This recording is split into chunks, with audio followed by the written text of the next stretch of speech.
That screen, everyone. Let's try to get to 100,000 likes. If you disagree, send a guest request right now. You already know I accept the first people who send requests. I'm gonna start accepting people here real quick. Wait, the Goob badge. Do you like it? Thank you for the hand. I appreciate it. Thank you very much. Do you see the little badge next to it now? You've got a little star, and then there's also a new emote, the Trust Me Bro emote. So make sure to check that out. But yeah, let me add people up. If you disagree, send a guest request right now. Please only send a guest request if you disagree, all. You can actually see my face, chat. Let's go. Yo, what's up? How old are you? I'm 18. I just made 18. New to your practice with For sure. Do you think that being gay is immoral? Best possible physical readiness. Why so? And that when Because that's the way God intended, and yeah. Okay, so how do we know that this particular God exists to know that being gay is immoral by virtue of this particular God existing? Because King Trump.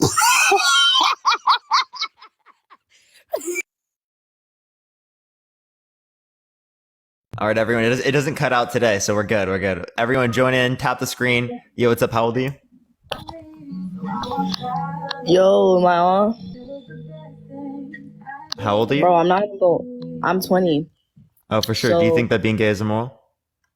No, and I'm just gonna be so honest with you, bro. Like, what's so wrong about eating ass? Like, For real, is that a problem? Agreed. Like, For real, agreed. Honestly, for real. Yeah, let me get Jamal up here. Jamal, what's up, man? What's up, man? Are you still Christian, bro? What do you think? Of course. Why are you being coerced by the devil, bro? Once you have that encounter with the Lord, you never go back, man. It's like once you cross that threshold. How do you know that wasn't the devil? Because the devil will not lead me to righteousness. The devil's evil. Well, I mean, the devil could be so evil that they might lead you to this perceived righteousness to control you. No, that's not the devil. The devil doesn't operate that way. Doesn't the devil masquerade as the angel of light? Yeah, but so wouldn't they try to push you to righteousness to tear you down? Nah. That's not how the devil operates. Well, and by the way, like, why couldn't the devil do that?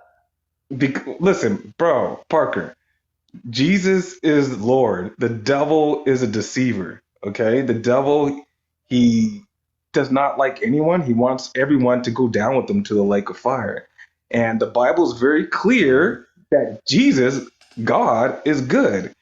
And the devil will not deceive me thinking that Jesus is bad and he is good and the devil's good when Jesus is the one who died on the cross for my sins.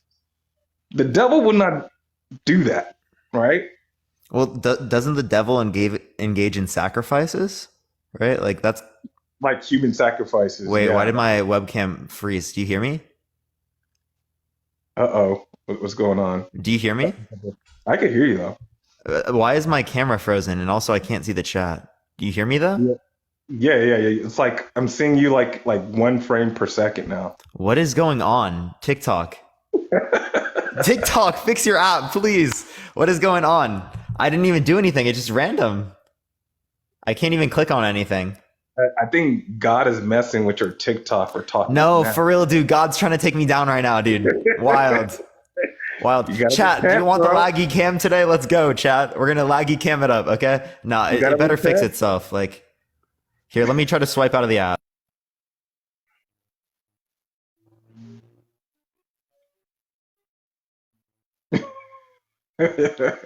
God is big, man.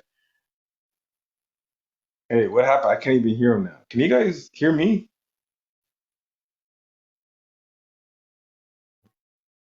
Well, if you guys can hear me, go subscribe to my Okay, YouTube. what the fuck just happened? I'm back. Okay, chat, we're good. My iPad just like literally spazzed out, stopped working. I don't know what's going on. All right, well, so what were you saying? Yeah, so we're talking about Jesus and the devil, and the devil, he's a deceiver. But I don't think he can deceive me in thinking that he's really God. That's what was your... Wait, isn't that what the devil would try to do if they're trying to masquerade as the angel of light? Sure, but I know that Jesus Christ is not like the devil. I know he's a true God Well, because how do you know that? yeah, because Jesus died on the cross for the sins of the world. Like the devil would not like do that, you know. Well, maybe they just like he's just selling the story that way. You know, the devil's a liar, right? Yeah. Maybe it's Nah, not actually for your sins. I don't think so. Because I had like a personal, again, I had a personal spiritual encounter with God, and it really transformed me from the inside. It was very profound. Like Yeah, but seriously. couldn't that be the devil though? No, like when people have encounters with the devil, usually they have like demonic experiences, you know? Well, that's begging the question: what is a demonic experience? Yeah, it usually entails like, um, like confusion, Mm. hearing voices, telling them to do like evil things, um, Confusion, hearing voices, telling you to do oppression, feeling this oppression, this wait, heaviness, telling you to do this evil darkness. things. Is there Yeah. anything bad that God tells people to do in the Bible? Like that would be Um, bad for humans to do generally? yeah, God would not like have a person do something evil. So God would never put Job through anything evil, Well, like sacrificing his son or something, wait, Job or didn't his sacrifice children. him. No, like remember the devil came to God. Is like, yo, Yeah, let me test this loyalty, right? sure. And God's like, okay, for sure, bro, test it, right? Took away like his entire children, right? Remember, gave him like all Yes. these fucking welts and stuff on his body, all across his body, and he still Yeah, stayed loyal. right. Was that evil? Well, it wasn't God who I did mean, that. It was Satan that did that. Just God just allowed it. well, wait, but no, but God is the one who okayed it. He allowed it, sure, for his greater purposes So why did God give him the power to do that? to obviously to test his faith. Yeah, Job's, but isn't God all knowing? sure. So if God is all knowing, why do you need to test Job's faith if, again, God already knew that Job would still stay loyal? Yeah. Well, Job doesn't know that though, right? Job doesn't know that? Well, I mean, Yeah, Job I doesn't don't know think Job needs how to know that. powerful Why his does faith Job is. need to know that? Why does he need to know that? Through I don't know. experience. Like, couldn't Job know that through some other quality? Yo, thank you for the puppy sleepover. I appreciate it. Thank you very much. I Yeah. appreciate it. And thank you, Andy. And Appreciate plus, it. and plus, when we go through like trials and tribulations, it builds character. So maybe that's another reason why God allowed it. Trials and tribulations builds character. Yeah. Okay. Well, my And it question builds faith is too. can't you When you, have here? Can't you have knowledge about what would be right to do, right? Even without the experience. mm, I think for some things, but not all things. Okay. So sure, I guess. So those things God wouldn't know either, right? Because God hasn't had that experience. Well, I don't think God has to have an experience to know what something is like. Exactly, right? Like God has that knowledge, and it's possible to have that knowledge without the experience. So, in the same way that God can have the knowledge without the experience, couldn't God give everyone else knowledge without experience? Um, Perhaps I don't know. I have to think about that, but It just for seems like whatever the reason, experience here is he chose a unnecessary. world. He chose a world where people um, will have to gain knowledge through, or at least some knowledge through experience. Yeah, but why? Right? Because I if don't know. Like well, no, because the point bro, is that God could have just given us this information and given us this knowledge rather than us having to go through these experiences that have suffering, that have pain to reach that point. It seems like one didn't require suffering and the other one did, right? So why yeah. would God permit this unnecessary suffering? How do you know it's unnecessary? Well, because God has this knowledge without the experience, indicating that's possible. If God But there could be, is all knowing, all yeah, but powerful, there could be that like means God can create another. any possible reality. Sure, but there could be like other reasons, good reasons why God allows it. All Like right. So I don't I don't know. think there's any I don't have all the conceivable answers. one. Well, bro, you only been on this earth for like 2 decades, and so I don't think you'll figure it out soon. But and I don't think even like the wisest Christian philosopher. Have the Christian philosophers even figured it out yet? No, I mean they could give like their opinions, but I don't think anyone has like a definite answer to this. Okay. Even like the book of Job, it doesn't even answer those questions, right? Like Job, like God didn't really answer Job's questions directly. So I don't know. So it seems like there's some type of like hiddenness, right? Yeah, Like God doesn't want us to know if God exists, right? well, I think it's pretty evident that God does exist, right? Again, in the book of Romans, it reads that Right? nature shows that God is real. When you look at nature, it's the handiwork of God's. It's the work of God's hands, and we can infer that God is real by looking at nature. Yeah, I don't think that we can infer that God is real just by looking at nature, as there could be many other explanations that could also be the case, and there's no way for you to say that yours would be more likely than the others. I would actually have reason based upon theoretical like virtues, like simplicity, right, requiring less assumptions to explain the same data set, right, would be able to say that it's more likely to be true for like a naturalist model. So like, I don't think you have any basis for that assertion. No, I think I do. As a matter of fact, I was reading some quotes from scientists who are talking about the cosmological constants, and they were saying that yeah, this seems like this whole universe is rigged. It really does. Like if assuming this is like the only universe that exists, right? I know there's like other hypotheses, like multiple universe hypotheses, but just like just assume like this only universe exists. Um, they say that it seems like it's very, very rigged um, on how like these perimeters are so finely well tuned that will permit any kind of life to exist, right? Because if the perimeters weren't so finely well tuned, there wouldn't be planets, there wouldn't be stars, therefore there wouldn't be any kind of like life to exist. So that to me is very, very, very, very compelling evidence that there is a God. Yes. Yes. This is why it's not compelling evidence, right? Because the same parameters also apply to God's mind and God's desires. God's desires could have been the case insofar as our reality didn't have planets or solar systems or galaxies, or instead it just had slime, right? Or marbles, right? Or Pokemon Masters, okay? We could have had an infinite set of different desires that could have entailed different creations, an infinite set of creations. So the fact of the matter that it lands on this particular universe comparative to the infinite other ones that it could have been given having desires, right? Clearly speaking, that tells us that the same issue also applies to God's mind. It applies to God's mind. Yeah, I've told you this too before. This isn't new information to you. Yeah, I forgot. I Run know. it by me again. Like, just like run it by me again, so I can like really fully understand. Yeah. So like again, in the same way that you say that this universe is finely tuned Hmm. insofar as it produces this reality rather than another one. No, that's not so much what I'm saying. What I'm saying is that these perimeters permit any kind of life to exist. This Right? reality rather than another one. Like this Um, reality in which permits life rather than a reality in which does not permit life.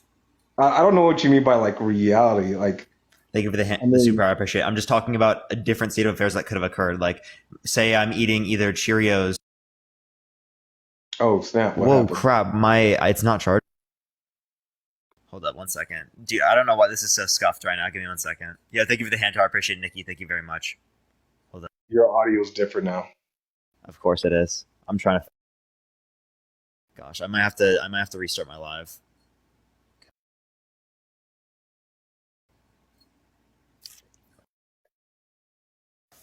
The charging cable doesn't work right now because I forgot it at home Uh-oh. at my Are you mom's. are you using a smartphone or are you on like an iPad or like what are you using to go on TikTok?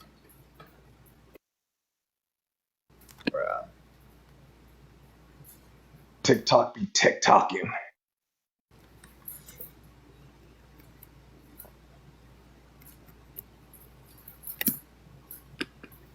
Oh, he's on an iPad. See, Parker, just turn to Christ, bro. I think this is like a message to you. Stop, It's stop. not working, bro. Like, what is going on?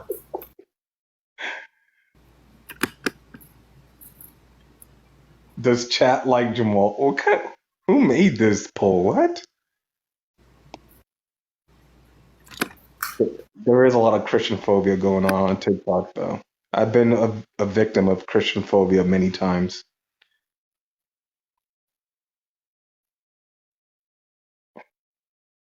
Say no to Christian phobia, y'all. Say no to Christian phobia. Let's stamp out Christian phobia. Yeah, I might have to go to my parents' house. Oh, snap. Do you hear me now? Someone call me a Q-top sympathizer. Did you hang out with Q-Top or something? No, I don't hang out with them. Did you But engage with him? I think people shouldn't like label him as a P3O because Oh, did you watch the stream?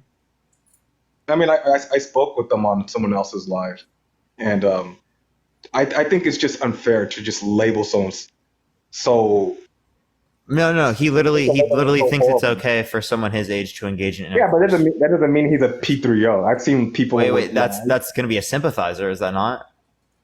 no a What do you P3O mean is not a sympathizer? He said it's justified. no a P3O is by definition someone who's Yeah, attracted to yeah, no, children. we're talking about one that's a sympathizer to that. I mean, I don't know whether or not he's attracted, but yeah, definitely a sympathizer. I'm pretty sure that they did say they could find them attractive as well. I'm pretty sure that's also in it as well. So you can go watch. I would watch that back. I'm pretty sure that they also said that. But like, I'm not going to make that claim unless I I'm not completely gonna comment remember. on any more on that. No, it deserves to be But commented on, honestly. Yo, what is this? what is Yo, that? thank you for the live pro. I appreciate it. Thank you so much. The live pro badge. I appreciate it. Chat. I might have to. I don't know. It's gonna. I might continue charging, but if it cuts off at any point, it's because my iPad died. Okay. Does it sound Oh. okay? You sound like you're on. Someone smarter here or more winning the debate. However, I see it on both sides. Thank you for the sunglasses. I appreciate it. Yeah, that sounds Okay. better. Voice is off. I can take it out and put it back in if you want. Okay, that sounds okay.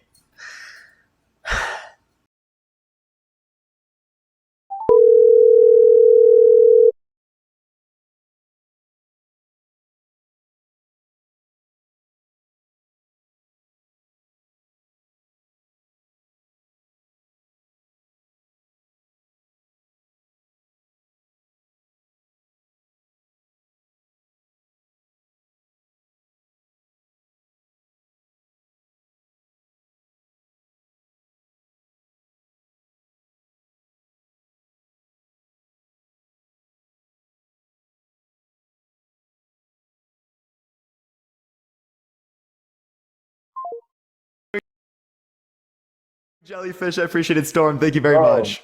I mean, you are an apologist for immorality. I mean, look at the background you have there. Like, Apologist for immorality. Well, like you can't even determine it to be immoral with a justifiable reason. well, I actually can. I gave you my reasons why certain acts are immoral. No, I mean, well, you ground it in God, but you can't justify the fact that God exists to then permit that. Well, I could ground it on God, or I could just like ground it on reason. Oh, go ahead, ground it on reason. Well, I already gave you my argument. It's very simple. Yeah, go for it again. Okay. I forgot. So it goes like this. I'm just trying to think of a way to like sanitize it because TikTok. So like men produce spermies, women produce eggs, and when they come together, we get life. So there you go. Thank you for the handout. I appreciate it. Everyone type W Jamal in the chat. You just intellectually dismantled me. There we go. Thank you. I appreciate it, Jamal. So obviously our bodies for a man, his design, his physical design was made for a woman and a woman's physical design Thank you, sir. I like, appreciate the galaxy. was I don't made know. for You're a talking about man. in accordance with reproduction, right? So again, Yes, the yes. grounding that the purpose is reproduction in all scenarios. I think I appreciate the little crown. Thank you for the galaxy. I appreciate it as well. And to do Would anything, also apply to yeah. many other scenarios in which that is the case as well. Thank you for the galaxy. I appreciate it. Thank you for the little crown. Would you agree? Okay. So Or let do you me only like apply let it me here? let me like expand on what I said, right? So to do anything outside of that is, in my view, a perversion, and all perversions are immoral. Yo, I appreciate it. Thank you very much for the glowing fish. I appreciate the galaxy. Thank you for the little crown as well. I appreciate it, everyone. Thank y'all. Y'all are going crazy with the gifts right now. I appreciate the galaxy. Thank you very much, Why? Sarah. So can you restate the last part of that again? I'm sorry. There's just so many gifts coming in. Thank you. I appreciate Why it. are people gifting you? Sarah, I appreciate all the galaxies. Thank you very much. Why? Why? You're Can you restate the end there? guys. He's pushing immorality. Yo, Intel, I appreciate the galaxy. Thank you very much. I You appreciate it. guys are immorality enablers. Thank you. I appreciate the little crown. Thank you. Thank you for the perfect. Okay, come on. Restate your premise. Yeah. So, Oh, it was a like, perversion. I remember. Sorry, my brain sometimes just takes a second. Andy, I appreciate the shooting star. Thank you very much. I appreciate it. So, are you grounding this in natural teleology, saying that there's some sort of natural purpose or natural function? yeah. I'm Thank actually. you, I appreciate am. superpower. Thank you very much. Yeah. So Thank you for the puppy sleepover. I appreciate it. Thank you very much. Thank you for the cat. People are going wild right now. I don't know what's going on. maybe I should just leave because like I'm putting more money in your Thank you for the pockets, corgi. I appreciate it. Thank you very much. and I don't think that's a good thing when you're pushing immorality on TikTok. I appreciate the bug. Thank you. So we'll debate this some other time, okay? You have a good day. No, come on. Wait, hold up. Anything that's okay. So anything that's used outside of the context of the purpose, that would be wrong. Thank you for the swan. I appreciate it. Thank you very much. Okay. Yeah. So when it relates to my mouth, what says that the natural purpose of my mouth is to kiss someone who is like I'm married to? I mean, I wouldn't say that's like self-evident to like, and yeah, I wouldn't say that's self-evident, but I mean, I don't think that's a perversion per se, right? Yeah, but wait, no. Can you demonstrate to me how that's the natural purpose? purpose? Thank you for the hint. I appreciate it of the mouth. But Parker, even you would admit, like, it's pretty self-evident that the male member and the female reproductive organ are very compatible, right? And it seems like the male reproductive organization was made for the female or the women's reproductive organization and vice versa, and that's how we get more humans, right? Okay, so like you're just talking about reproduction there. That's all you're saying. You're just saying that this action is conducive towards reproduction, which would be a purpose or a main function of this particular action, like i.e. intercourse in this scenario, right? So I'm asking you, right, because you say that reproduction is like the main purpose of that. Thank you for the duck. I appreciate it. How is the main purpose of someone's mouth to kiss their marriage partner? Well, I wouldn't say that is the main purpose of the mouth. I mean, I would say like the main purpose of the mouth is like to communicate and to. Thank you, I appreciate it. Thank you so much, Cooper. I appreciate it. So anything outside of the use of it in terms of the main purpose would be a perversion under your view. But I wouldn't think that like kissing would be like a perversion because I don't think that's like really self-evident. But I think it's self-evident. What's a perversion? A perversion is an act that goes against the function or like the self-evident function or purpose of your body. Yeah, what's the self-evident function or purpose of your mouth? I mean, like communication, to communicate and to like ingest food, right? To eat or drink, right? Yeah, but like none of that doesn't include kissing someone. Well, I mean, I think that's I don't think that's like a perversion per se. Yeah, just because you don't feel like it. So you don't care about that reasoning of natural teleology. Like you don't give a fuck about the teleology. You care about your religion. I do. But Parker, well, let me ask you this. Do you not admit that, yes, it does seem like the male body is compatible with the female body in terms of like Legos are compatible with each other. What's your point? so would come on, bro, like just Thank you for the money gun. I appreciate. Thank you so much. I appreciate it. Are Legos not compatible? well, it depends on what pieces you use, but I'm talking about Yeah, like yeah, facts. the male member and the female V, right? They're very compatible, right? Okay, like compatible for producing like like in terms of reproduction. In many circumstances, yes. And pretty Not much in all, right? Like there are people who are infertile in which these types of But they're still, like sexual organs compatible. don't produce that. Thank you for the handout. I But they're appreciate still it. compatible, right? So No, actually, not in that sense. Not in terms of reproduction, but they're compatible in the sense in which one can go in the other. But the same thing is true with that there and also down there, right? So like I don't know what your point is. Okay, there. so yeah, and you know that the male spermies, right? They're like genetically programmed to chase after an egg, I think, right? That's like the purpose and function to chase after an egg, find that egg, and That's like the natural function of it. Yeah. Right. Purpose is something that a mind applies to a function. It's a human egg, right? It's a human egg, right? So purpose is something that a mind applies to a function because it's an intention. yes, and I believe that God is the one who intelligently designed all of this. There you go. So it's not natural teleology, right? It's God. Okay, sure. That's the point I was making. Again, so you don't have reasoning outside of God that supports the idea that being gay is immoral, right? You have biblical evidence that relies upon the idea that God exists and that Jesus resurrected on the cross to justify the claim that being gay is immoral. Yeah. So I don't have to use God. I could just say like, yeah, that's just I'm just gonna go by what the intended function of the body, and I think going against that intended function is immoral. Intended function that relies upon God. You're saying God's intention, right? Or the self-evident function, I should say. The self-evident function. Well, I mean, again, you don't have a self-evident function of the mouth.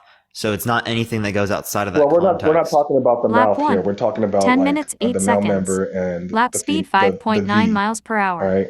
Total And 1 mile. I think Heart rate 102 it's beats per self-evident minute. that is that's the purpose, or that's the function of those two organs, aside from like urinating and like giving birth, right? But that's the intended or that's the function of those two organs, right? And I could apply like this reasoning. And it's also a function that within Wait, hold on. male.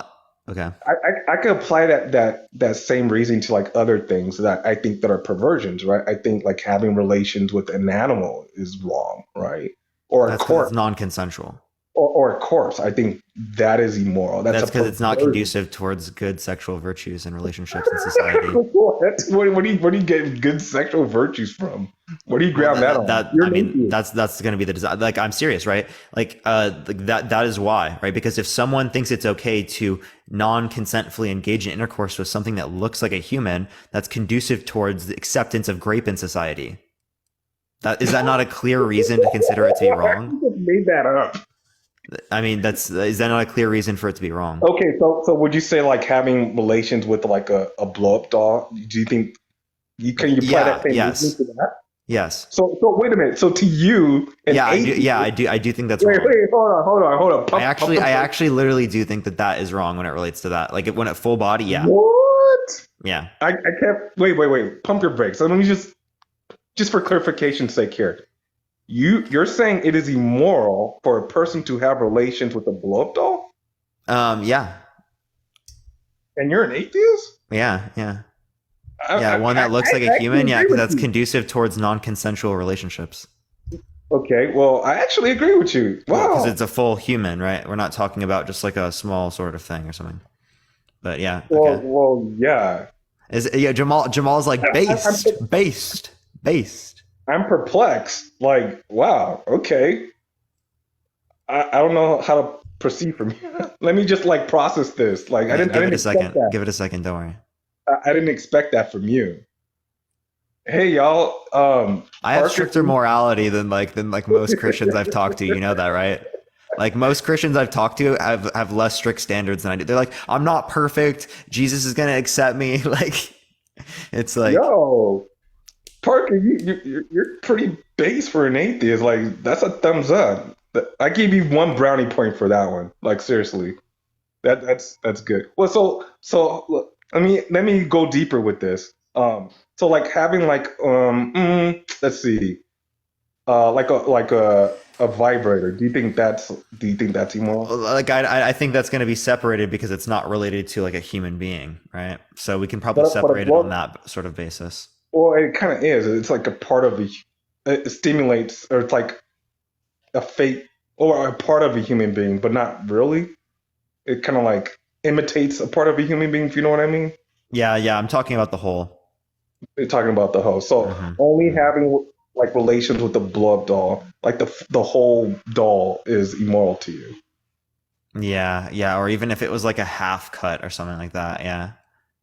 Okay, I mean, I agree with that. Wow. Okay, sure. So like, I mean, I don't know how this is relevant to the point though. Yeah, I got lost. I'm still like processing. Jamal was like, "Whoa, All right, okay. So you think it's immoral because of what? Why again? what? Which part?"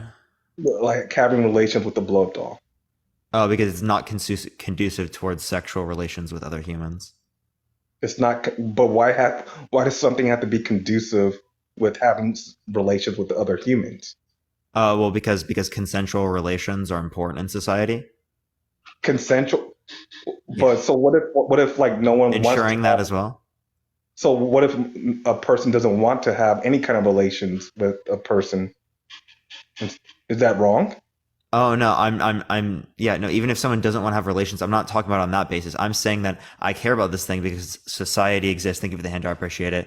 Right. And there's going to be implications in terms of the way that people view other people, given that this is something that is accepted or normalized or something like that. Okay, but a lot of people, like atheists, will say like, well, if it doesn't harm anybody, um, how is it wrong? This does harm people. That's what I'm saying. That's the argument I'm making is it does harm people through, what's it called? Through the idea that it impacts the way that they view others when engaging in intercourse, right? In terms of like accepting and normalizing non-consensual relations. But I still don't like. Can you like really substantiate? Do you like any studies Like that back think of this point? well, I mean, this is just a rational proof. I don't have a study for this. I could probably find one if you'd like. Right? It would just relate to the idea of objectification. There's probably studies. I think I appreciate the little Okay, crown. Thank you very much. That so really increase the likelihood of like these types of things like sure, sure. harmful happening. So using that line of reasoning, would you say that like consuming? I don't want to say the word, but I'll say corn. Would you say Yeah, that's that can have negative implications on the way that people view each other in terms of yeah? like sexual encounters and stuff like that. Yeah. So would you say that consuming corn is immoral? Yeah, I think that you can have arguments for that. Yeah. Wow, another brownie point for Like if to an extent, right? Because like I think that like very clearly there are types of corn that would lead to like you thinking this about other people. I don't know if all corn would do that though. sure. Well, what about like going to like strip clubs? Would you say that's immoral? I would have to see psychological impacts of that and stuff, but Well, sure, like right? that It could be, entails yeah. that usually entails like sexual objectification, right? Yeah, no, if it does that, I would absolutely be for saying that's immoral. Yeah. Another brownie point for bro. You on a roll today, man. Wow. Okay. Yeah. But okay. So, anyways, well, let's go back to the topic. I think anything that is a perversion that goes against the design of your body, that is like really self-evident. I think that is immoral, and I think like a man with another man, I think that it's pretty self-evident that that goes against the design of their body, or a woman with another woman. What do you mean by design? Well, they don't have the necessary body parts to For do reproduction or for this particular function? But again, you don't care about the natural function of things. The reason why you care about this function is because God. well. Personally, yeah. Yeah, okay. So yeah, that's gonna relate back to the religion. That's why I told you that this is gonna be a religious argument. It's not gonna be But some again, argument I where don't you have to give like ground my secular argument. reasoning. But yeah, I could use an argument that doesn't use God as a reference. Well, not one that you hold. I mean, personally, no, but Yeah, yeah. I could So say, like, I mean, remember, you're not supposed to deceive, right? oh, So I'm not deceiving. being devil's advocate is I'm pretty sure it's not going to be right under your view because it's deception. I'm not playing devil's advocate. I'm just saying. Well, I mean, if you're saying things right now that you're not believing in, that is devil's advocate. Is that not? No, I'm just saying I could use an argument without referencing God to say that it is immoral. But I do believe, like in my heart of hearts, that it is immoral because of God. Yes. Okay, okay. So how do we know that God exists in order to say that being gay is Oh immoral? well, that's another discussion. But Or wait, I no, know wait. What are your I thoughts about know the perfect argument I gave you? What were your thoughts about I that? well I haven't had time to like really think that through, but I know that God exists, and a lot of other people know that God exists, and my God is against all perversions. My God created sex to be shared between a husband and his Wait, why don't wife. you care about the Norse pagans? Why don't you care about the Greek gods? Because they're false gods. How do you know that they're false and you're true? Because my God revealed himself to me. He manifested himself to me, and he changed my life. He cleansed my heart. People can And claim that about Norse paganism. I haven't heard any testimonies of. I've heard someone come on my live and say, I'm dead serious. Someone came on my live, said they had an experience that proved to them that Odin is God, that Odin created things. Yeah, they can make that claim that Odin is God, but Odin is not the true and living God. It's a false God, right? And another thing is, So yeah, that's just a claim that you're making now. You're just saying you disagree. You're not giving a reason. You're not giving an argument. You're just saying you again, disagree. I had very very profound experiences with the true and living God, and my Bible, which says a lot about my God, and my God did inspire the Bible. My Bible has numerous upon numerous prophecies that have come to fulfillment, which gives evidence that this God is true and real. Can I get a hallelujah? Hallelujah. Wait, so the Bible you think is evidence of a Yeah, yeah. yeah. So what? But like that would beg the question: why should I think that the Bible is reliable in making these types of assertions about a supernatural entity's Lap 2. existence? 9 minutes 55 seconds. Prophecies. Lap I'm speed telling you, there are 6.0 miles per hour. prophecies. Total Yeah, 20 so, minutes 3 seconds. For instance, Total I 2 already told you miles. about the Heart rate reestablishment of 95 beats Israel. per minute. There are prophecies in the Bible And that we already gave you a response to that. and it's a bad response. And what was the response? You said something like, "Oh, it was like a self-fulfilling prophecy." Blah blah blah. It's just Yeah, because the countries that established Israel were like 80-90% Christian, right? Knew about this particular prophecy. Like, are you not saying that that's going to influence whether or not it exists? No, that's ridiculous, right? This has never happened for any other like country where it was reestablished after like 1800 plus years. But it happened with the nation of Israel, right? And other prophecies cannot come to fruition unless Israel exists. And what do you know? It exists. And by the way, in the Bible, it reads that the Antichrist will set up his image in the third temple. The third temple is not built yet, right? However, today Orthodox Jews are actually planning to build the third temple. I think they already have. Well, yeah, maybe because their books say to do it. Like, dude, a book said for them to do this in the future. They do it in the future, and you're like, oh my gosh, dude. The book predicted the future. No, it's because the book literally gave them orders to do it. You know that, right? Like that's literally what the prophecy is. They're literally gonna do it. No, it's everything in the Bible is true, bro, and the prophecies are going to come to pass. And what side of eternity are you going to be on, Parker? So that's why I hope that your eyes are open and come to the knowledge of the truth that Jesus really is the way, the truth, and the life, and the only way to the Father, and that the Bible is true, and that you do have a soul, and that once your body dies, your soul is going to go to one of two places, heaven or the pit. And I want you to go to heaven. I want everyone, all of your followers, all your fanboys and fangirls to go to heaven. But Jesus is the only way. And I'm telling you, he changed my life like profoundly. And I didn't even grow up in a Christian household, right? This wasn't like forced upon me. This wasn't imposed upon me. But I cried out to God and God heard my cries. And I was touched, totally changed by the power of the Holy Spirit. Yeah. So, Jamal, you know what that sounds like to me? Mm-hmm. Yeah, what? Um, It's not a psychosis. Don't say that. It's not an hallucination. no, it sounds like a trust me, bro. Sure. Okay. Trust me. Trust me, bro. Just believe, bro. Trust me, bro. Come on, man. I mean, yeah. I mean, am I not trustworthy?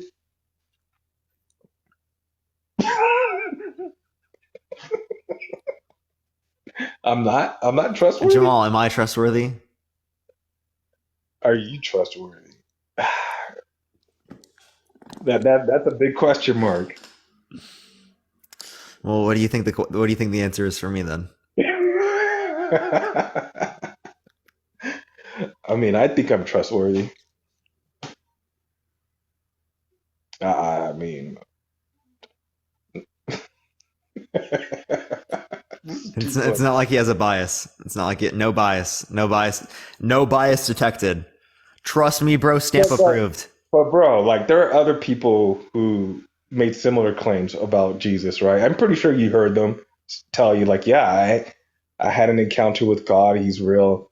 I mean, so I'm not the only one. Yeah, and I've had people claim that they've had encounters with Norse paganism. I've had people like say that you know Prophet Muhammad had an experience with the angel Gabriel. You say all of these experiences are false in terms of the inferences they have from these experiences, but the inferences that you have from your experience, that's correct. That's the ultimate issue, is that you can't differentiate between their experiences and your experiences, say that their inferences are wrong and your inferences are right. Listen, man, I know people from false religions that do have spiritual experiences, right? I've heard people say that they had experiences with Vishnu or Krishna, right, or Kali, which is, I believe they're all devils, but um, but their experiences are not from the living God. I believe they're just demonic experiences. Yeah, Jamal, that's your assumption though, right? Like they could say the same thing about you. Sure, but even okay, but so even if that is true, right?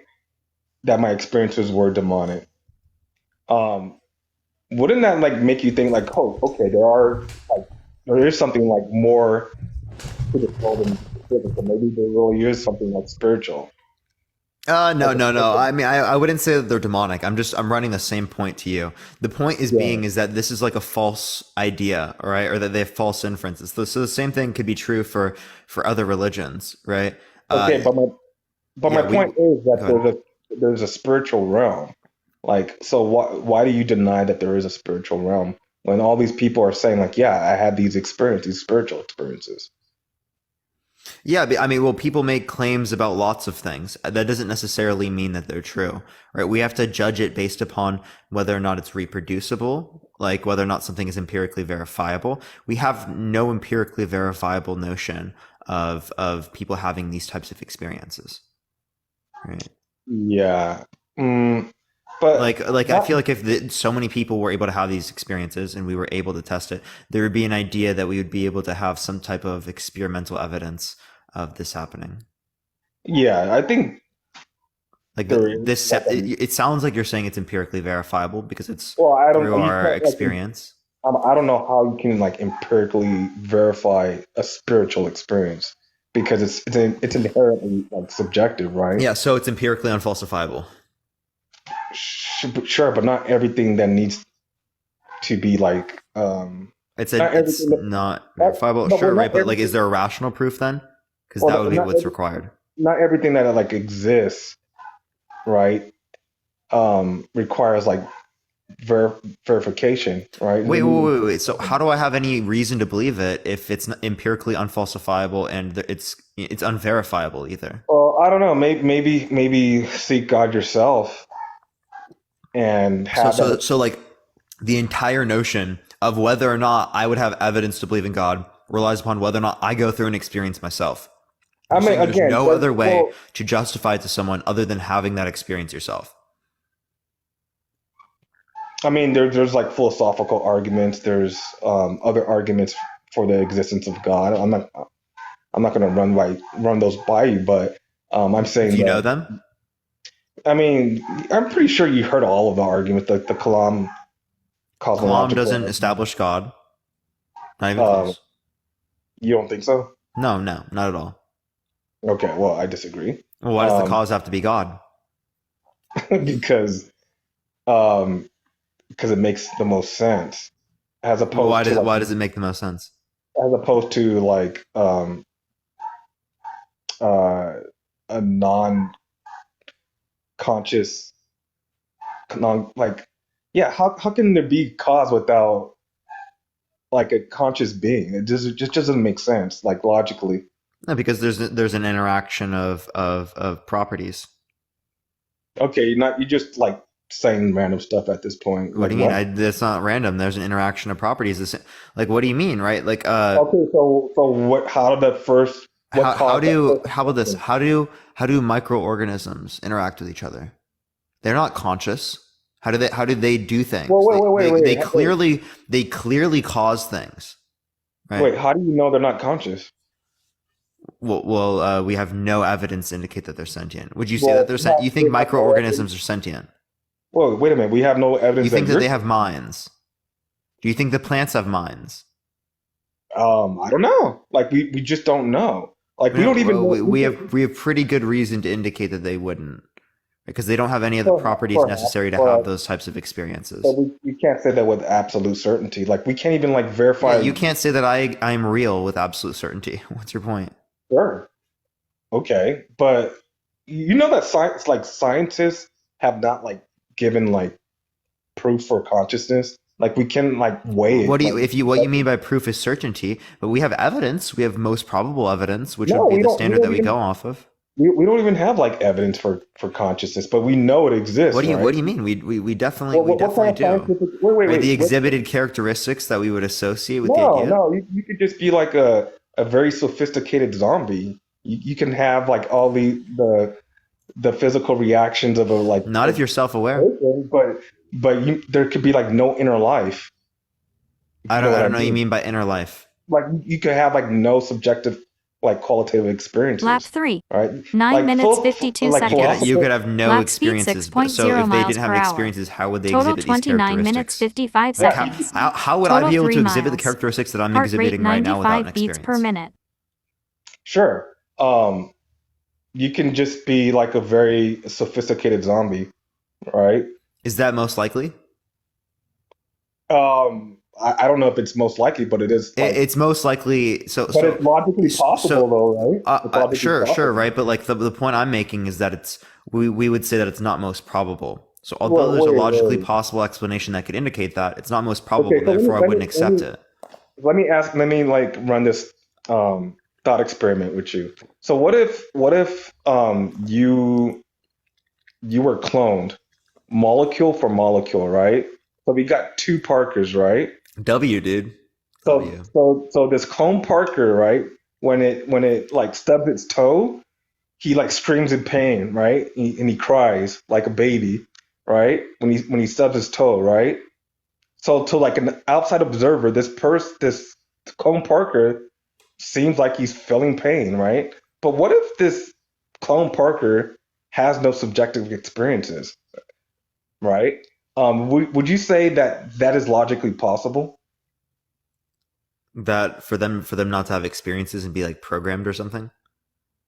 No, it just have like these reactions to it can like we have these like physical reactions. It's logically possible for that to be the case. I don't think it's most probable though. You're feeling like quote unquote pain, but it's not actually feeling. Wait, Jamal, pain. I'm not disputing any logical possibility. What I'm disputing is the probability. Well, I don't know how I would quantify that. Like I don't know. How do you quantify the probability of you actually having an experience versus you not having an experience and exhibiting, say, like particular characteristics?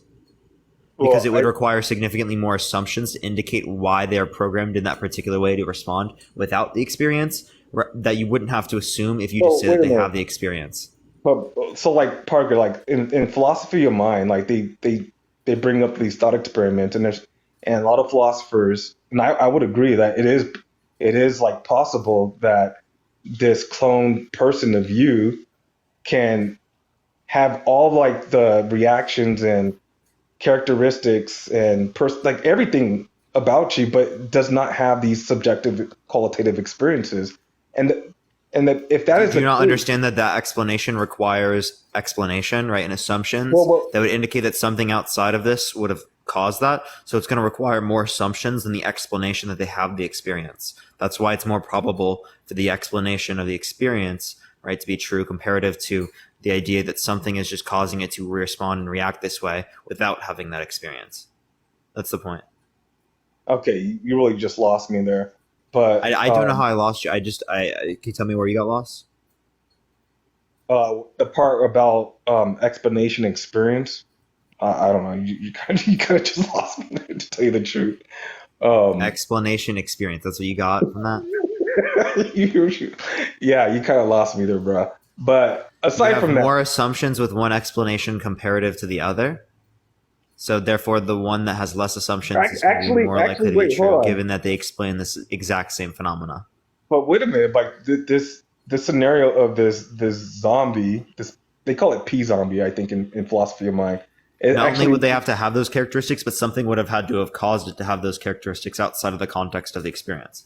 but the point is like if it is possible, and I think it actually requires like less like explanations, but if it is possible, then that would show that there's more to you than just the physical.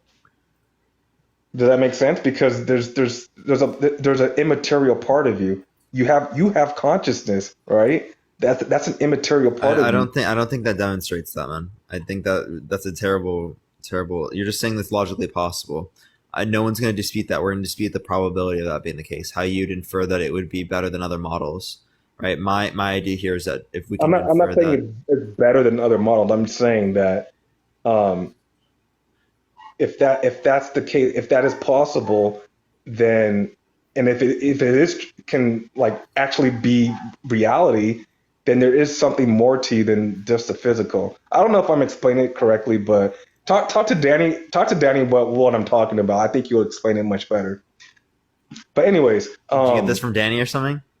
no, no, this is something I got from. Then why do you think Danny would support your position?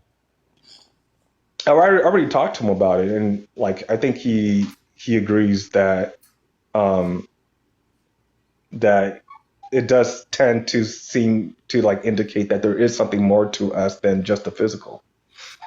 But that would probably have been due to other arguments. Um, I don't know, maybe, but I don't know how we'd establish probability there, but sure.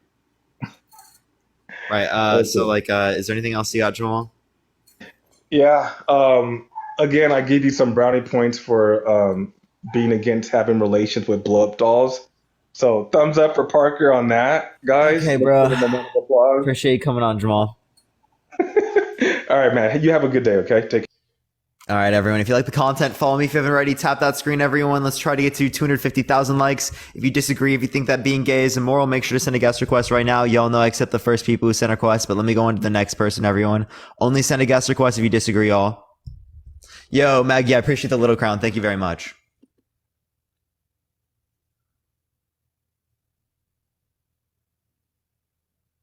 Yo, Maggie, I appreciate the little crown. Thank you very much. Okay, it's not accepting this person. I'm going to try the next person. Thank you for the travel with you. I appreciate it, Matt. Thank you very much, man. W Matt in the comment section. Let's go. I think this person's on. Yo, what's up? How old are you? 22. Yeah, for sure. Do you think that being gay is immoral? Well, just based off my personal belief system, Um, based off religion, I'd say it's being immoral because that's what the Bible says. The Bible doesn't say it's immoral to be gay. The Bible says that it could be considered immoral just based upon fornication, because it's not considered marriage between a man and a man. But you could have an inference that could say that could allow for that. But outside of that context, how do you know that the Bible is accurate in prescribing to us what's right and what's wrong about morality? Well, I don't actually. So listen. So for me, I believe that the Bible is the Word of God, right? And Jesus is God. So what he says is the objective morality. Now, for like, if you don't believe in the Bible, then that's on you. I don't have to prove to you that the Bible is true, okay? Because you don't believe it. I'm just saying why, for me, I believe it to be immoral. Oh, Just well, based on you the would, Bible. right? Because the idea that being gay is immoral wouldn't be accepted until you ground that moral fact, because you think it's objective, in the idea that God exists and that the Bible is reliable in demonstrating the inspired word of God. Okay, yeah. So what would you want me to talk about the Bible? Do you have reason to believe that this is true? What is true? The Bible is true? Yeah, the Bible is accurate in prescribing what's right and wrong about morality. So you'd have to indicate that this God exists and that this God is inspired, the inspired word through the Bible to get to us. So for me, it just really starts before I talk about the Bible about proving that there is a God. I guess you could do this a couple of ways, but one way that I like to talk about it is like the moral standpoint. So if there is objective morality, then there must be a objective moral lawgiver, which would be God. Because What does objective mean? objective is essentially not outside of the human mind. So true for all scenarios. True for all scenarios is a moral principle outside of the human mind that could be compatible with aliens. Aliens So make no, a so claim true about that, like, morality. outside Hold of up. If consciousness, aliens so- make a claim about morality, is it objective? No, listen, I know what objective means. You're not going to do a gotcha moment here. So subjective means so in this scenario, so morality with like in regards to humans and how they perceive it, and objective is outside of a mind. An objective morality would mean Oh, so something mind like a God would- independent? Okay, but God is a mind, right? No, God is not a mind. God is not defined by. God has no mind. No, God has intelligence, but not. It's not a physical thing. So listen. So the idea of God is that He What is is a all-knowing. mind? Listen, if you're just gonna ask what is. No, I'm just trying to establish what your view is so that I can engage with you. Does God have intentional action? What does that mean? Intentional action, like I want to create this reality, or I want to do this when I engage in this action. Like when I decided to go on live today, I wanted to debate people. That was my intent. I don't know. I don't know everything about God. So God didn't intend to create the universe? No, God did. So God did. So God has an intentional state where Lap God 4. wanted to do this 9 thing, minutes, right? So 31 again, seconds. a desire, right? Lap speed Desires and 6.3 miles wants, per right? hour. Doesn't that indicate Total that God is a 39 mind? minutes, 27 No, seconds. He doesn't have a Total 4 miles. desire. He kind of Heart rate embodies 96 the beats fullness per of minute. those attributes. Wait, So- God doesn't have a desire? So God did not desire to create the universe. Well, God isn't okay. So God isn't really defined by things that would define a mind as a human, because He's an omniscient being. So you wouldn't be able to define Him as like a person. Because Wait, so you don't believe that? Do you believe in the Trinity? yeah. So you don't believe that Jesus is a person? No, Jesus is the physical manifestation of God in human form. So you don't believe three persons in one essence? No, I do believe that. So you do believe that the Father is a person, Jesus is a person, and the Holy Spirit is Not a person? a personal being. A personal. So What's God a is a personal personal being? being, so not a person. So what's a personal being? A personal being is like somebody who can like shows characteristics of love, shows those kinds of characteristics, embodies those characteristics, but he's not a person. So shows love. Anything that shows love is a personal being. Okay. Can you name to me something that shows love that does not have a mind? Listen, I don't know what you're trying to do with this like mind thing. Okay, so if God has a mind, which I guess God does have a mind, but God not does in, have a like- mind. Okay, so sure. So when God prescribes morality, that would be subjective then because it would be mind dependent. No, because God knows everything. So basically, it's not. It's So God mind dependent- discovers this fact of reality, but that fact of reality is true independent of God's stance or God's So listen, desire. God knows all, right? So whatever he determines is objective morality because it's not. He doesn't have a subjective view. He knows everything. Hold up. Does he determine it or does he discover it? No, he determines it. So if he determines it, it would be determined by a personal being, right? Or subject. Okay, so wouldn't that be subjective it would be mind dependent, stance dependent truth? No, because God is not within our universe. He's outside of our universe. So I don't think that changes whether or not something is stance dependent or stance independent. so subjective. Okay, so objective and subjective, right? To have objective morality. Okay, let's just talk about subjective. So subjective morality is morality within a mind. So someone thinks something and their views can be subjective. Objective So morality. they determine their stance, right? Yeah, they determine their So own. does God determine his stance about morality? Okay, well, you're kind of like cutting me off. Like, I need to explain the whole thing. Okay. It's not just like a one sentence kind of thing.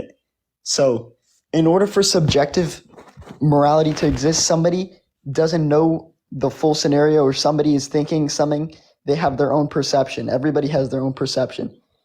God knows all. So he's the one perception. So he's kind of omniscient. So that's the objective of or that's the definition of objective morality.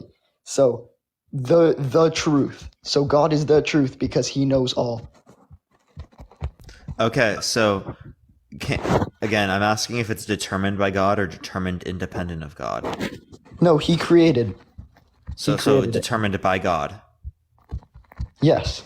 So whatever God's desire is, whatever God's stance is, that determined it. No, you see, that's not true. Like you're conflating things. Objective morality is that's the truth. So Bro, what it's you the doing with idea your that- mic, bro?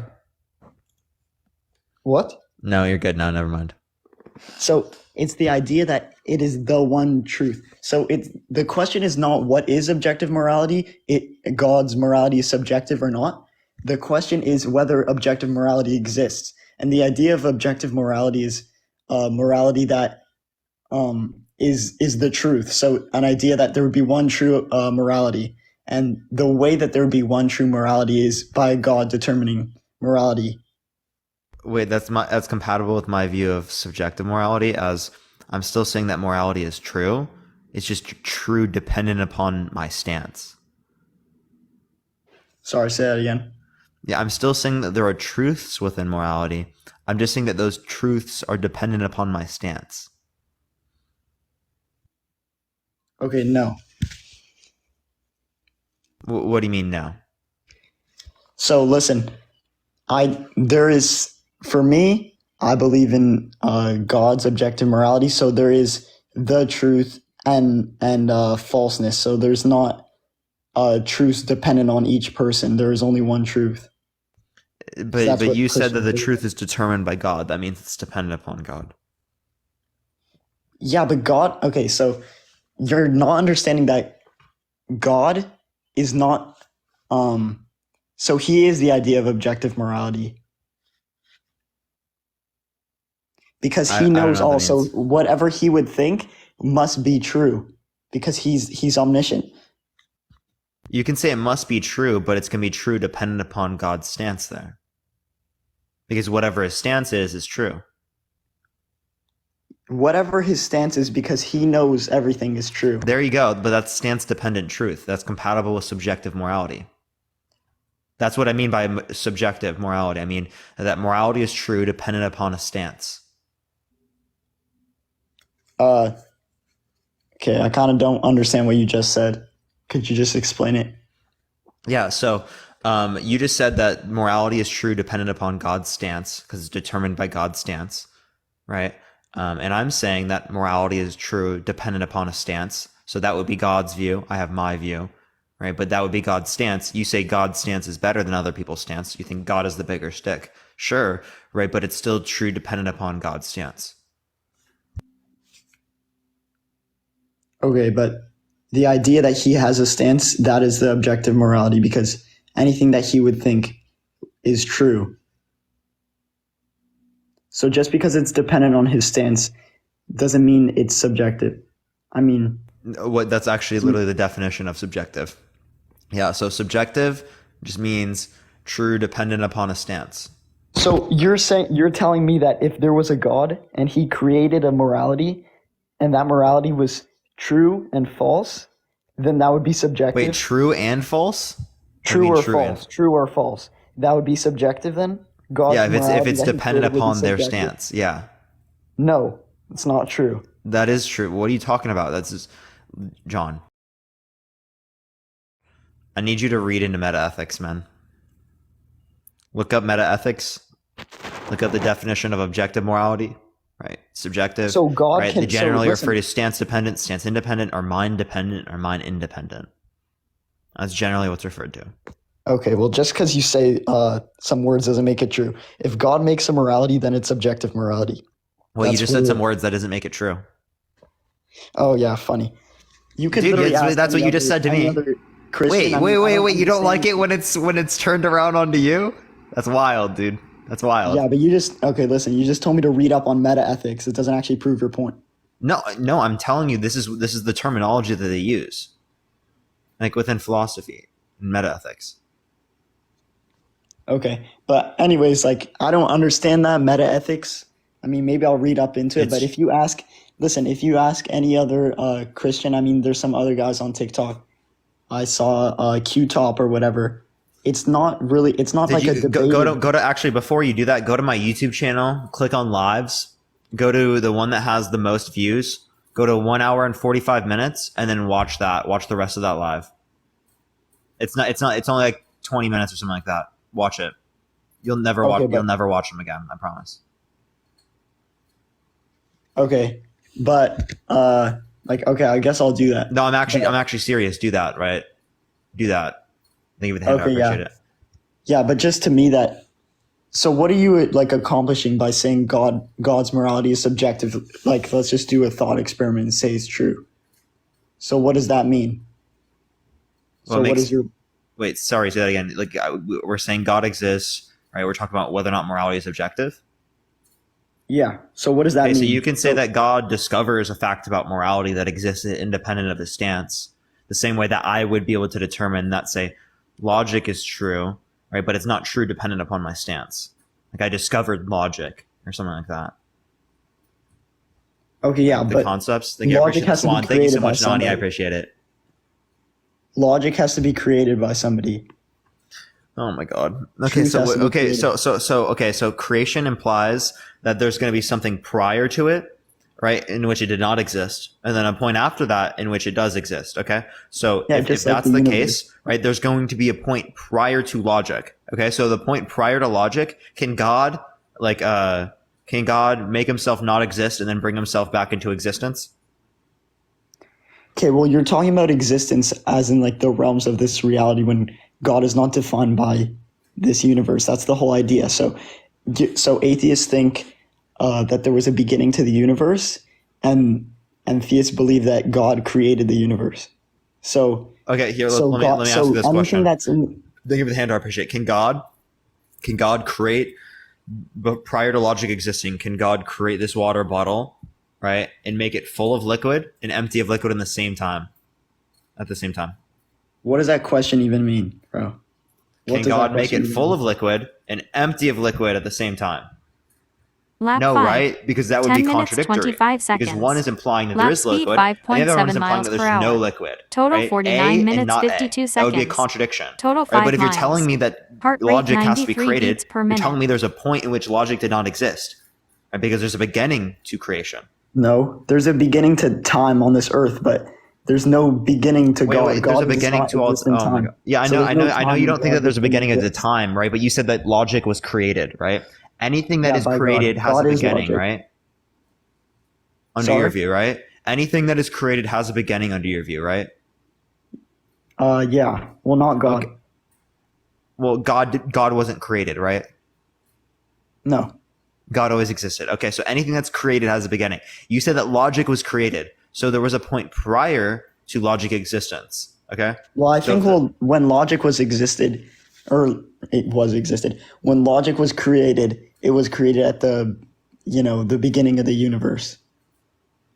Okay, but so there was prior to the universe, there was no logic. There was no prior to the universe. There's no time. There was no prior to the universe? You think that there's like a timeline here where like there Wait, was if there's time no that prior to the existed? universe, how was there a causal effect?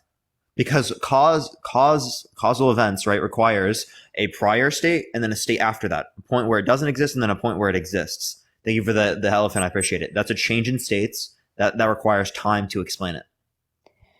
So listen, the idea that God created the universe, God is not bound by the rules of this universe, so he's not bound by time. That's the idea of God. So there wouldn't be time outside of God. So even in the Bible, it says that when you die and comes the day of judgment, it's like after time. So time, okay, so there's no time when God created the universe. He created time. That's what I'm trying to say. So there's no, there was what happened 1 second before the Big Bang. Did logic exist? Like, no, like he created time. He created logic. That's the idea. Okay. So prior to logic existing, can God No, but there is no time. Can God exist and not exist simultaneously? God, okay, so you're talking about existence before the Big Bang was, you think the Big Bang or when the universe was created. Yeah, so sure. God, Can God exist and not exist simultaneously? no. Maybe Wait, why because he's not? God. Why not? Well, I don't know. Like, you're asking me a question that I don't know. God could do actually whatever he wants. That's the whole idea. So God could exist and not exist at the same time.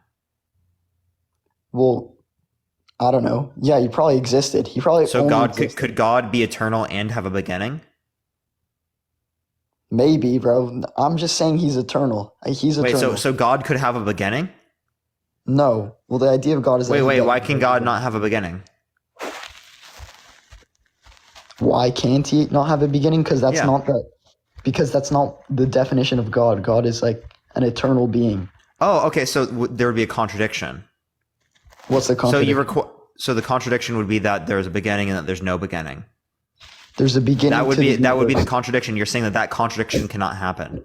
Okay. So your whole stance here relies upon the idea that logic exists, right? You're saying that there was a state in which logic was created, implying that there was something prior to logic existence, right? In which there was not logic. Okay. A beginning to logic. So at that beginning point to logic, that's when you're saying that God could exist and not exist simultaneously. No, God can't do that because logic still exists. God exists, bro. No, but logic always existed as well, right? God exists no matter what. But logic always existed as well, right? Logic was created when God created the universe, bro. Okay, so prior to the universe existing, God could exist and not exist simultaneously. Bro, God didn't create. Okay, so listen. You said God can exist and not exist at the same time. There's no time, bro. He created time. So how would he? Okay, tell me how there's no seconds, there's no minutes. Hey, John, can you tell me what it means? He created everything, bro. Sorry, can you tell me what it means to create something? What it means to create something? Like to make. I don't know. I wouldn't know the dictionary definition at the top of my head. To make? Can you give me like an example of making something? Like a painter painting. that's like making something. So there was a point prior to the painting. There was a point in which the painting was undergoing, and then there was a point in which the painting was finished. Yeah, well, if I Those are follow three that changes in argument, states. You require time there. so if I follow that argument to its logical conclusion, then there was a creation of the painter, then there was a creation of the painter's mom, then there was a creation of the earth that the painter was on, and eventually the creation of everything goes back to God. So that's not just because It doesn't have to go back to just God, because right? the painter It is could be explained by time that or the painting was explained in time. It means okay. It doesn't mean that God was created in time. Because the idea of God is that he created time. So he was the beginning. Because you have to have a beginning to everything. So God created human time, but God still existed in a temporal notion because in order to create things, there would have to be a change in states. A point where God exists with no creation, and then a point where God exists with creation. If there was a change in states, that indicates to us that time would, or that God would have to be temporal. So you're limiting God. Because God he literally can do whatever he wants. That's literally the whole point. So you're limiting him by saying Can God that he has create a to rock exist that's in so heavy time. that God could not pick it up? No. No? So he can't do that? Okay, that's like you know what that is? That's like a play on words that like No, it's a contradiction. but that's just listen. That doesn't actually disprove God. So though. God cannot do That's just- logical contradictions. Right? So God can do anything that he wants that's possible. Okay. So I don't think you're understanding. I'm not understanding? What am I not understanding? Okay, so there's no time. So God created everything. So you're trying to explain that God didn't exist by rules that exist in our universe when he's not limited by rules. No, that I'm exist not in even our talking about universe. whether or not a God exists right now. I'm trying to help you out with your own theology, bro. Okay. So you'd have to say that God is temporal to explain that there was a change in states, that God existed with no creation and then God existed with creation. This is compatible with your view. You can still hold your view and say that God is temporal. You're just saying that God created time for humans. Okay, all right, continue. What are you going to say next? That I was trying to get that to you. I was just trying to show you how atemporal causation doesn't make any sense. Okay, yeah, but you understand that time is something that exists in our universe that God created. So you're trying to use so there something could be two that time God zones, created right? against him. So there's God time zone, and then there's human time zone. So God created human time zone. No, there is no time with God. Okay, bro. That Do you doesn't make any understand sense. this? Do you understand this? God created time. Wait, How are you here, going to say John, that can you give time is me, going to make... hold up, before you do, can you give me one example of a circumstance in which something caused another into existence, right, and that didn't require time to explain it? Okay, you're asking... Okay, so let me just break down this question. So you're asking me to explain something that only God could do based off something that exists in our universe. So we have no reason to believe this, you're saying, because we can't think or conceive of a single circumstance in which there is a creation type event without time. Okay, there's no circumstance in our universe because we're bound by time. Okay? There is a situation where God creates time and then creates everything. God creates time for humans, though, right? In order for God to create God something, doesn't God have would. time, bro. Okay, I think this is bad theology, right? There are other Christians that don't hold to this. I don't think that you're willing to even critique that point. So, what can you give me any? There's no circumstance that's conceivable in which tells us that you can explain a change in states without time. Yeah, because you're asking me to conceptualize something that we can't conceptualize. So you're asking me to conceptualize something so that you God agree did. that we can't conceptualize of this event? Yeah, because we're not God, bro. Only God would be able to do that. Okay, so only God can conceptualize of creation that is atemporal. Yeah, because he did it. Yeah, sure. So this is just going to be something that is unexplained. Can you That's just okay? No, kind of can you like, conceptualize making a new dimension? I mean, I don't know if there was a creation event of a new dimension. No, but could you just conceptualize how a fourth dimension would work? Yeah. Isn't that time? Okay, what about a fifth dimension? Can you conceptualize that? Is there even a fifth dimension? There isn't, but can you conceptualize it? Okay, that doesn't make any sense. Yeah, exactly. That's what you're telling me. You're telling me to No. conceptualize Wait, something you, that conceptualize something God that created what? dimensions, God created time. Wait, So you're telling me to conceptualize something that, conceptualize something you didn't that even God reference? created. Wait, then you didn't even give me something to reference, right? Or conceptualize. If you didn't give me something to conceptualize, of course I couldn't conceptualize of it. I gave you something to conceptualize of. Okay, you're not making any sense, bro. You're I limiting don't know. God by his own I think creation. everything I'm saying So right you're now is saying, coherent. so God created time, and you're telling me that time limits God because he'd have to have a point in time. No, God created where a he standard created. of time. God didn't create all time, as No, he God is did. still temporal. No, he's not. Okay. So you think that God is atemporal. You think that logic didn't exist until creation existed. So again, prior to logic existing, God could exist and not exist simultaneously. Okay, bro, I don't even know what to say. You didn't even want to listen. I did listen to you. I listened completely to what you said. Can you just tell me what I said to you? What? Which part? What did I just say to you? David, Sarah, I appreciate it. Thank you so much. The last part. What I'm What was saying? the question I asked you? I don't know. I didn't. Can you repeat it again? Okay, so prior to logic existing, prior to creation, could God exist and not exist simultaneously? Yeah, but what I'm saying is the question is not a right Wait, so question. God could because- exist and not exist simultaneously. No, I'm saying the question is not right because there is no prior to creation. Because that involves time. That involves there being a measure of time. Prior to existence, there was no time. Wait, what does it God mean for created something time. to be eternal? To be eternal? Yeah. To be on forever. What is forever? Unlimited amount of time, I guess. Or no, without An the bounds of unlimited time. amount of time. Or Thank you for the without hand the up. bounds of time. So unlimited amount of time and eternal time would go back and forth all the way. Thank you. I appreciate No, the hand it heart. doesn't- So there would okay, be listen. an infinite amount of times prior to creation and an infinite amount of times after creation in which God would exist in. No. Okay, let me just reframe.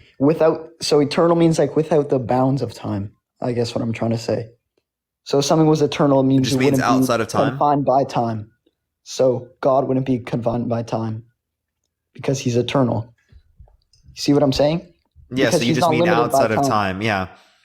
So 'Cause he what created do it. you think time is? What do I think time is? I mean, I don't know. Like, explain it to me. What are you trying to get at? A change in states. Okay, what does that have to do with anything? Thank you. I appreciate the galaxy. Thank you very much. I appreciate it. Okay. Well, are you saying that God never changes in states? There wasn't a point where God existed and there's no creation, and a point where God existed with creation? No, because you're saying a point in time when he created time. Like, that's literally what I'm saying this whole time. He created time. Bro, how would he be limited by his own creation? There's no time. Here, maybe I'll ask you this listen, question. bro. There's no time without him creating it. So how are you going to tell me that he created something and then it's limiting him after? So God created time, right? Then bro, that does not make any sense what you're saying because you're limiting him by his own creation. So cause, there's not a prior state and then a state after that? And a cause? No, because your question is wrong. There is no prior. Are you not hearing me? Prior is a So there's form of just an time. effect. So I'm telling you that there was no time before. So there's no cause, before- there's just an effect. No, God is the cause. Okay, so cause, then effect, right? Yeah. Okay, so if it's cause, then effect, that implies that the effect is after the cause. Okay, so the cause is prior to the effect. No, that doesn't necessarily mean that. I mean, for our universe, within the bounds of time, that's true because everything takes time to be created. But the idea of God doesn't mean that he necessarily be limited by time to create something because he created time. So you're trying to say that God, there was time before God is what you're trying to say when he created it, which doesn't make any sense because I'm telling you that God created time and you're telling me that time No. already So again, existed we're before talking God. about causation, okay? So like prior state of a cause and then a state after that where there's an effect. You're disputing that causation requires a cause then effect. You're saying that cause and effect happen simultaneously, apparently, or that I don't even know how you for reference. God, I don't. For God, it does. For everything else, it doesn't. Okay. I'll give you a thought experiment. Let's just say that there's a God and he creates, I don't know, the first, second, and third dimension. Okay. And then you're trying to tell me, well, where is God? Okay. That's what you're trying to do. You're trying to say, where is God in these dimensions? Like, he's not anywhere in the dimensions, bro. He created it. He's outside of it. That's You the just say idea. God is immaterial. No, let me finish. So you're trying to say, so God created time, and you're trying to say, well, what did God do before this time? He created it. That's literally the whole idea. So you're limiting God and saying that he's somewhere in the physical world or the physical world applies to him when the whole idea is that he Lap is 6. that 10 he minutes, created all 26 this world. seconds. Okay. Lap speed So- 5.7 Wait, John, you're just miles per repeating hour. yourself, right? Total so 1 hour 19 all I'm seconds. saying is there's a Total notion of 6 miles. cause then Heart effect. rate 95 Is that what beats you're per disputing? minute. No, I'm not disputing that there's cause. You're not and disputing. effect. You agree that there's cause then effect in all circumstances when it relates to causation. Yes. Okay. So there's a prior state of a cause and then a state after that, right, in which is an effect. Agreed? The effect would be creation. So the cause of the creation happened prior to that. No, because you see, okay, I'm gonna actually get off the live, bro, because you're not understanding. You understand what? No, you Okay, just what does the disputed word your own prior mean? premise. No, But what okay. does the word prior mean? Before? Okay, so what is before? Does that have to do with time? Yeah, it does. Yeah. So who created time? Who am I saying created time? You're saying God created time, right? But So- you also at the same okay, no, time. let me Hold up, speak, no, let me John. speak. I want you to Let me listen. finish, bro, I want you to let me finish. listen, John. At the same I'm time, listening, you bro. said at the same time you said that cause happens, then effect happens. Okay, you agreed that the cause happens prior to the effect. So if the effect is the universe or creation, then the cause happened prior to that. You're saying that that's literally a temporal notion. Like you're saying that like time was created at the effect, but then there was something that existed prior to that. That's where you're contradicting yourself. So it's not me not understanding. It's you are literally contradicting yourself. Okay, try to say your argument. Try to say your same argument, but don't say prior. Don't say before. Don't mention time. I It's can't literally talk impossible. about that You see without how it's mentioning impossible? those. Because what are you talking about? Yeah, you see how it's impossible? Who am What I do you saying mean? What do you created mean? time? Yeah, because that's the God whole created argument time. is predicated off of Okay, us talking so about if somebody time. created If we're time having a and then you're trying to conversation about use something that is again- temporal Okay, and I bro, you can't don't mention understand. time, that makes no sense. Because he created it, bro. If he created it, then there is no time before him. Because that doesn't exist. The word before work because he created time. Okay? So you're trying to say before time, this doesn't make any sense. That's like saying, like I'll give you an example. That's like going to the North Pole and saying which way's north. Like, bro, that is north. But no, That John, is- you can't go more that's my northern than point. north. You are contradicting yourself. When you're saying that, again, there's cause, then effect, you're saying that effect happens after the cause. So there's before, okay? So cause Not is necessarily. before effect. You disagree with that now. Not Earlier you said necessarily that was before. true in all circumstances.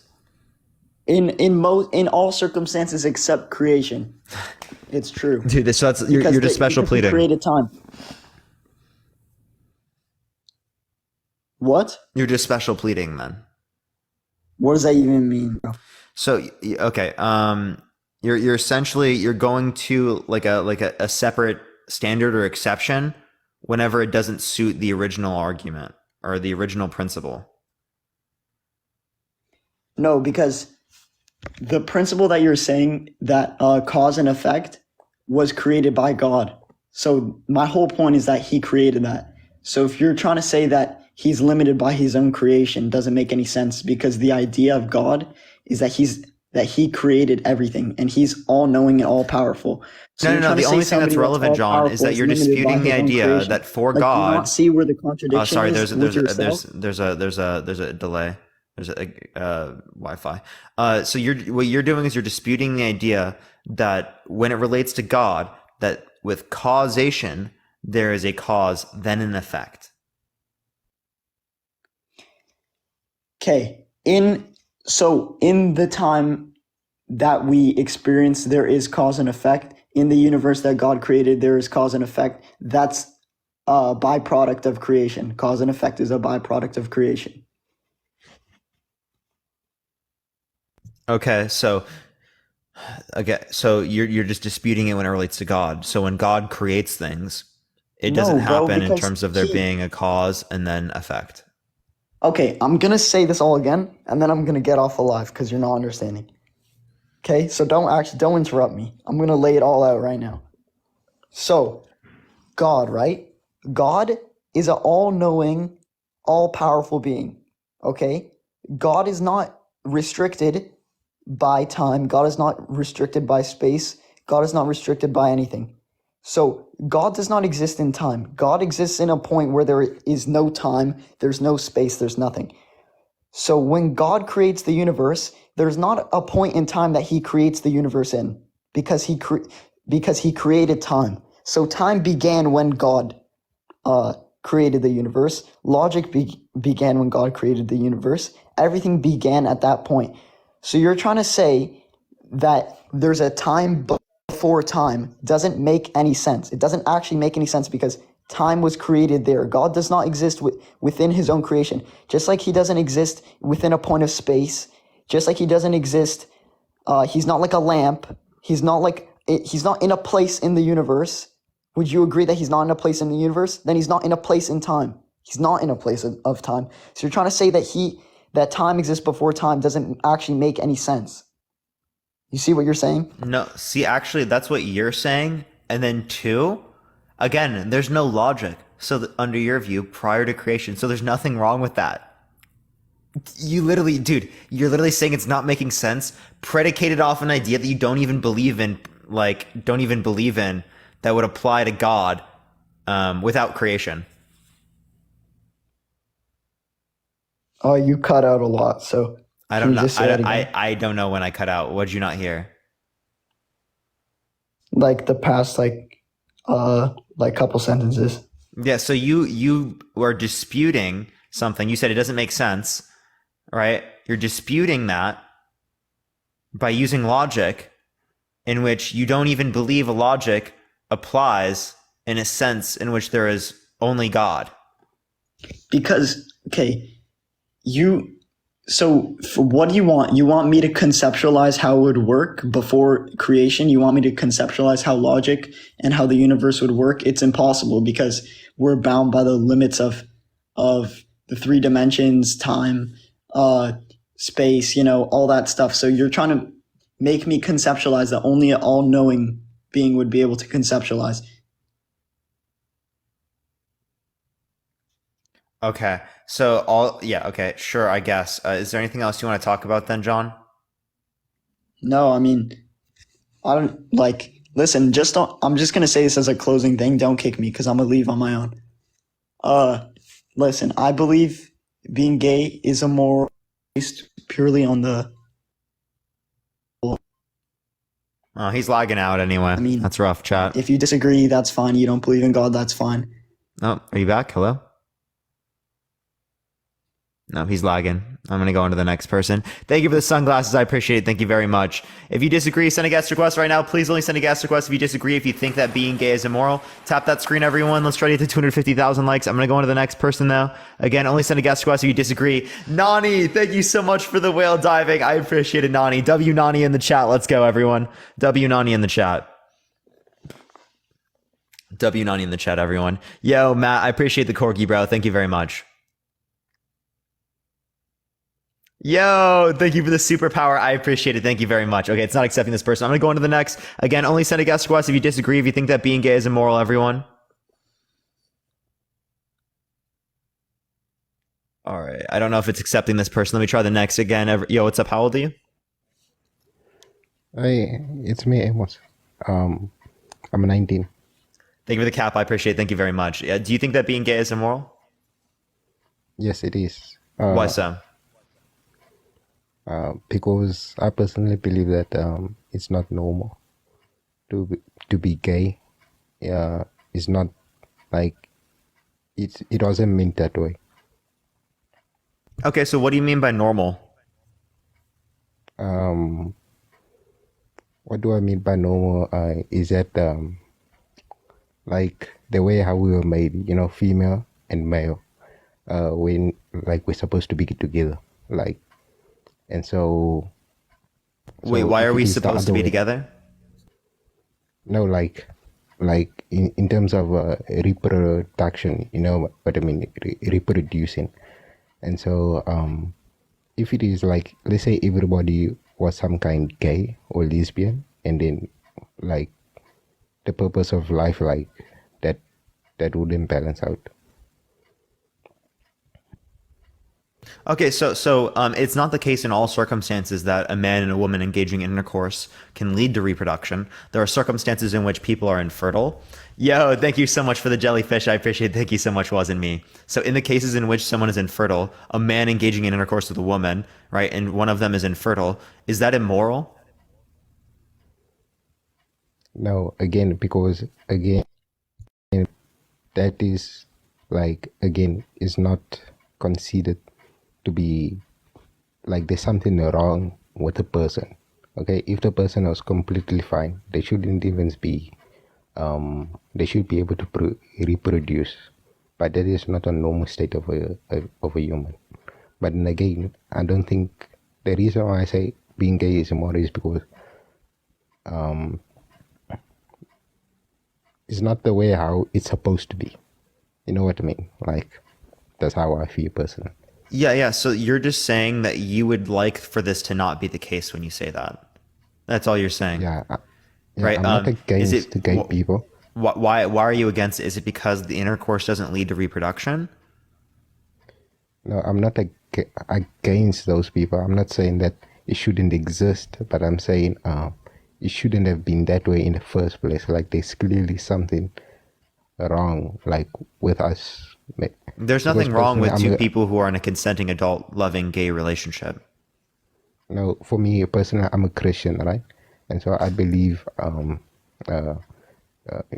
due to my religious faith, right? To my faith, I believe intercourse should only happen between a male and a female.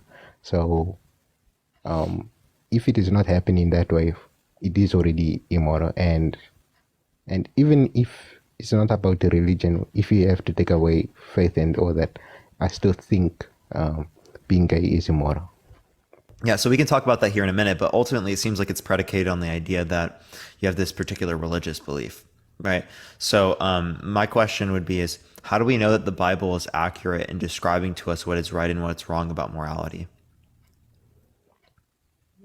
How do you mean, like, how do we know if it is accurate, like, the Bible? I mean, first of all, it doesn't just have to be the Bible. By all religions, if you have to look, it's not accepted to be gay, and the reason why I think that is because as we believe, if we believe in God, we have to believe that we're created by God in order to be female and male, right? To reproduce, to have intercourse, to get married, and so on, and then reproduce.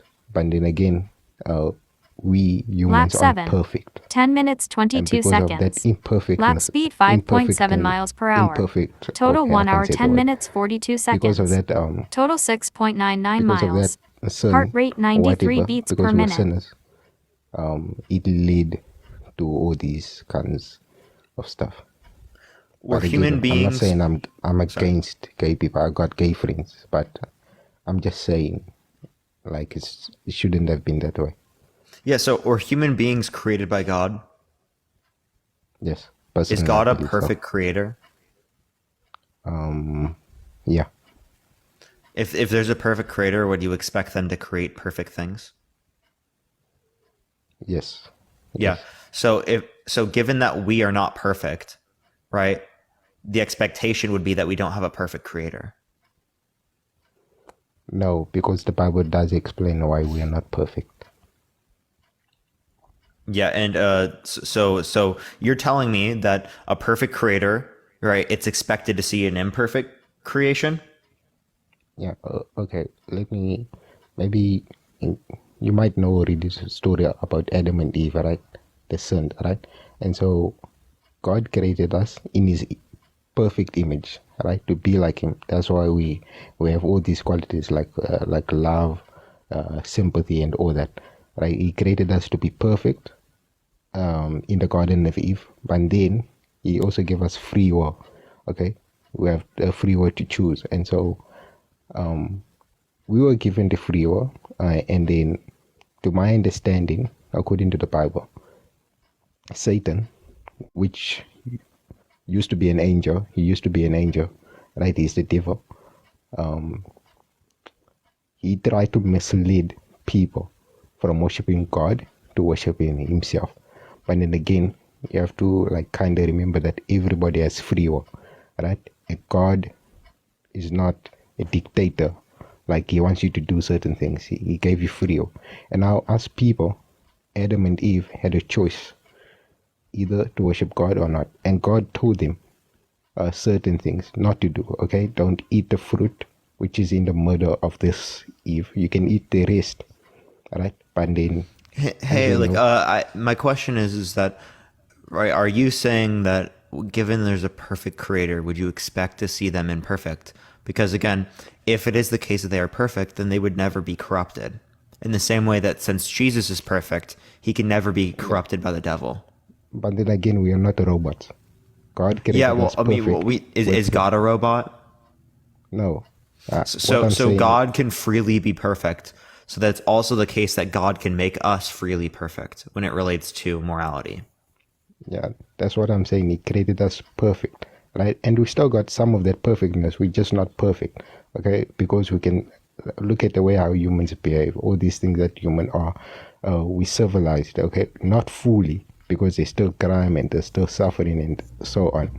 But we still some kind of resemble God, because we still got love. We feel empathy, which, by the way, not any other creature got in the world. Okay, it's just survive and live on, to sleep and wake up and hunt and so on. And so, as humans, we made a mistake back then, which led us to where we are today. Hold on. What does it mean to be perfect under the Christian view? It means to be flawless, right? So if you made a mistake, that means that you're not flawless. Okay. So the idea is that if they're perfect, they will never have had a flaw. No, you got free will. Yeah, but God has free will too. And even though God has free will, he's still always going to do the perfect thing, and he's never going to have a flaw. Yes. Yeah, exactly. Okay. God, so in that same sort of way, God would create human beings that would freely always do the good thing as they are perfect. Yeah, but then again, how do I explain that? As I said, the devil, right? He tried to corrupt people, and he actually tried to persuade Eve, which Eve did do. Like, she did something which God prohibited. So Eve made a mistake, or Eve engaged in sin, which is a flaw. Okay, so that would mean that she wasn't perfect. She wasn't perfect. No, she was perfect. Well, then she would have never sinned, because sin is a flaw. As I said, we are not robots, okay? We got free will, which means we're able So does God. We're able to decide for ourselves what's right and wrong, okay? And God gave us a compass, okay? This compass is our way of determining what's right and wrong. Okay, deep come to you and measure what you're feeling, and so deep down, you know what's a right and a wrong. Like let's say, for example, killing a person. Who set up the rules that you shouldn't kill a person? Who set up the rules that we follow today of morality? Nobody. Okay, but okay, animal.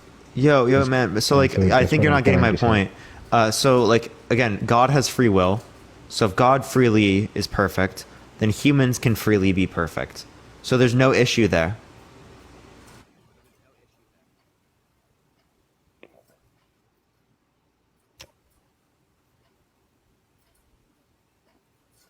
Can you repeat? I didn't hear you clear. Yeah, if God is freely perfect, then human beings can also freely be perfect, as God is all powerful and all knowing. So God knows how to create this possible world, and God can create the possible world as they're all powerful. Yes. Yeah. Exactly. Yeah. So again, human beings can freely be perfect. Yeah, they can, but then again, the reason why the world it is the way it is today, and God hasn't intervened yet, is because He gave us time. Because humans chose their own path, right? And God was like, okay, I'm gonna let them do it and let them prove themselves if they are right, like to be self-ruling, because the devil, what we believe is that the devil offered to humans, suggested to humans that they can be better off without God. Like they can be better off ruling by themselves, like the way how we are today, having governments, we're ruling ourselves, right? And we've made some technological advancements and so on. But then again, we're still suffering. Okay, humans haven't been able to solve problems, and so this proves that we can't lead our old selves. We need God, right? And that's where I believe that God in the future will come, where Jesus will come back to earth again, and yeah. Yeah. So where did you respond to my question?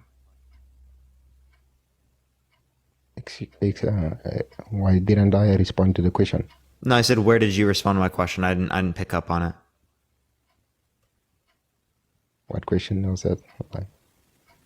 Yeah, so again, I was asking you about like God having free will. If God can freely be perfect, human beings can freely be perfect as well. There's no issue with that, right? Yeah, that's okay. That's why I'm saying that in the future we will be perfect again. Okay, so God just decided to create us imperfect to make us perfect in the future. Why wouldn't God just create us perfect? No, we made ourselves imperfect. God never made us imperfect. Okay, God made us perfect. That doesn't make any sense. Own free will. No, because if we were perfect, we would have never been able to engage in a flaw. So you can't be corrupted if you're perfect. That's why Jesus couldn't have been corrupted by the devil. Yeah, that's Jesus. Though. Everybody has their own conscience. And if we're already perfect, how do we get better than perfect? Like, if I'm already perfect, why do I need to be saved? You're not perfect. That's the thing. You're not perfect. You get sick. I'm not perfect. So you're not perfect.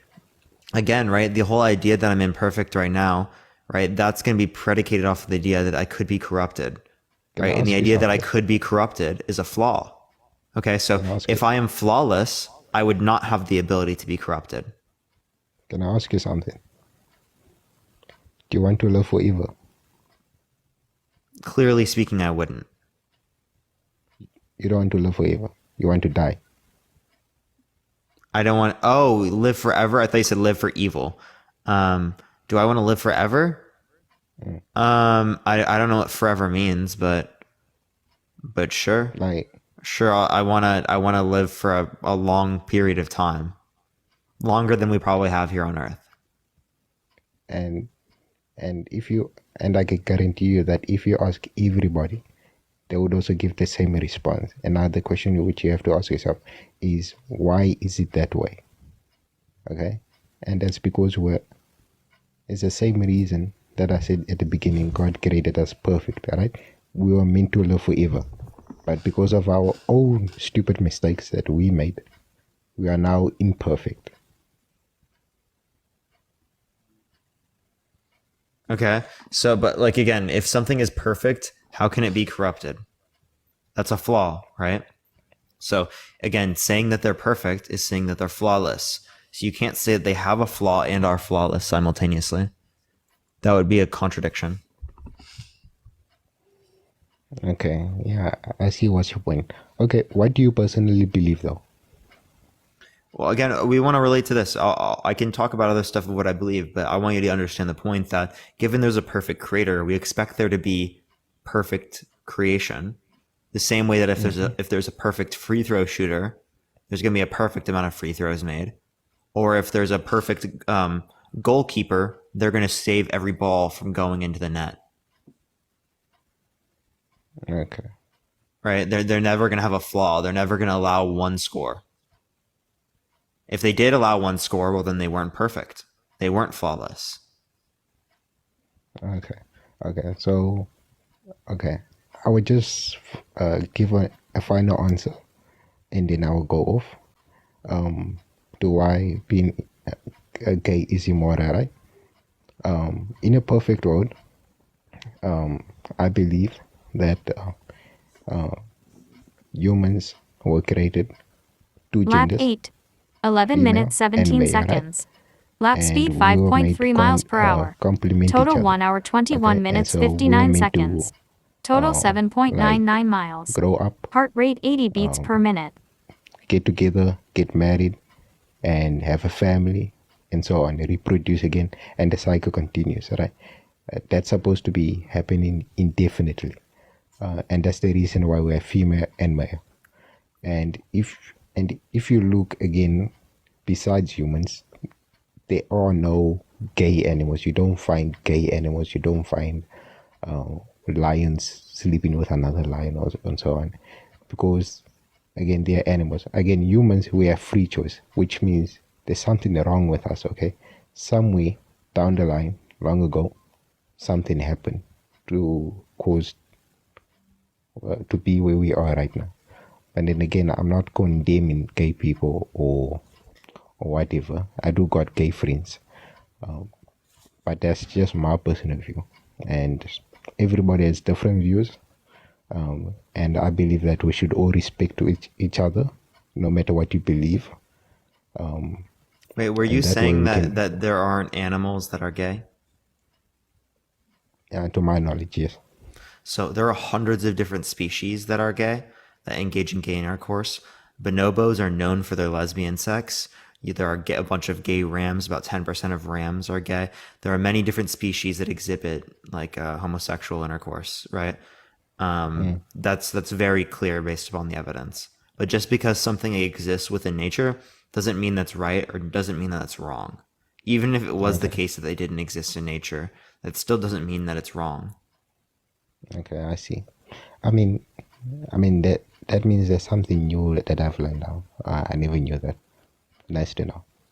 Thank you for the handout. I appreciate it. Thank you very much. Yeah, so sure. If it relates to the perfect point, then right, like let's think about this for a second. Let's try to conceptualize of this, right? If there's a perfect test taker, do you expect them to get 100%? If there's a perfect, yeah, if they're a perfect test taker in every single circumstance, they're gonna get 100% on a test. No.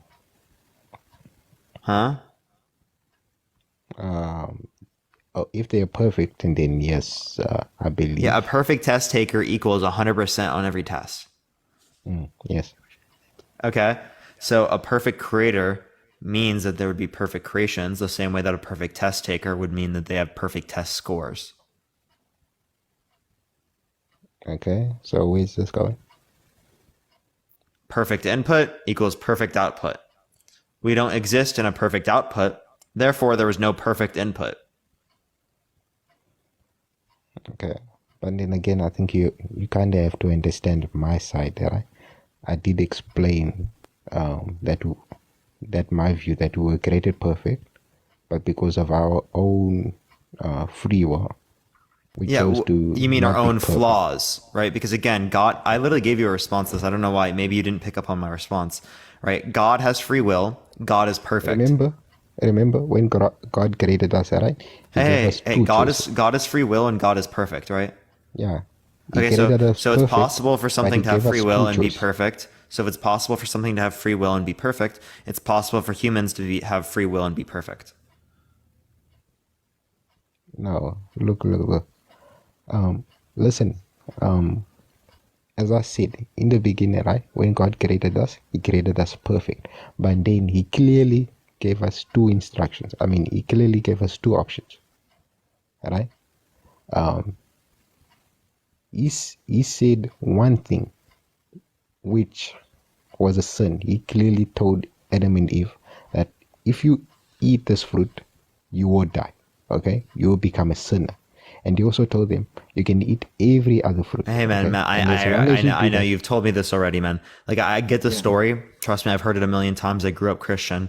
The point I'm disputing is that they would have never been able to be corrupted if they were perfect in the first place, because them being how corrupted do you know that, indicates bro? that they had a flaw. No, there can't be a photo. If you have free will, you can choose whatever you want. Yeah, I understand that, but you would always choose to do the perfect thing because you are perfect. Then that's just being a robot, man. And It then isn't because no, okay, I like how you just I like Amos. Do you want to respond to my point about God having free will and being perfect? Because if it's possible for God to be that way, it's also possible for other types of beings to be that way. Because God can actualize any possible reality. yeah, that's the sole reason why the devil exists, is because he resisted God. He had free will also. He was Do you an want? angel. Wait, what did I just say to you?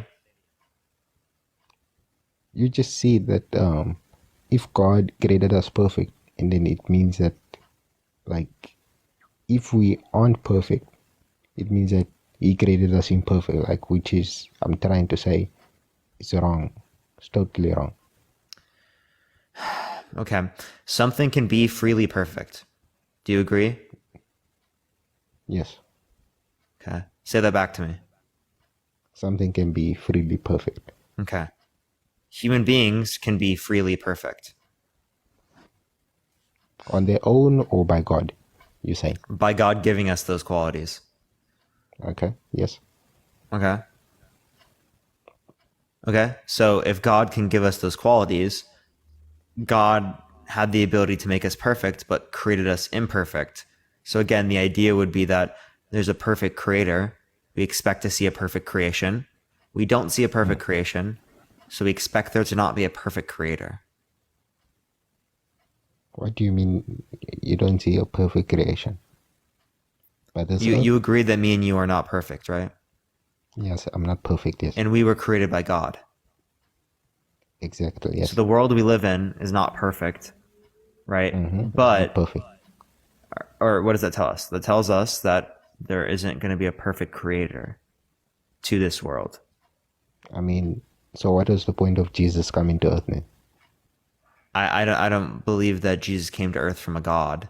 I believe that Jesus existed and that Jesus was crucified on the cross, but I don't believe in resurrection or supernatural being giving him like orders, or him being a supernatural being or anything like that. And so you believe the Bible is false then?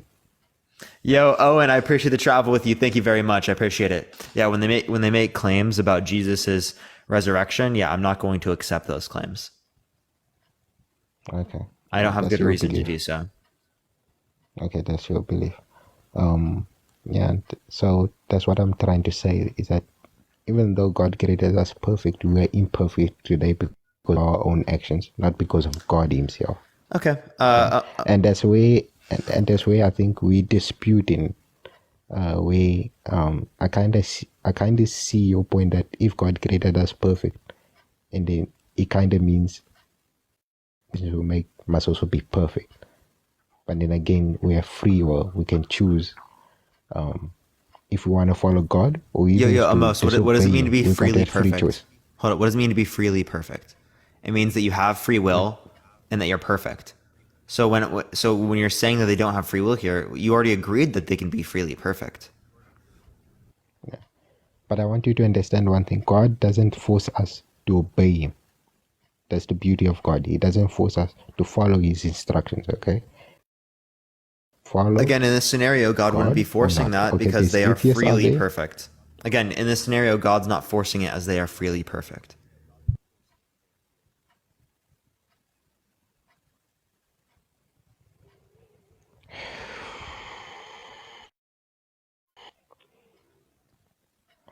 So, I don't think you're getting my point.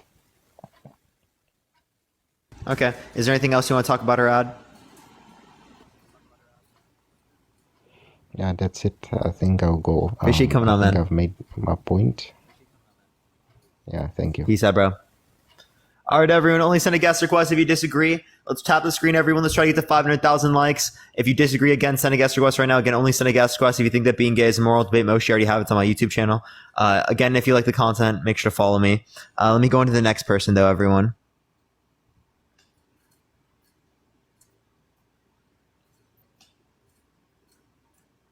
Yo, what's up? How old are you? Oh, they just left. Okay. It's not letting me. You gotta have 1,000 followers to send a guest request. Only send a guest request if you have not come on before. We're just looking for some debates, everyone. Yo, what's up? How old are you? Hello? Hello. Yeah, how old are you? I'm 69. For sure. Do you think that being gay is immoral? Yes. Wait, what's your birth year? 12/21/53. For sure. Yeah, so do you think that being gay is immoral again? Sorry? Yes. Yeah, why so? Yeah. Yeah, why do you think it's immoral? Oh. Oh. Oh. I don't think it's immoral. Okay. All right, Rodney, I appreciate you coming on. Thank you so much, man.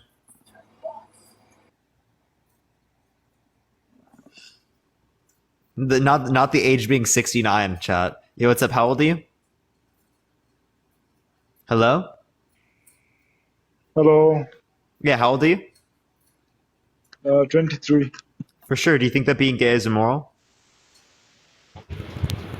Hello, can you hear me? Yeah, do you think that being gay is immoral?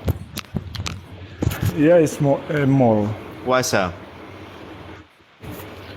because there have been a lot of creations like pupils, and who do that, so God punished them. So it's immoral. Okay, so you believe in... Wait, chat. Wait, are you driving? Yeah, a little bit. Oh, you are? Okay. Well, he did not sound like he was... He did not sound like he was driving, chat. I did not think so. I was like, why does chat think he's driving? Good catch, chat. Yo, what's up? How old are you? Hi, I'm 27 years old. For sure. Do you think that being gay is immoral? Yes, I actually do. Can you hear me? Yeah. Why do you think that being gay is immoral? Okay, first, can we just start off by you explaining to me, like, oh, can you give me the definition, your definition of being gay? Because as I heard, a lot of people have different definitions of the term gay. For this conversation, I'll just define it as same-sex attraction. Attraction. Like you finding someone else attracted, or like you reacting on... Yeah, like sexually attractive, yeah. Okay, well, if you, like, for instance, if I had to think like you, or attractive, or you're handsome, I don't see a problem with it. But if I would want to react on my feelings towards you, then I think it's being immoral. You get what I'm saying? Okay, so you think that gay intercourse is immoral? Yeah. Okay, so why do you think that gay intercourse is immoral? Because it also all comes down to like religious point of views, like our purpose of being on earth. I think one of them is to like reproduce. A man and a man, a female and a female can't reproduce. Like if all of us had to be gay, all of us had to be lesbians. Before we go into that, can I ask you a question? Do you think it's immoral for me as a man to engage in intercourse with someone who would be infertile, who's a woman? No, I don't think so. No, but it doesn't lead Lap to 9. reproduction. 13 minutes 14 seconds. Lap I speed get where you're going 4.5 with miles this, per hour. but Total still, 1 hour that's 35 like minutes 13 how it's seconds. supposed to be. Total That's how I see 8.99 it. miles. It's a Heart male rate and a 90 female. beats per minute. So That's how do you why know they it's say it's why you think it's supposed to be that way is predicated off of your religious beliefs. So what particular religion do you believe in? Okay, I know the Bible and I'm a Muslim. So either way, I can talk about both. Okay. So how do you know that? How do you know that the Quran is accurate in describing to us what is right and wrong about morality?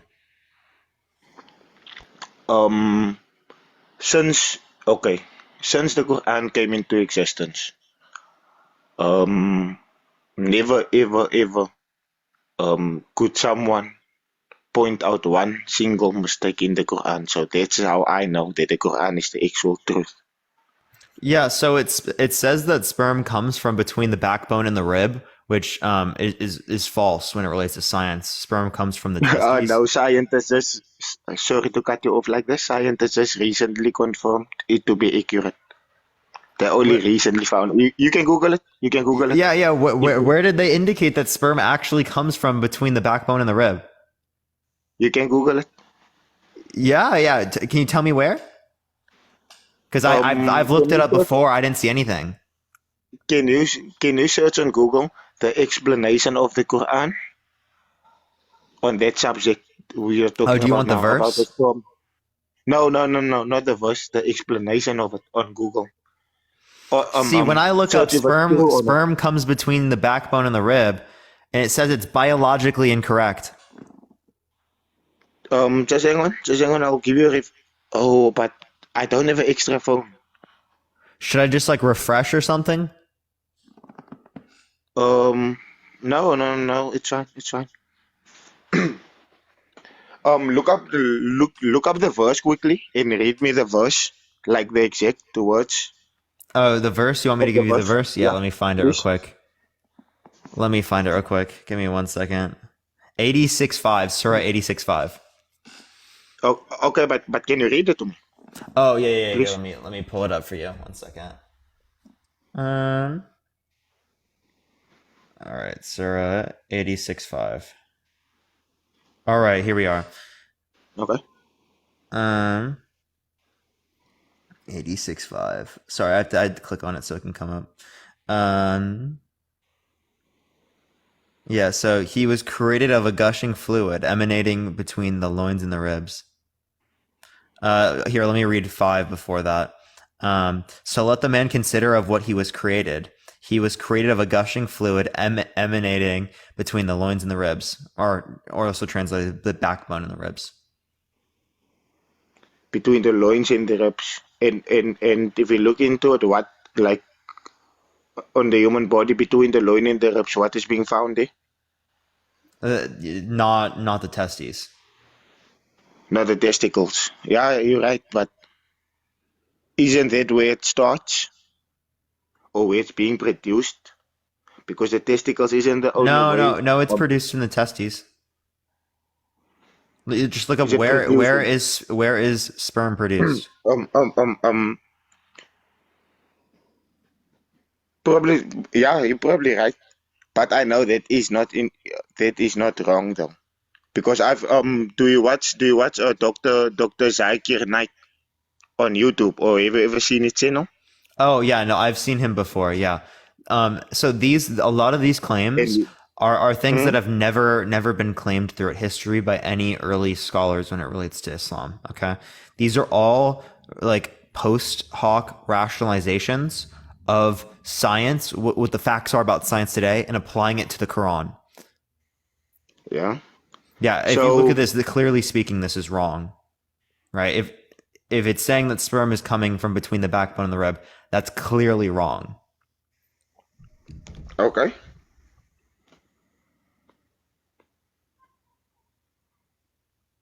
So you said that there's never been any inaccuracy listed in the Quran. Well, that's clearly an inaccuracy, right?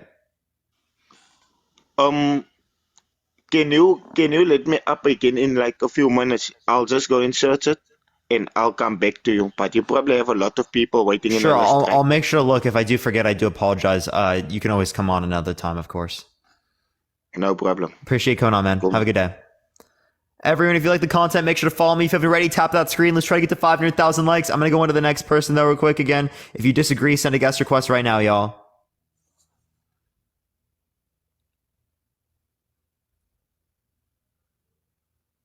You, what's up? How old are you? I'm 39. For sure. Do you think that being gay is immoral? Yes. Why so? Because it goes against the word of the Bible. How do you know that the Bible is reliable in describing to us what's right and wrong about morality? Because I pray about it. Okay, if a Muslim prays about the Quran, does that mean that the Quran is accurate? Well, I don't know. It depends on what God tells them. Depends on what God shows them. So it's not our job to decipher and to theorize what the Bible means. What it's supposed to be is for us to read and to pray about and allow God to answer that prayer.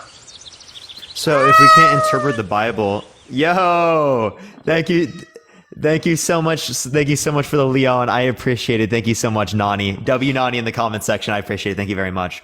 So if we aren't reliable in interpreting the Bible, what tells us that we are reliable in interpreting a spiritual experience from a God?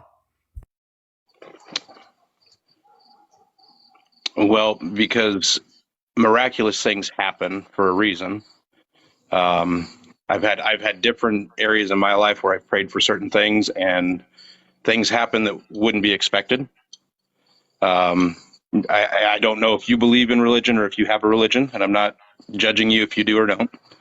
But I just know through my life experiences and when I've prayed for things, I've had things shown to me that maybe I didn't necessarily agree with, but that's, what God wants me to see.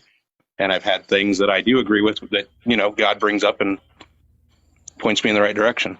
Did you get my point though, right? Like if we aren't reliable in interpreting the Bible or the scriptures, how can we be considered reliable in interpreting the experience that we get from God? I guess that's left up to you.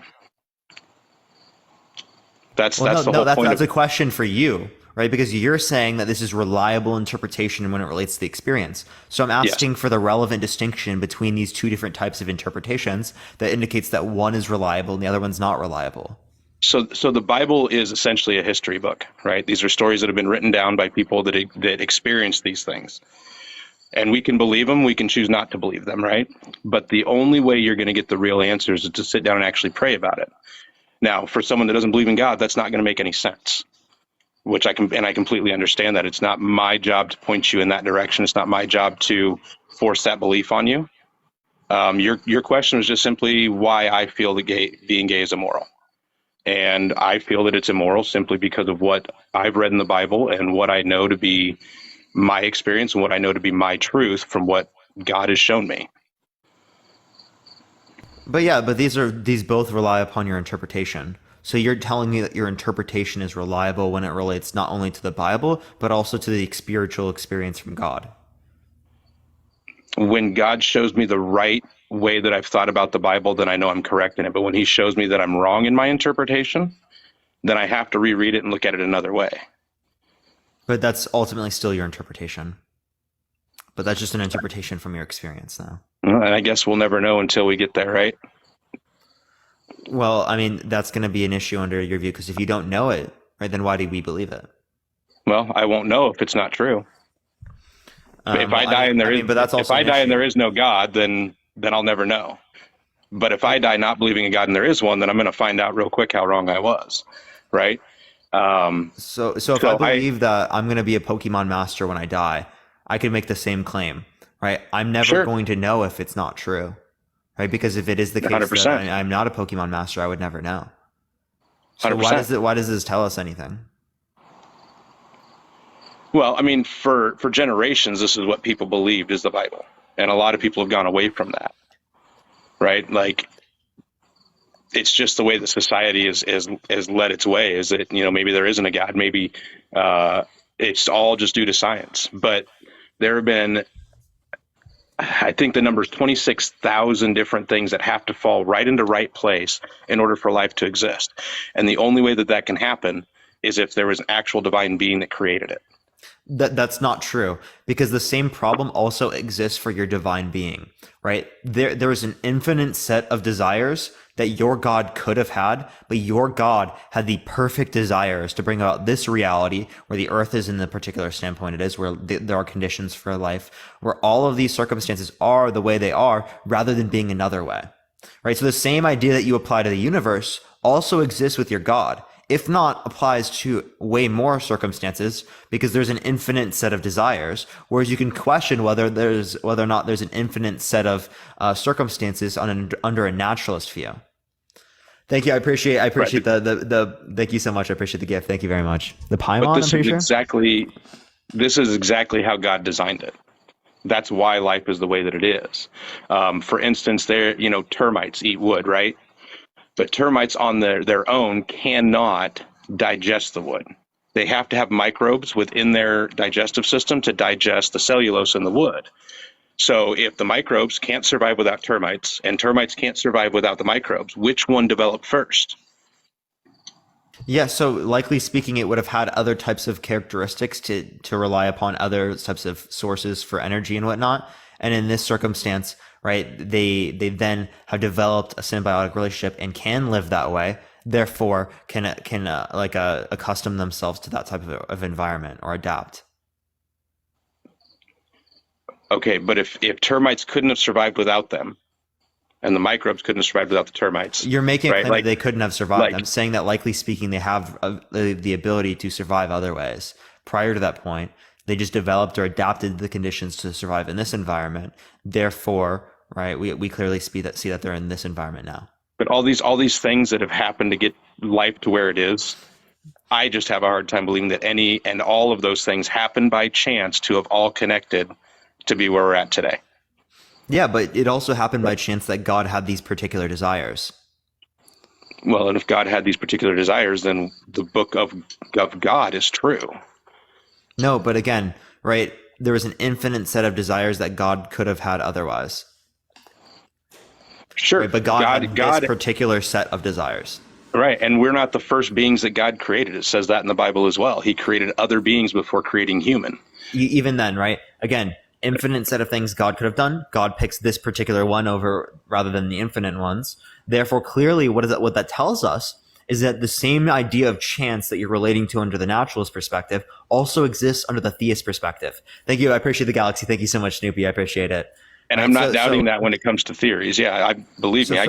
When we're doing a comparative explanation here, this fine-tuning argument doesn't set one to be better than the other. They're simply the same. I'm not disagreeing with you there. Okay. So I came on just because of the question. I'm giving you my answer and the reason I believe that. Lap 10. 13 minutes, 7 seconds. And in no way, shape, or form am I trying to get you to switch over to the way I believe. Oh, no, but I'm saying that you don't have justified reason yourself 21 to believe it. seconds. But I Total do. 9.99 I justify miles. my reasoning through the Bible. Heart rate 84 Okay, but how do we beats know per that the minute. Bible is reliable? But I don't need to prove to you that the Bible is reliable. I know it's reliable. No, I know it's reliable. How do you know? Because I have prayed about it. Okay. Thank you for the corky. I appreciate it. Thank you so much. And again, other people in other religions have prayed about their own religions, and they've gotten different answers that would be contradictory to yours. So is there anything in the Bible that didn't actually happen? Noah's Ark. It happened. Wait, so do you believe that there's geological evidence of a global flood? Yes. Okay, where's that geological evidence? It's in the Bible, and two, there's plenty of scientists that have studied it.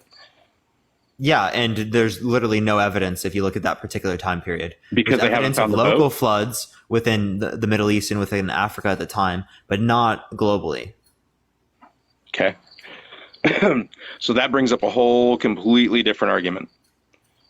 Okay, so the world doesn't exist as a globe. That's another thing you've got to look for yourself. But there is no way that when you read through the Bible, you can come out believing that the world is round.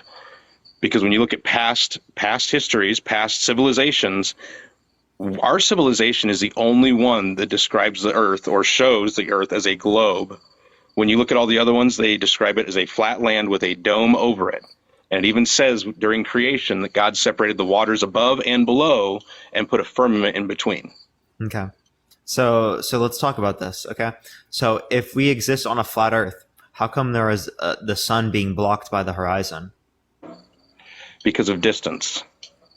That wouldn't happen with distance. Distance would indicate that it would get smaller, right? And that it would disappear fade out of from existence your, because it would disappear. Not that it would be blocked by a horizon. No, that's perspective.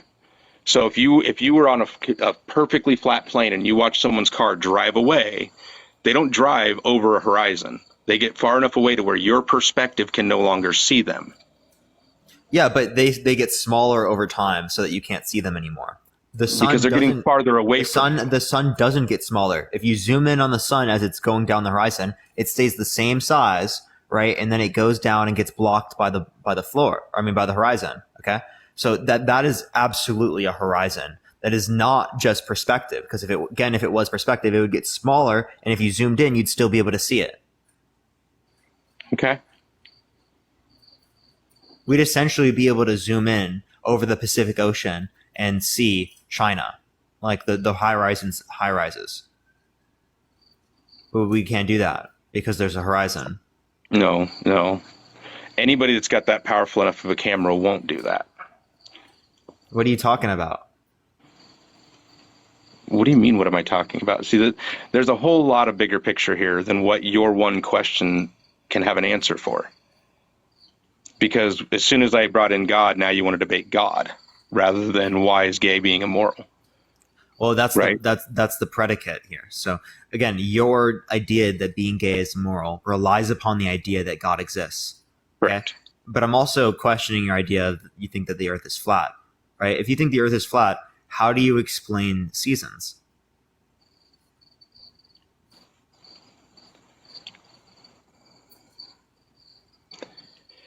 So the Earth doesn't follow the same pattern as it flows over the top of the Earth. Okay, it's got a S type of curve to it.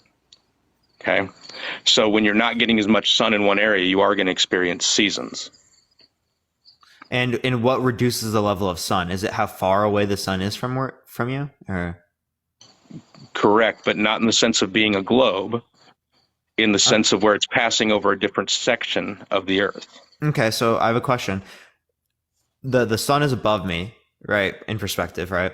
If I go up in the atmosphere, right, it should get warmer, right, because I'm closer to the sun. No. No? No. You just said that what explains seasons is the fact that the sun is closer to that area, right? So why is it different in this scenario? No, I couldn't explain that one. Okay. When it relates to like a lunar eclipse, how do you explain that? Well, if I could remember the actual site that I got that information from, I'd have a better way of explaining it for you. But it's no different than putting a penny in front of a flashlight, right? Like if you hit it from an angle and from the distance it's supposed to be, you don't cover all the light. But if you put it in the same perspective of how a flat earther sees it, you can cover up the flashlight with the penny. So it's no different than putting one globe in front of another. But they have to literally be able to pass over each other in order for it to happen. Yeah, so, but isn't that a solar eclipse then? Sure. I was talking lunar.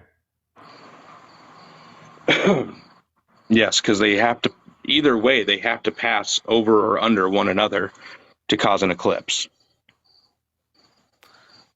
No. So that would be like the solar eclipse, where like the moon goes in front of the sun. The one I'm talking about is where you have the Earth here, right? You have the moon on this side, and then you have the sun on this side, right? So like the Earth is blocking the view, like the view of the light hitting the moon, so it produces a different color. Yeah, so that's all prism effect because of the firmament that's above us. It's no different than if you zoom in on stars, and there's been guys that have done it where they've zoomed in on stars. What do you mean prism effect? Because in order to explain this, it would have to be the case that the Earth is in between the sun and between the moon. No, I don't have to explain the Earth. If it's a prism effect, that's reflectivity of water. Reflectivity it's the same reason of why water? It's the same reason why you get a rainbow. So it's color being cast. It's color being cast onto the moon that causes that color effect. Color being how is the color being casted on the moon? Because the sun reflecting off the water. But that's how you get a rainbow. That's how a rainbow turns different colors. That's how light is reflecting Isn't the sun through. always reflecting off the water? Or isn't light always reflecting off the water from the sun? Well, yeah. So then why does it only happen in this circumstance? Different angles. Different that's angles. That's how prisms cast different colors because the light's hitting it at different angles. So what angle does it have to hit it at in order for this to happen? Oh, I don't know.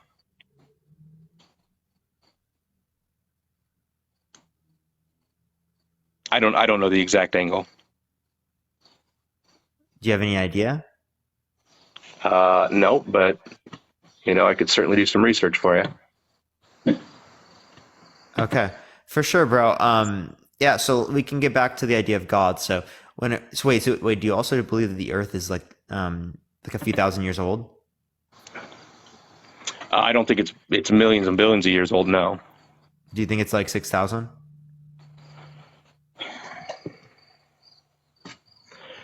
I mean, it could be older than that. When you go through and you look at from the time of creation and actually how long people lived, as it states in the Bible, then it's only a few thousand years old. What determines that? Just the Bible? Correct. Okay, so are you like? Can you tell me what the half-life of uranium is? No, I couldn't tell you the half-life of uranium. Yeah, it's about 4.5 billion years. And where's that study from? Like CDC. Okay. Okay, so if it's 4.5 billion years, how could it only be a few thousand years? How are they studying? Like, what is the scientific study or procedure that they have for aging it, and how accurate is it? No, they just determine the half-life of it. So it's from the CDC. Do you want me to tell you the methodology or something? Well, what are they using to study it? Like, how are they coming up with that number? Like how do they produce half-life? Sure. How do they look at something or test something and say it's 46 half-life is the million years length old? of time that it takes for half of the radioactive atoms of a specific radionuclide to decay. Right. A good rule of thumb is that after 7 half-lives, you will have less than 1% of the original amount of radiation. Miles Thank you for per the little hour. crown. I appreciate it. Thank Total you so 1 much. hour, Thank you for the 57 handouts. I minutes. appreciate it, Emma. Total 11 miles. Heart And rate then where's the evidence that 113 can beats prove that per that minute. theory is true? Because Because that seems like an awfully long time to be able to record how long something's been around. So it's the math. Okay. But how do they prove that it's true? The math. But see, you're still not telling me how they can prove it's true. All you're telling me is they do math and they say, yep, Do you that's not got to think be that? right. Wait. Do you think that there are proofs in math? Well, sure. Okay. I mean, 4 plus 4 is 8, right? I mean, yes, there are absolutes in math. Okay, so there are proofs within math. So okay, clear. But I don't see how they're We also proving. have dating mechanisms that we can use that date way further back than only a few thousand years. Mm-hmm. We can relate back humans in terms of like their existence in agriculture back like I think 12,000 years. Yes. Thank you, and, Snoopy. I appreciate the mystery firework. Thank you very much. I appreciate it. One thing I regret in my life is not remembering all the studies that I've read, because I do a lot of reading, but doesn't mean that I can remember all the sources. There was a video I watched of a gentleman that was talking about carbon dating and how it's inaccurate. And he's one of the people that I've followed that have explained how the world is not millions of years old. Wait, Barney. So my point. So maybe this will explain it to you. So like, what they're trying to see is the rate of decay, right? And given that they can look at a particular rate of decay, that indicates to them like what the half-life is, given the math. Thank you for the hand. I appreciate it. And there are a lot smarter people out there figuring that stuff out than me.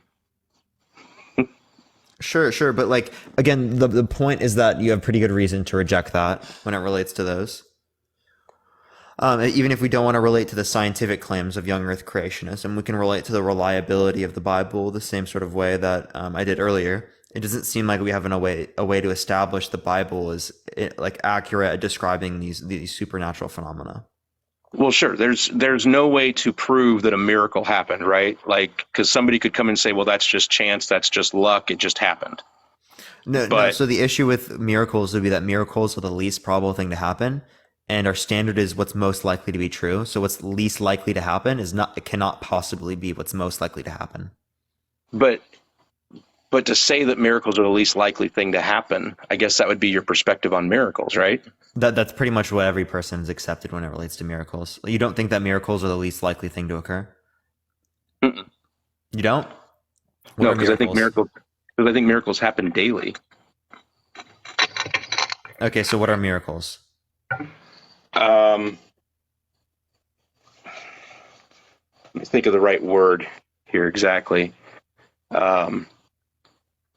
Short of lack of a better word, I guess, spontaneous things happening when you least expect them to. And I guess saying it that way kind of leads to, then you would say miracles are the least expected thing to happen. So that's the exact same thing to happen. Yeah, I mean, that's the exact same thing as I said. Yeah, expected to happen, I guess, yes, you're right. But I believe that miracles do happen every day because small things can be miracles. I mean, it's miraculous that we have a thing called life, right? Like life in itself is a miracle.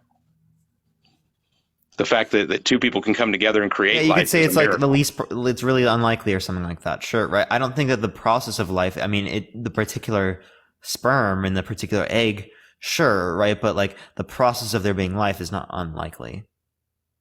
Well, okay. So earlier you mentioned something, and this could be off what you're talking about, but earlier to the last host, you had mentioned something about a woman being barren, right? Like, is that considered immoral if you sleep with a woman that can't have children? Right? Yeah, because people were saying that sex that does not lead to reproduction is immoral. Right. So Isaac had sex that didn't lead to reproduction in the Bible.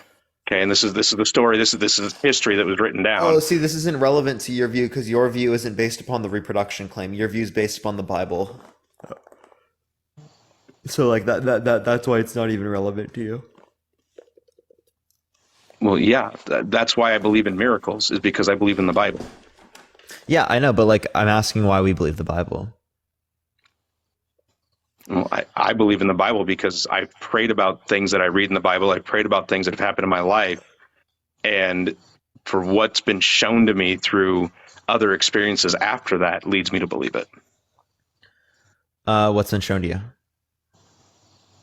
A lot of things throughout my life, like when you pray for things and you don't necessarily get the right answer, right? You wonder why, for instance, in my job, okay?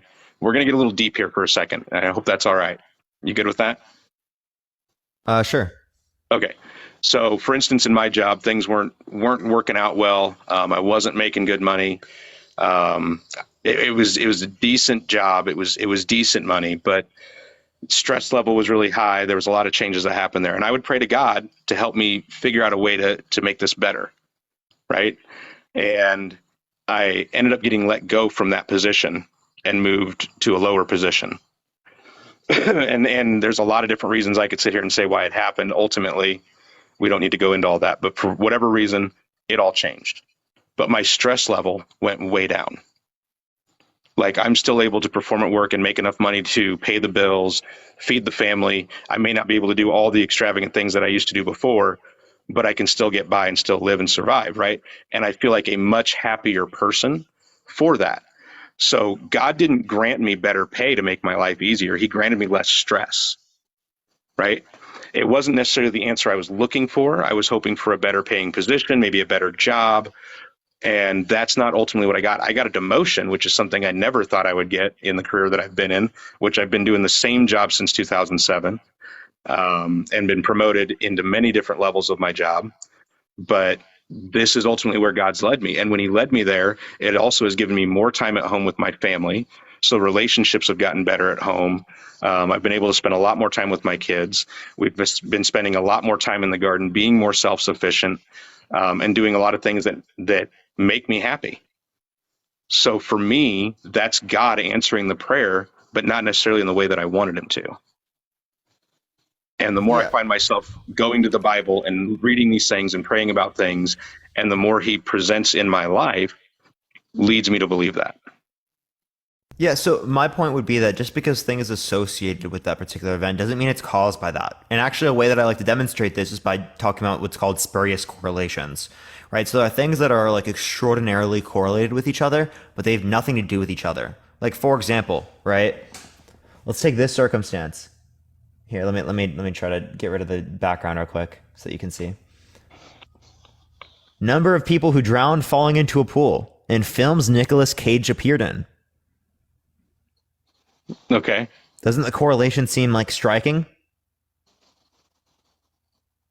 I'm not sure what that's supposed to show. Yeah, just because there's an association doesn't mean that one caused the other, right? We can look at U.S. spending on space, technology, and science.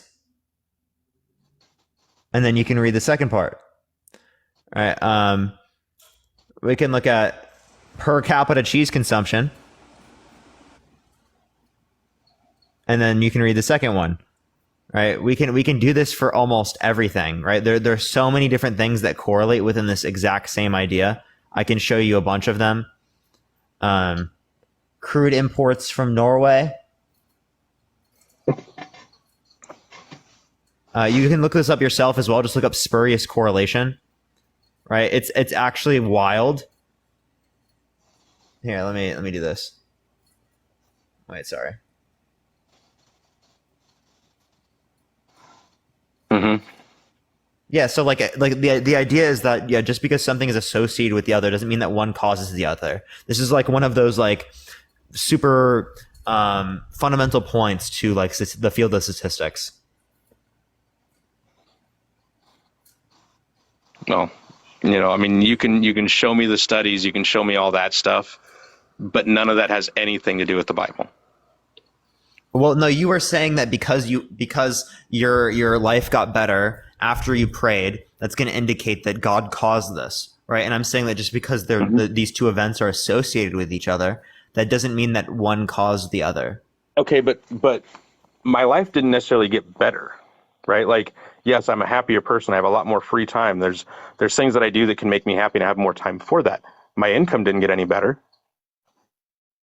right? So I still lost out on a lot of things, and I've made adjustments in my life to that, but I'm okay with it because I'm happier in what I'm doing, right? So just because, it'd be different if I prayed to God to like give me more money and then he didn't, then I'd be like, well, fuck, God doesn't exist. Excuse my language. I've prayed to God and I've never got a response. Does that mean that God doesn't exist? No. Okay, so like, I'm confused what your point is. Even if we do make a claim and it doesn't happen, or we do make a claim and it does happen, neither of them demonstrate whether or not it was caused by God or not caused by God. No, I think everything is caused by God. Okay. When the Holocaust happened, was that caused by God? Yes. God caused the Holocaust? Yeah, because he gave man free will. Okay, so you're okay with saying that God caused sin? Man caused sin, but it's because God gave man free will. But you said God caused everything, so God caused sin? God created man. But God caused sin, because God caused everything. Because he gave us free agency. So God caused sin. Right. But he gives you free agency to either sin or not sin. Okay, so if God caused sin, right, well then my question would be, right, how do we say that God is all good if God caused sin? Wouldn't it be the case that an all good being would only cause good? Because God gave his only son to come here and die for our sins. Yeah, but but like again, right? God, that doesn't dispute the idea that God still allows for babies to die of cancer. God still allows for babies to be raped. God still allows for death, illness, plagues. God still allows for natural disasters, hurricanes, tornadoes, right? Earthquakes, the whole 9 yards. All of those things are genocides, right? If you're saying that God caused these things, right, and God is all good, there seems to be a contradiction there. No, so just like with the flood that you say there's no evidence for, the people were being wicked. Global flood, by the way. Beyond the ways of what God wanted them to do. They were not doing what they needed to do in God's eyes. So he sent a flood to wash them away. And the only reason that men are still around is because Noah talked to God and told him that not all people are bad and that you shouldn't condemn everyone for the actions. So he gave Noah the instructions to build the ark, told him what he needed to do to fill it with what he needed to fill it with, the people, the animals, and all that, to save mankind. And then it was Noah's job to then fill the earth and to get people back to where they are and to lead them the way that they're supposed to be. But because man has free will, we will always inevitably choose to go away from God.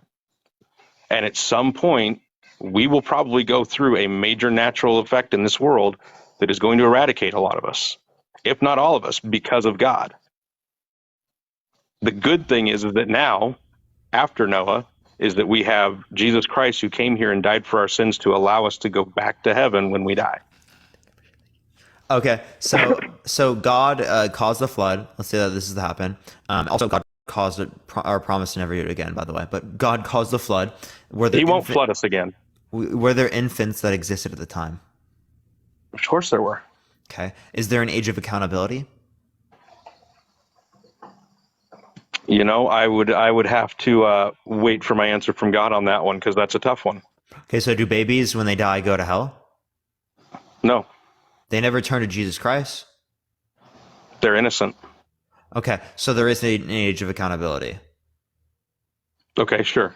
Okay, so these innocent babies, God had the ability to either poof them out of existence or to drown them. Would you expect a loving parent to drown their kids or poof them out of existence if they had to cease to exist? How do you know he didn't poof them out of existence? So you assume that he did poof them out of existence? He could have. I don't know. You don't know. So it could also be the case that it's better for God to drown them than to poof them out of existence. That's not what I said. So it's not possible for that to be the case. No, I'm saying that I don't know if he did or didn't. But is it possible? It's possible either way. So the Bible actually says that they were drowned. No mention of saving. Well, because there wasn't someone there to say what happened. So when they write down the history of what happened during that flood, all they can go off of is what they assumed happened. But doesn't God give them revelation? Isn't the Bible inspired word of God? Yeah, God gives them revelation. How did they write it then if they all died? Because there was Noah and his family. So when Noah and his family wrote it. Or whomever God told to write down the story. But didn't everyone get flooded? Other than Noah's family? Yes, but there would have been family after that. There would have been people after Noah's that. family, though. Well, yeah. I mean, it's no different. So Noah's family wrote this. Okay. Wasn't it Moses, though, that traditionally wrote Genesis? I thought he wrote Exodus, but I could be wrong. Okay.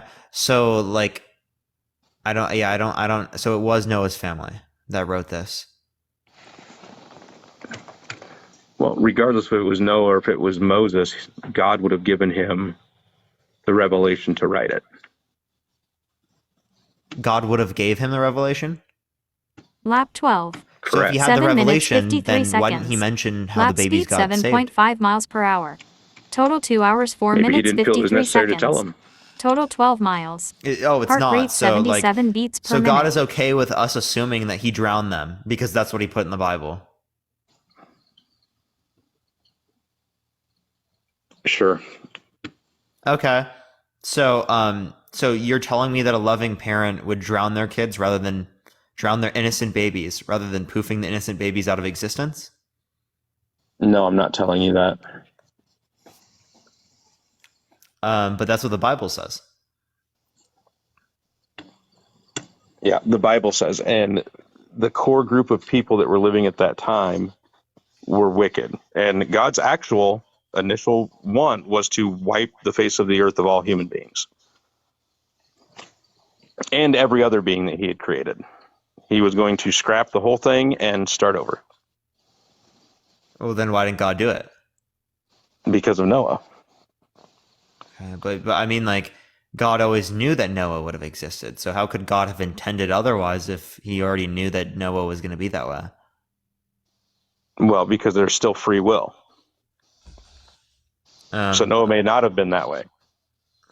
Yeah, but God always knew that Noah would have been that way.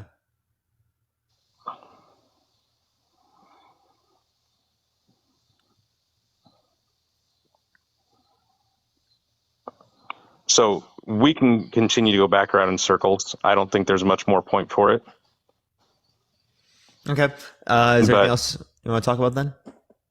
No, I do appreciate you letting me on, though. Appreciate you coming on, man. Have a good day. All right, everyone, if you like the content, follow me. If you haven't already, tap that screen. Let's try to get to 500,000 likes. Only send a guest request if you think that being gay is immoral. If you want to debate, we're just looking for some debates, everyone. I'm going to go into the next person, though. Again, only send a guest request if you disagree, y'all. All right. Yeah, what's up? How old are you? Hello. I'm 66. For sure. Do you think that being gay is immoral? Being gay is immoral.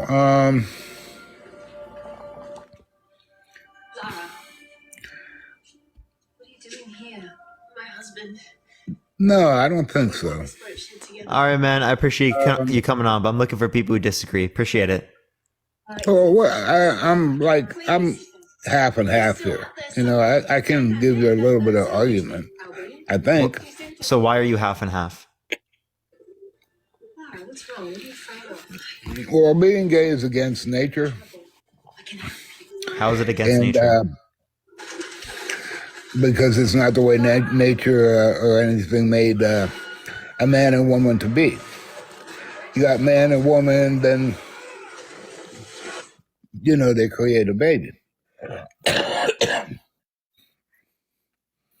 Yeah, so you're saying that anything that is intercourse that does not lead to reproduction is immoral?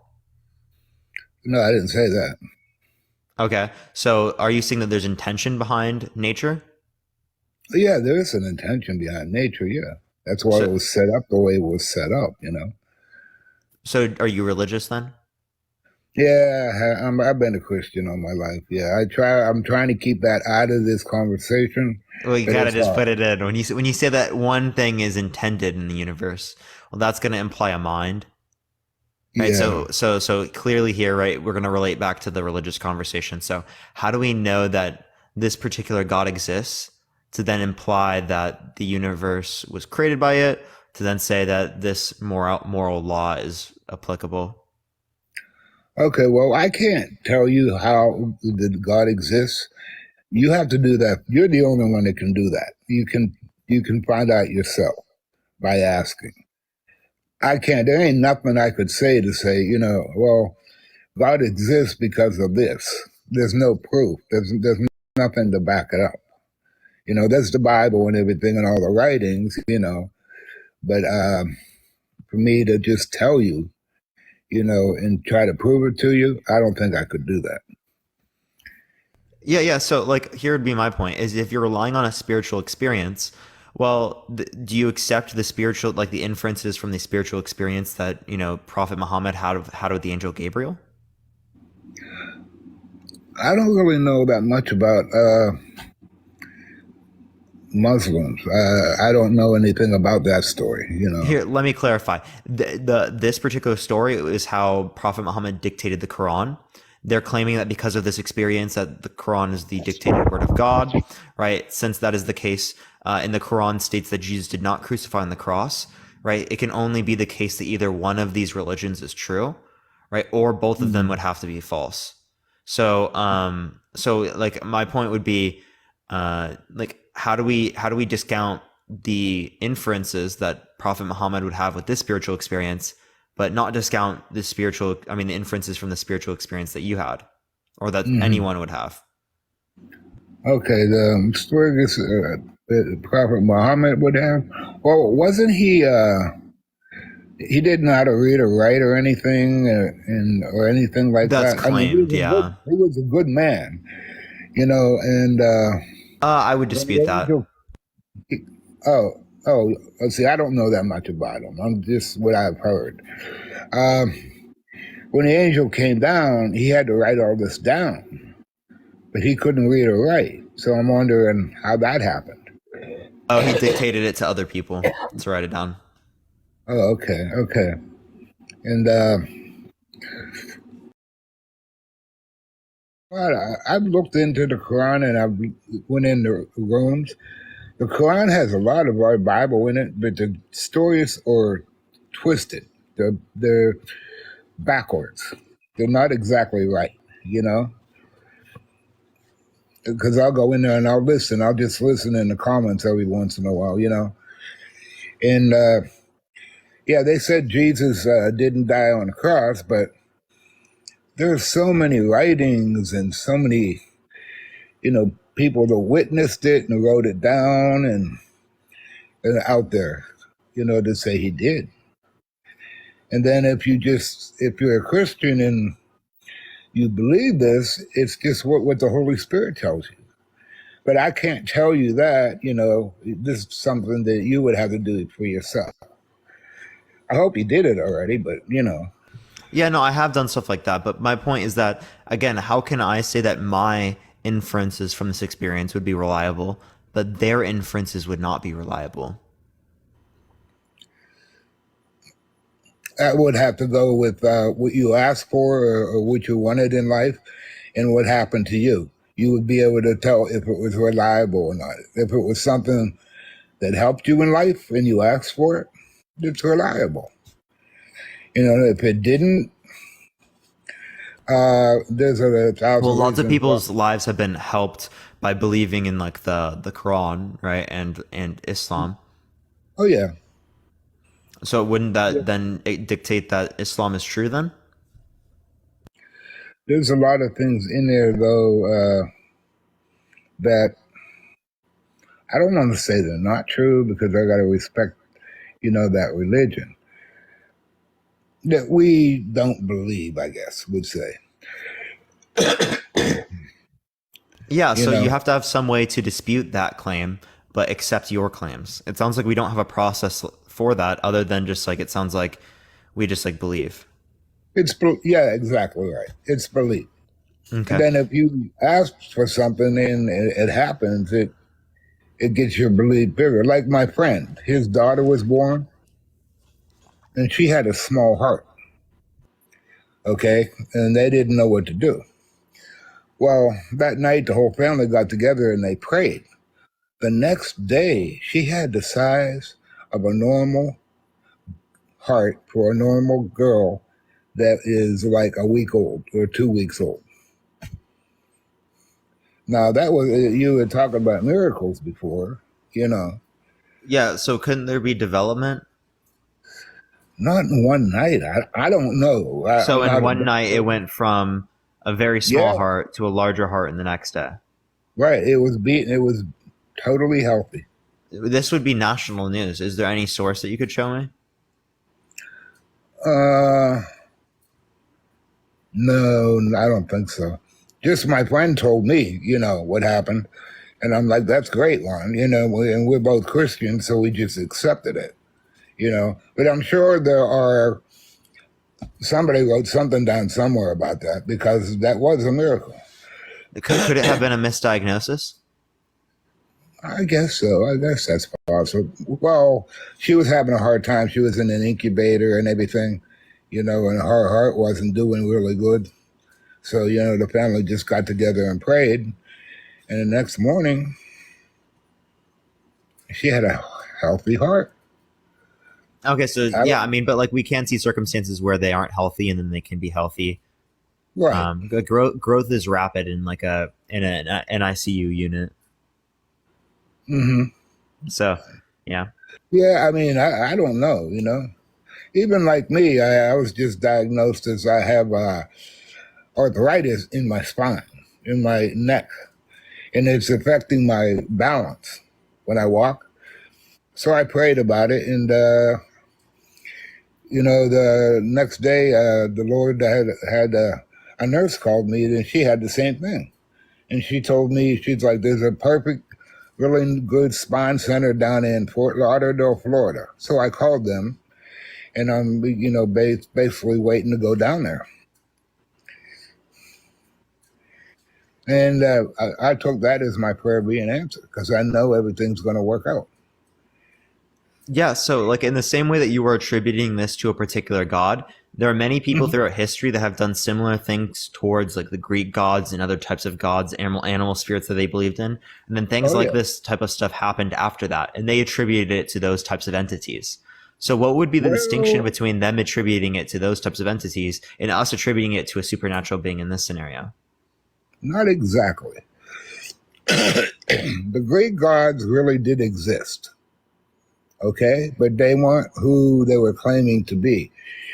Do you ever hear any stories about there used to? Oh, you think that they're like fallen angels or something, right? But like, that doesn't get past the point in which we say that again. This is going to be something that they would have attributed to that type of experience. Then, how do we then say that this type of experience would be distinct now? Well, they're like sleeping right now, and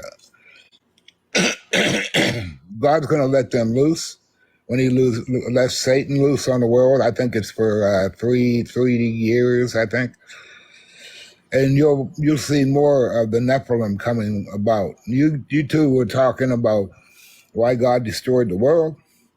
Well, that's why they were messing with the bloodline, and Jesus couldn't be born. They were trying to stop Jesus' birth. Okay, so they were messing with the bloodline, then God seen this, and He's like, "No, you don't, no," because they were making centaurs and all kind of crazy stuff. That's where all them came from. Then Hercules, he was a Nephilim.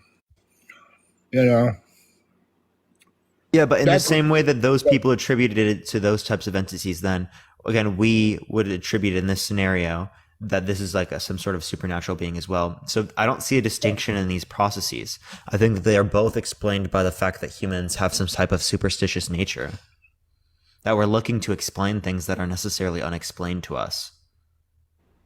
I see where you can see that, yeah. But if you dig into like different things, religion, science and stuff, I like learning about everything. You'll come to realize that there's a lot of it that can be explained, but it takes a leap of faith too. And then once you do that, go ahead. I was going to say that's where I see it to be unjustified, because faith has no process to confirm or disconfirm a claim. I can accept any belief by using faith. I can accept that when I die, I'm going to be a Pokemon master, right? I'm going to win all the gym badges. I can accept the idea that Stewie Griffin created the universe through a temporal loop. I can accept the Tooth Fairy created the universe, or that Santa exists. All of these things are justified if I just use the standard of faith. Right. I'm reading the comment. Anyway, well, yeah, first it starts off with belief. You have to have some faith. And then you start to get to know Jesus. And He comes to you, talks to you, and the Holy Spirit guides you. And you see your life taking on a different turn, a different form. It actually gets better. Thank you, Riley. I appreciate all the little crowns. Thank you very much, Riley. I appreciate it. So I'm confused what your point is with that. Well, actually, your life gets better. So some people's lives have gotten better, right? But I don't think that's true for everyone. No, it's not. It's not. You really have to believe, and you have to get to come to know Jesus. A lot of people's lives have been changed for the better, but there's a lot of people out there, they're looking for something right now, and they're praying about it and stuff, and they're not getting an answer, and they don't know why. Yeah. So like, it also seems like the process to get this type of experience also kind of relies upon a few issues as well. Because if you never get the experience, even though you ask for it, well, then it seems like the process was just done wrongly, right? So even if I do fit all the same conditions that other people have fulfilled, right, I still might not achieve the same goal or achieve the not goal outcome. Exactly. Yeah. I mean, if you want to know if anybody, wants to know if Jesus is real, just ask him to reveal himself to you. He will. He has with so many people. Sure, man. Well, is there anything else you want to talk about or add? No, that was about it. I was just trying to hang in your room for a little bit, that's all. Appreciate you coming on, man. Thank you so much. It was great talking to you. All right. Have a good day. All right. Bye-bye. All right, let's go to the next person. Again, if you like the content, follow me. Tap that screen. Let's try to get to 500,000 likes. If you disagree, send a guest request right now. I'm going to go on to the next person. By the way, everyone, if you want me to do a different topic here later, I might. I was thinking about it, but we'll see. We'll see. I think we'll be fine with getting guests on this. I think we'll be fine. Hopefully we can get to the next person. We do have like 20 something guest requests, so I think we should be fine in doing that. Oh, it didn't accept this person. Yo, thank you for the husky. I appreciate it. Thank you very much. Dude, the men are superior. I need to have like an all things considered on it too. Yo, what's up? How old are you? Hi, I'm 22. Yeah, for sure. Do you think that being gay is immoral? Yeah, I kind of wanted to like clarify your question a little bit. Like when you say being being gay, are you saying like the thoughts that you have, the actions you take? You just like, either or. Do you think gay intercourse is wrong? Yeah, that's where I would like draw the line. Yeah, so why do you think it's wrong? Not at like the temptations. I think it goes against God's character. So God. So do you believe in the Christian God? Yeah. So I mean, just to help you out, like I'm like a pretty like general evangelical Christian. So I believe in Jesus, Father, Son, Holy Spirit. Yep. Oh, okay. So how do we know that or actually, do you believe in the Trinity? Yeah. Okay. Do you think that Jesus is logically identical to the Father? No. So there are logical distinctions. So if there are logical distinctions, then how do you consider them one? Yeah. I don't think there needs to be like I don't know if I need to define every single way in which they are one for them to be one. I don't know if I'm claiming to have absolute knowledge, but like I think the general like Christian view would be that they're one in being, and three in persons. So I think what you mean is that there's three parts in one whole. Is that what you mean? No. So I think maybe a better description is to look at the way we see them interacting in Scripture.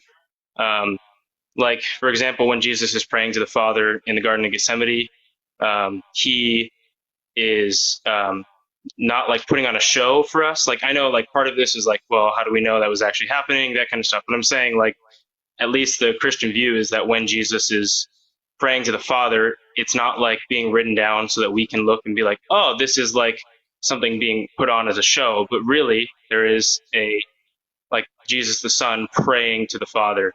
And that's a true relationship we're witnessing. That's not like Jesus putting on a mask, talking to the Father, like Jesus putting on a mask, then flipping over, putting on another mask, talking as the Father. Like those are two separate persons. But what makes them one being is that they are like the same in essence.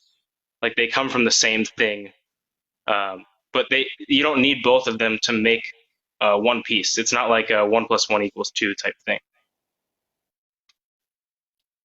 Okay, so you're just saying that there are, yeah, but like, so this just tells me that they are all gonna have like the same sort of consciousness, right? Yeah, Right, yeah, but that's they have, fair. I guess I just don't want you to imagine like a puzzle piece.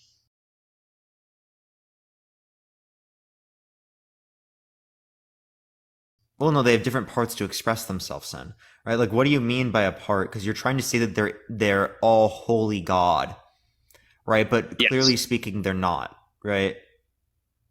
No, I would say Because they they're are. logical distinctions. Because if it's holy God, that would indicate that they're logically identical to each other, which you already agreed that they're not logically identical to each other. Right. So that's why I'm saying that you're kind of forced into this point where you have to accept that they are three parts to one whole. Yeah, I guess that's not the Christian expression. I mean, maybe you've caught me in a logical conundrum. I guess that could be fair, but that is not that's not what I'm saying. I am saying that they are made up of, three parts that makes an egg, but that they are distinct, but one. And I guess it's not one in What does it the mean same to be term. one?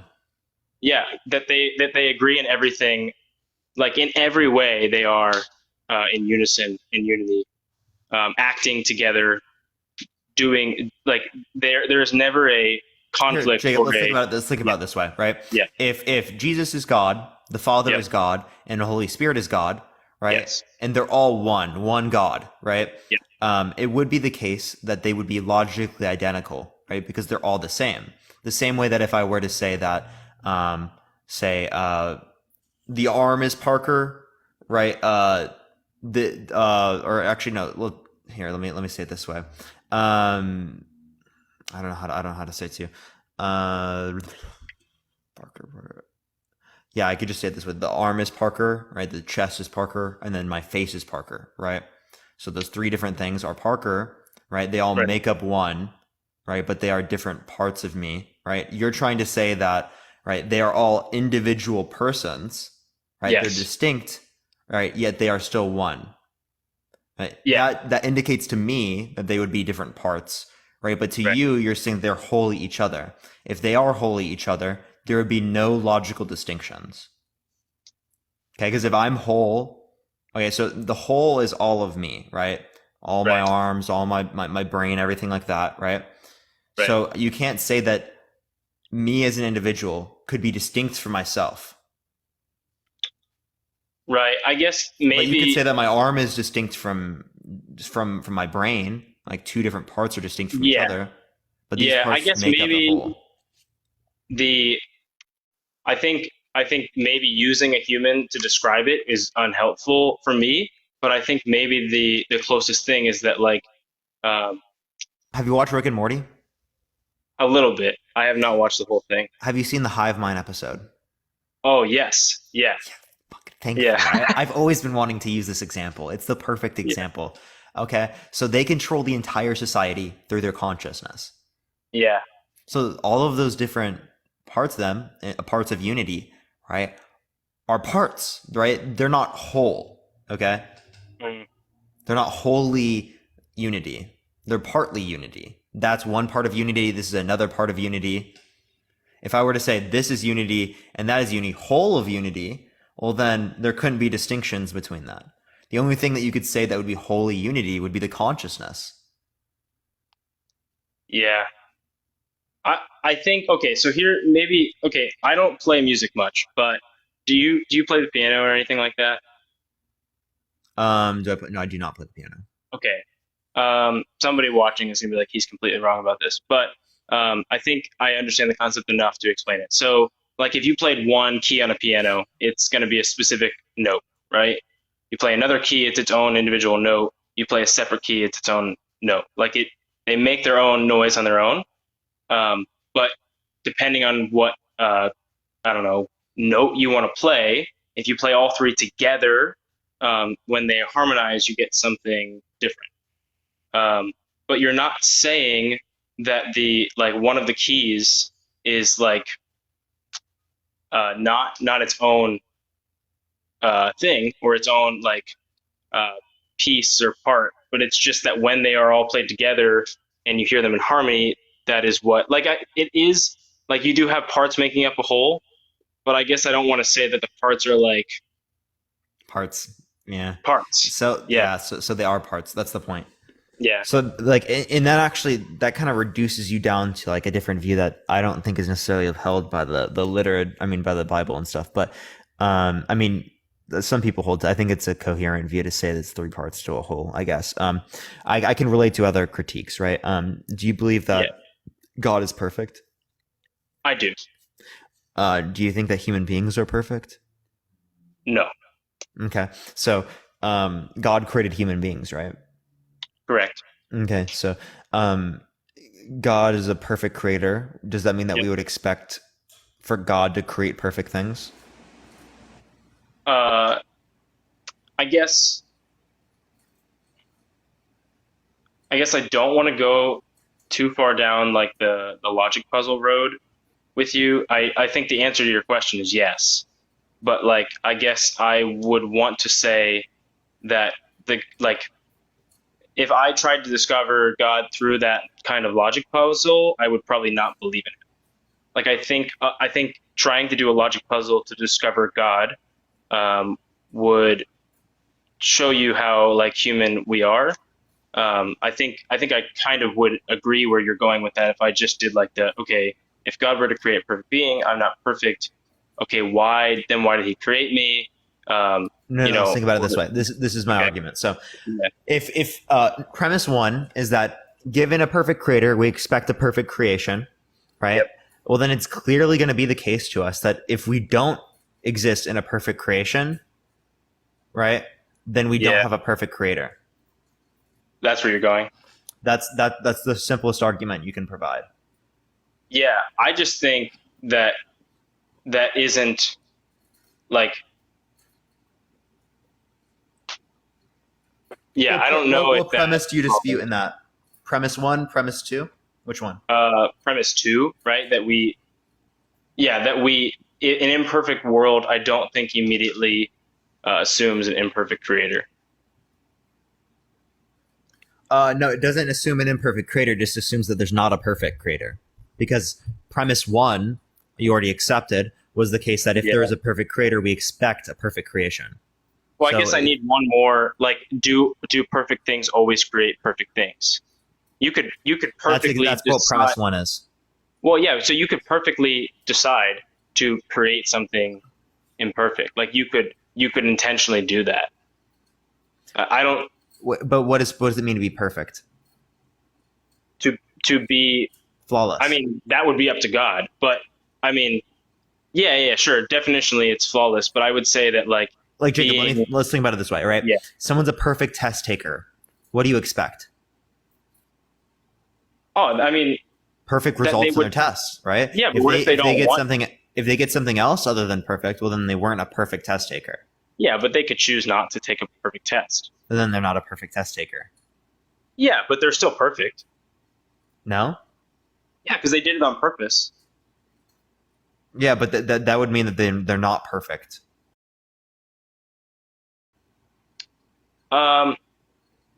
If I'm a perfect free throw shooter, but now somebody else is grading the test.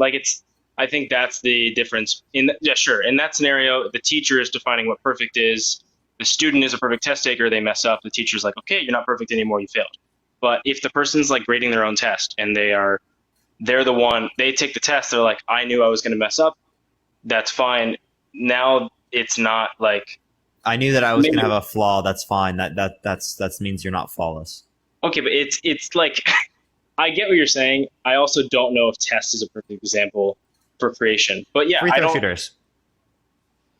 Yeah, but you're using people who are all imperfect, so it's just like unhelpful. Mm-hmm. What do you mean? In this scenario, I'm telling you, there's a perfect free throw shooter. It doesn't exist, though. It's conceptual. Yeah, well, then they but if they're perfect, they could still purposely miss. Okay, right, but then they wouldn't be considered perfect. I don't know if perfect means good. I guess that's what I'm having. Perfect means flawless. right? I to don't know miss if I would mean morally to, good though. for them to miss, they would indicate a flaw. All right. Well, then I guess like in that definition, I think flaw I'm having a hard time with. Like I don't understand what you mean. Like perfect means to How me. about this? Perfect means Succeed with respect to its desire. Right? If we did that, right? I like that. See, Are I you? really like that. And I'll clarify this. Does God want us to be sinful? No, So God did not succeed with respect to that desire.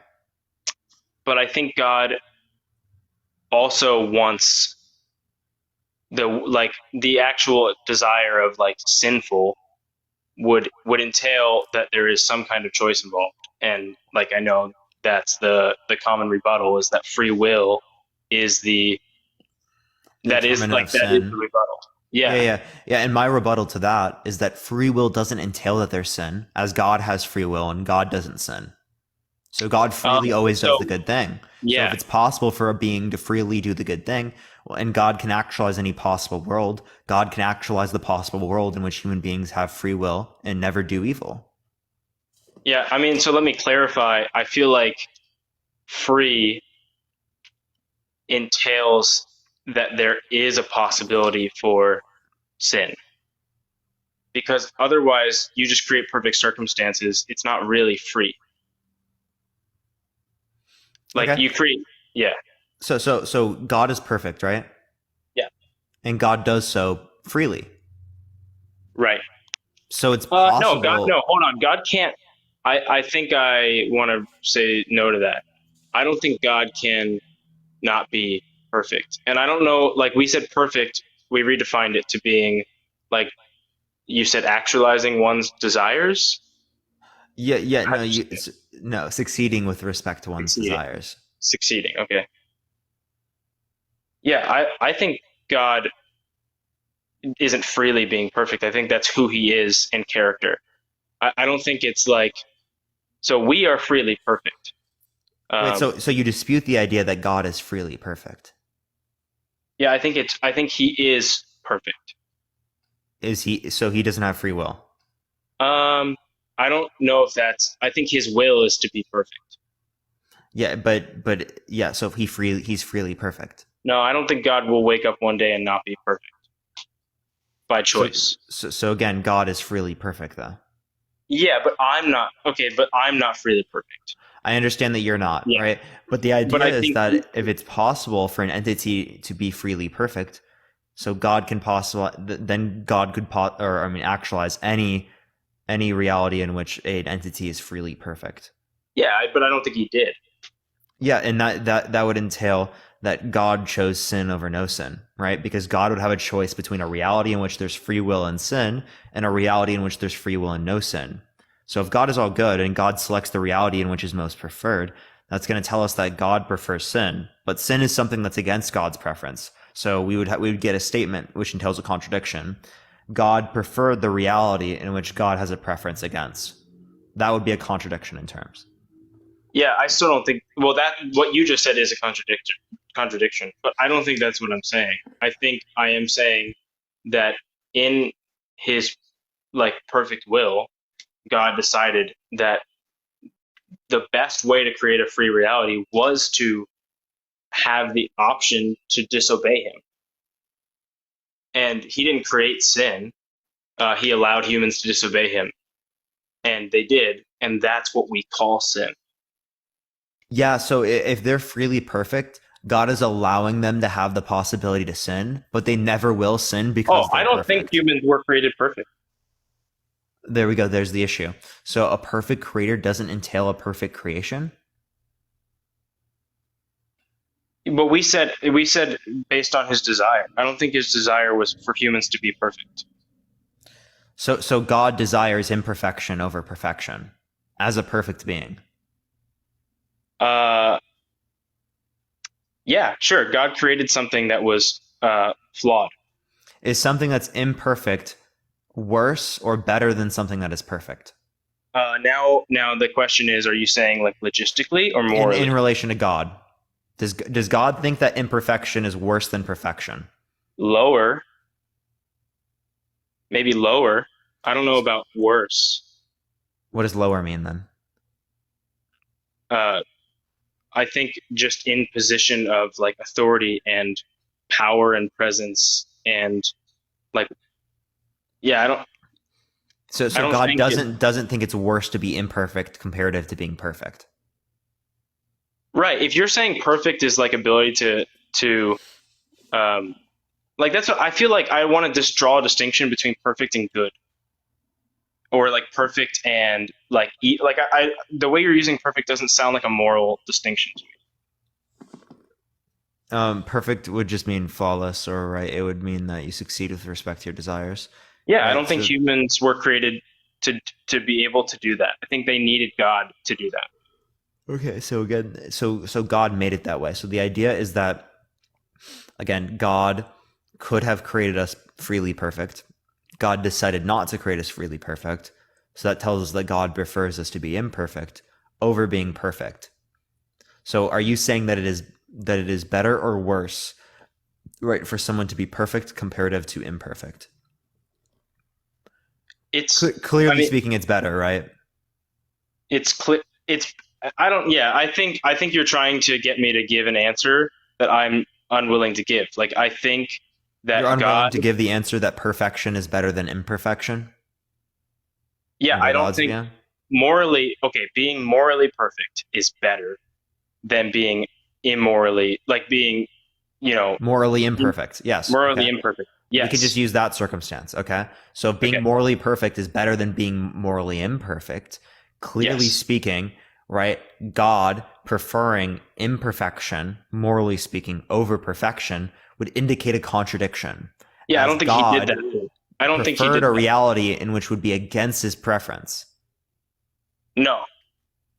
Because he can have more than one. His preference was that humans would be able to freely choose. And I think offering disobedience gives the freedom. Yo, Jacob, I mean, I'm still accounting for that. Okay. So when they freely are perfect, that means that they have that choice. They're freely perfect. Yeah. Well, okay.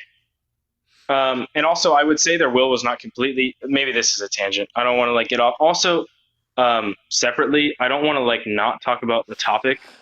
I know this is necessary. No, it's the basis, right? So like I get the it. whole reason why you consider it to be immoral is because you believe in this particular religion.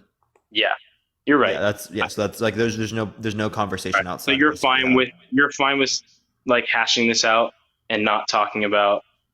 Well, that relates to this. I get it. If I show you the contradiction here, you have no basis for saying that being gay is immoral. Right. I think what I'm saying is that God is perfect, and He is able to do whatever He desires to do because of that. God's will is like God always does what He desires to do. That is true. I don't think that God would ever desire to not be perfect. I think, but that's not like me forcing Him into that box. That's just how I would say He revealed Himself. However, I think that what God created was perfect in morality. I don't think God created humans that were immoral, but I do think He did. I don't think He created humans that were perfect in the same way that He is perfect. Okay, right, but like I'm asking for like the point is that that's what we would expect. We would expect a perfect creator to create perfect things, the same way that I don't think I'd expect that. So you reject the idea that we would expect a perfect creation given a perfect creator? Yeah, I think like based on the but yeah, I expect based on the definition we gave. That's what like I think I'm having a hard time with this word. I mean, I don't think that I think God created exactly what He wanted to create. God created exactly what He wanted to create. Yes. And tells us that God wants sin over no sin. Right? As God He wants free will over not free will. And again, sin does not entail free will. I mean, free will doesn't entail God sin. it did though. It doesn't. It doesn't. Because again, God has free will and God doesn't sin.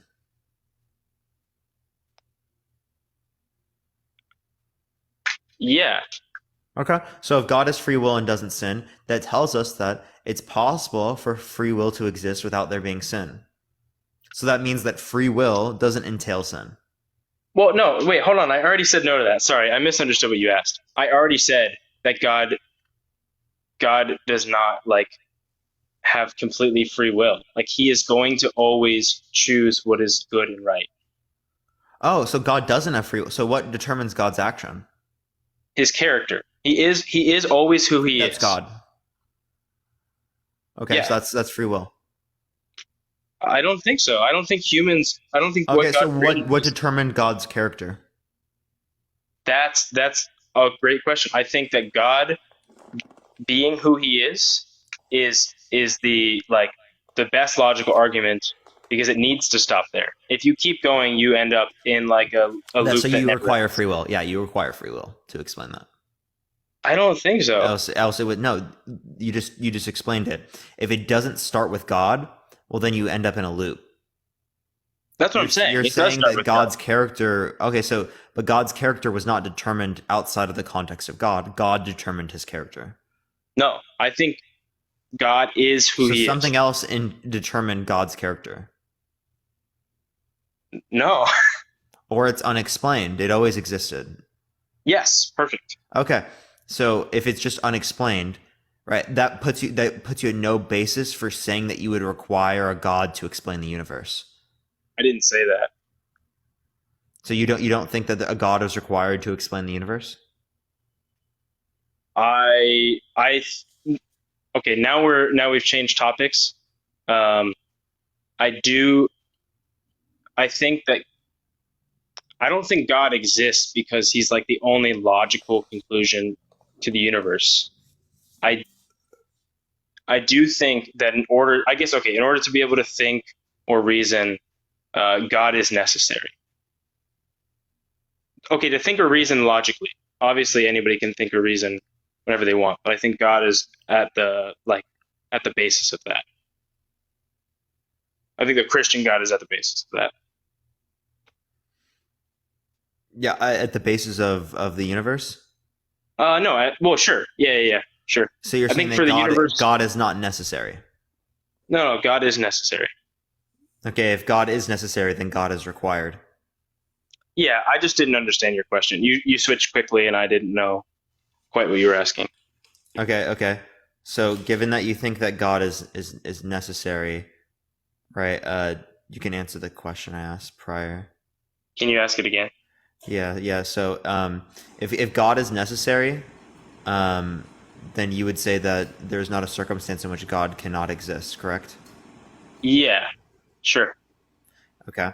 So what's going to tell us that it's going to be this God, say, rather than, say, another explanation?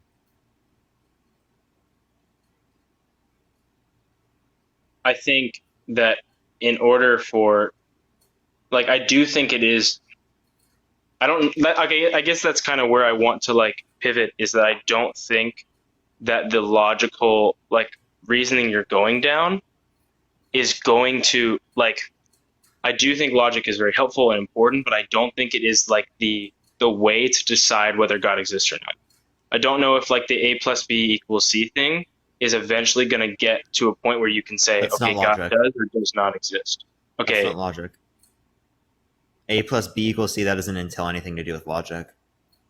Sorry. If A, then, sorry. I guess I haven't taken logic. B is a conditional statement.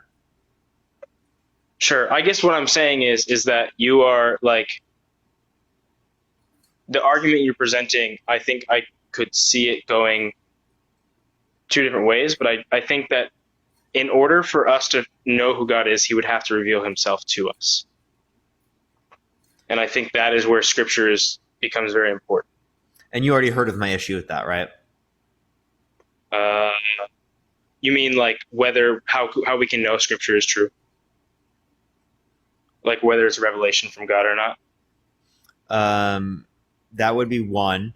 Two would be that if you're predicating it off the experience, right? How do you differentiate your experience with spirits and whatnot to someone else's spiritual experience to indicate that your spiritual experience, the inferences that you get from it, are reliable but the inferences that they get from their spiritual experiences are unreliable.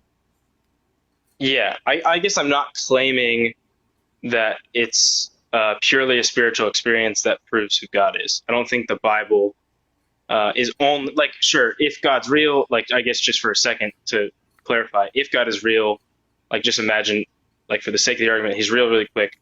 Reading the Bible does involve a spiritual experience, sure. But I think what No, you validates said the only way Scripture, that you can prove God exists is by having that experience. That's what you just said. no, the revelation from Scripture, not from like a religious experience, but the revelation of Scripture. It still relies on an experience then. No, I'm saying that the actual words of Scripture are like testify to God being who He says He is. Say that one more time. Yeah, so I think the words of Scripture. So when we're looking at the Bible, we're looking at 66 books, sorry, and I think the general consensus is that around 22, 24 people wrote them. You have all these different people, some of them who have never met. And I mean, obviously, this is not something I could prove like right now on this talk, but I think from my reading and from like Christian history, they all agree on the same God they're talking about. And I think that speaks to itself. So people believe it, therefore. No, I'm saying people who have never talked to each other. Somebody comes along later, collects the books. That's what we have. We have 66 books written by different people.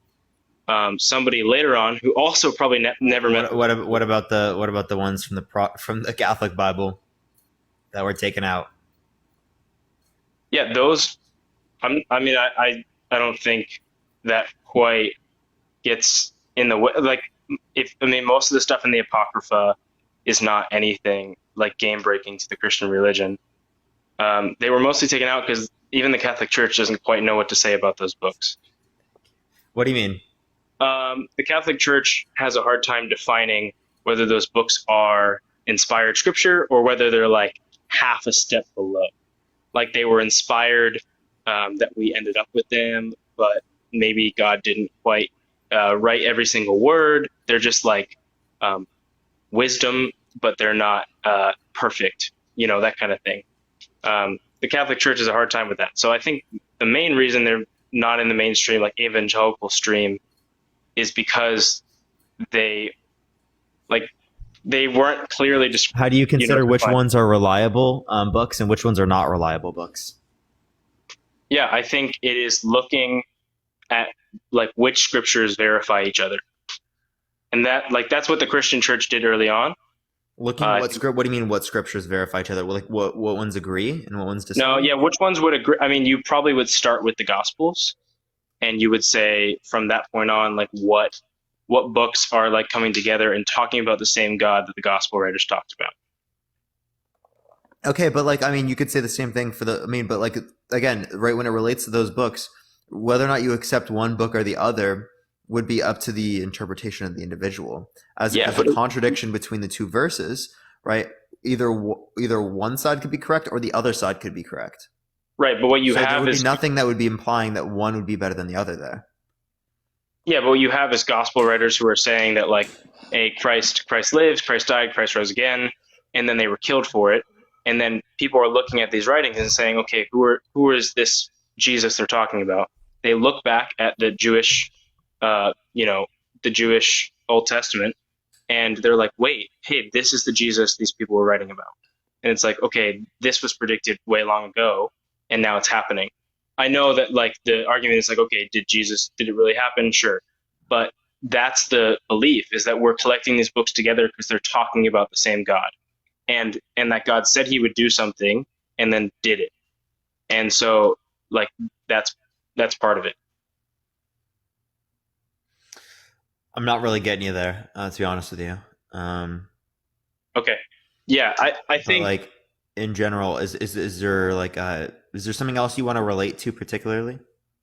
Yeah, I mean, I think the question I have for you is like if I was right, like the God that I believed in was true, and that, I mean, not saying that I created the idea or anything, but I'm saying if what I believed in was true, would you say that like being and like I like sure there's more than just but this is the topic we're on. So would you say that being gay is immoral if the Christian God existed?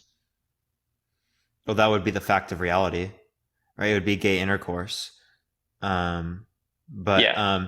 I mean, really, what I would question is first how vague the terminology is to consider gay intercourse immoral, and then also whether or not like gay people can get married. Right? Like I'm not quite sure actually. I'd have to look back at marriage, but does it claim that it can marriage can only be between a man and a woman?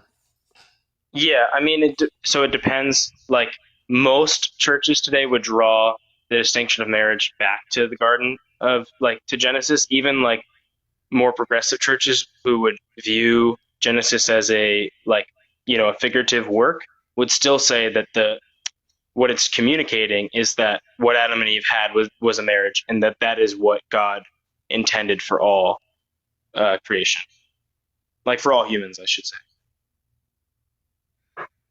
Okay, so what verse says that it's only between man and woman? I mean,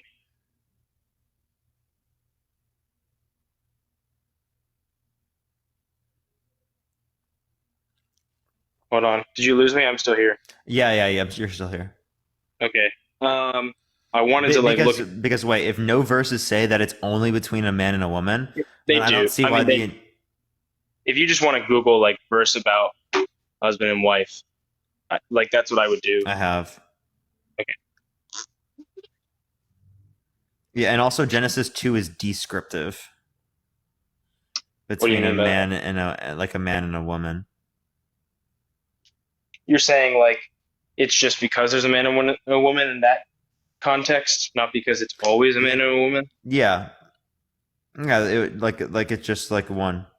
It's not saying that it's only there's no between. Like it can't be this. Just saying it happened to be this. Yeah, like I mean, the same thing is true with other places in the Bible, right? Like, do you consider a father having intercourse with his daughter immoral? Yes. Well, that's not listed anywhere in Scripture. Yeah, so I think the Bible is not meant to list every single like immoral thing ever. I don't think God claims that it's doing that. I don't think the Bible claims. Okay, so if gay people can get married and it's not unbiblical, well, no, I do. Oh, go ahead. Sorry, go ahead. Yeah, if gay people can get married and it's not unbiblical, then it's not going to be fornication. It's not going to be sinful to engage in gay intercourse for them, even under the Bible. I don't think that's what Scripture says.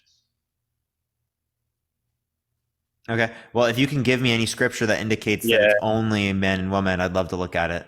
You can come on another time if you'd like. Yeah, I would actually. Separate note, really quick, just like to say something to you.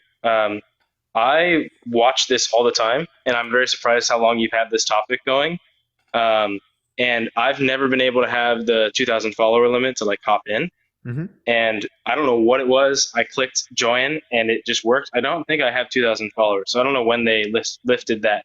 Oh, I don't know what it is. Plus, I just select random people for my guest box, so it's completely random. I don't have a timeline on who first sent requests. They got rid of that a long time ago. Okay. So I just accept random people. So it's coincidence. It's by chance that you're up here today. So cool. Yeah, I've never gotten a chance before, so it's awesome. Appreciate you coming on, man. Have a great day. Yeah, thank you. Yeah, by the way, chat, it is 1,000. Yo, Adrian, I appreciate the little crown. Thank you very much. Only send a guest request if you disagree. If you think that being gay is immoral, we're just looking for some debates. Everyone tap that screen. Let's try to get to 500,000 likes, everyone. But let me go on to the next person, everyone.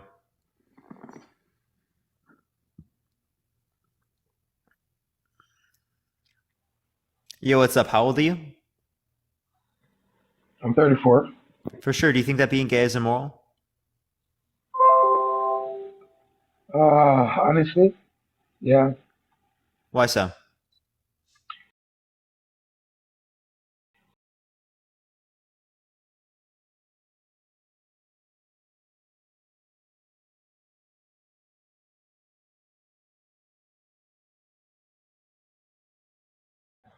From day one. Would you believe in God if you knew about him like 50 years later? If I know that God exists, would I believe in him? No, if you didn't know about him from birth, right? And you're like the age of 50 and just finding out about God, would you actually believe all the things that you heard? No. Exactly. So I'm saying, why would you believe in a God that does certain things in his name, right?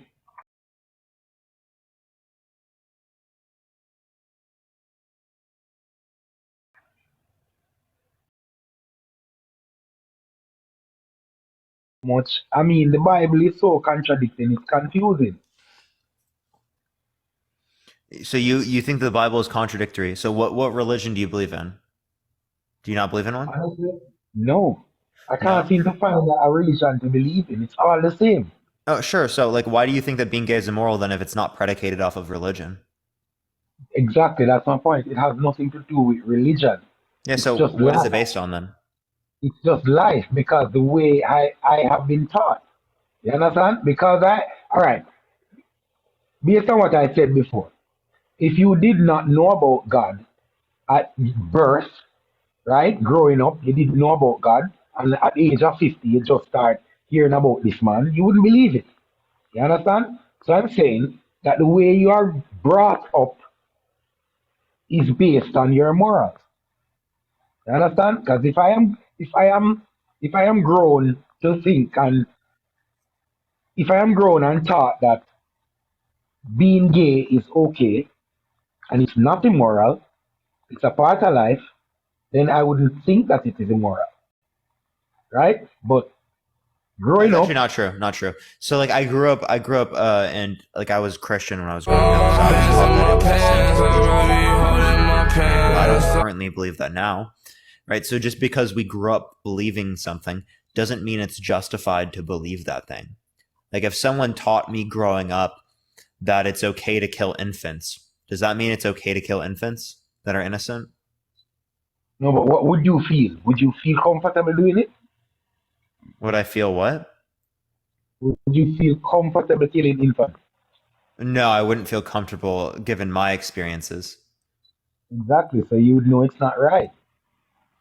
Given my position, right? But again, my point is that just because we grew up being taught something doesn't mean that that's the correct way to think when it relates to morals, right? I'm As just saying if that that was the case, then we would be justifying people believing in many terrible things that they just were taught growing up. yeah, but all right. So we are like a sponge growing up. Everything that you're taught, you just soak it up, right? I'm not sure if you can understand me properly because I'm Jamaican. So No, I understand you anyway, completely. okay, all right. So Here, can you give me 15 seconds? Actually, I just need to grab something real quick. Literally 15 seconds. no worries, I'll keep talking. All right. So if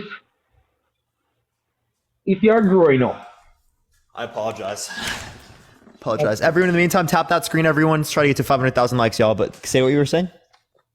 all right. So if while growing up, you are taught that it's it's illegal to ride a bicycle, so to speak, right? You know it's not, but that's what they are teaching you. It's not by law, it's not illegal, but your parents keep telling you that it is illegal for you to ride a bicycle because they don't want you to ride a bicycle or they can't afford to buy a bicycle for you, right? So, growing up, you're taught that it is illegal to ride a bicycle. When you go to school, you tell your friends that, they laugh at you, right? This is what you're taught from birth. Once you reach a certain age, you understand that they were talking some crap, right? So you learn now. You know now. You have your own mind, your own understanding, your own way of thinking. But while you are at a certain age, you are just a sponge soaking up all that information that you're getting. And if you're getting information that is contradicting from both sides, it's going to confuse you. You understand what I say? Yeah, I'm confused at your point. Yeah, so like I understand that you're saying if you get contradictory information from your experiences, you can have it confusing, right? But what I'm trying to say is that, wait, is your current perspective right now that being gay is immoral? Yes. Yeah. So if your current perspective is that it's immoral right now because you were taught that way, well, then if someone is taught that it's okay for P3DOs to have intercourse with children, does that mean that they're justified in believing that? You see, you're missing my point. I'm saying that at my age, I have a different perspective of thinking, but I still feel in my feelings that being gay is immoral, even though I was taught that. Okay, so why do we think it's immoral then? I'm just saying that I don't think it's right. Yeah, I know you're saying that. I'm asking you why you're saying that, though. How would you give your mother a grandchild? What'd you say? By adopting? How would you give your mother a grandchild? By adopting? It could be through IVF. It could be through having like intercourse to produce a child that way. Stuff like that. Yeah, but with a male? With another male? Yeah, with someone who's fertile and biologically female. Exactly. That's my point. So how can you populate the world if all men become gay? How could we populate the world if all people became like the Catholic Pope, right? And became celibate? Exactly. So is it immoral to be celibate? Hell yes. Yeah. I mean, I don't directly believe in the Bible, but even the Bible tells you to be fruitful and multiply, and I believe in that. Okay. So you think it's immoral for people to be celibate, for people to not want to have intercourse with other people? Yes, that's immoral. How are you going to populate the world? Wait, I have a question. If someone is bisexual and has gay intercourse once in their life, but then produces children with their wife, right? Is that okay? No, it's not okay. Oh, okay. So it's not about whether or not a child is produced, then. So it's just the sexual intercourse in terms of the life. It's just the sexual intercourse that doesn't lead to procreation. Therefore, it's immoral. So is oral sex immoral? Exactly. That's my point. It is immoral? Yes. Oh, so you think that getting a BJ is immoral? Hell yes. Hell yeah. Okay. Any sexual act. Do you think that kiss? No, that's not immoral. What's a sexual act? Sexual intercourse, kissing, that's okay. What is intercourse?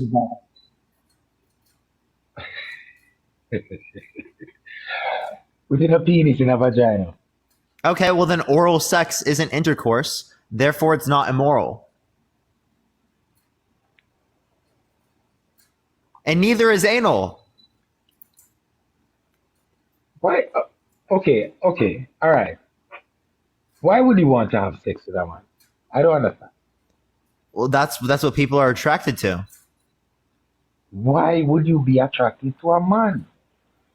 I mean, that's just what they're attracted to, right? I don't know. I'm not attracted to men.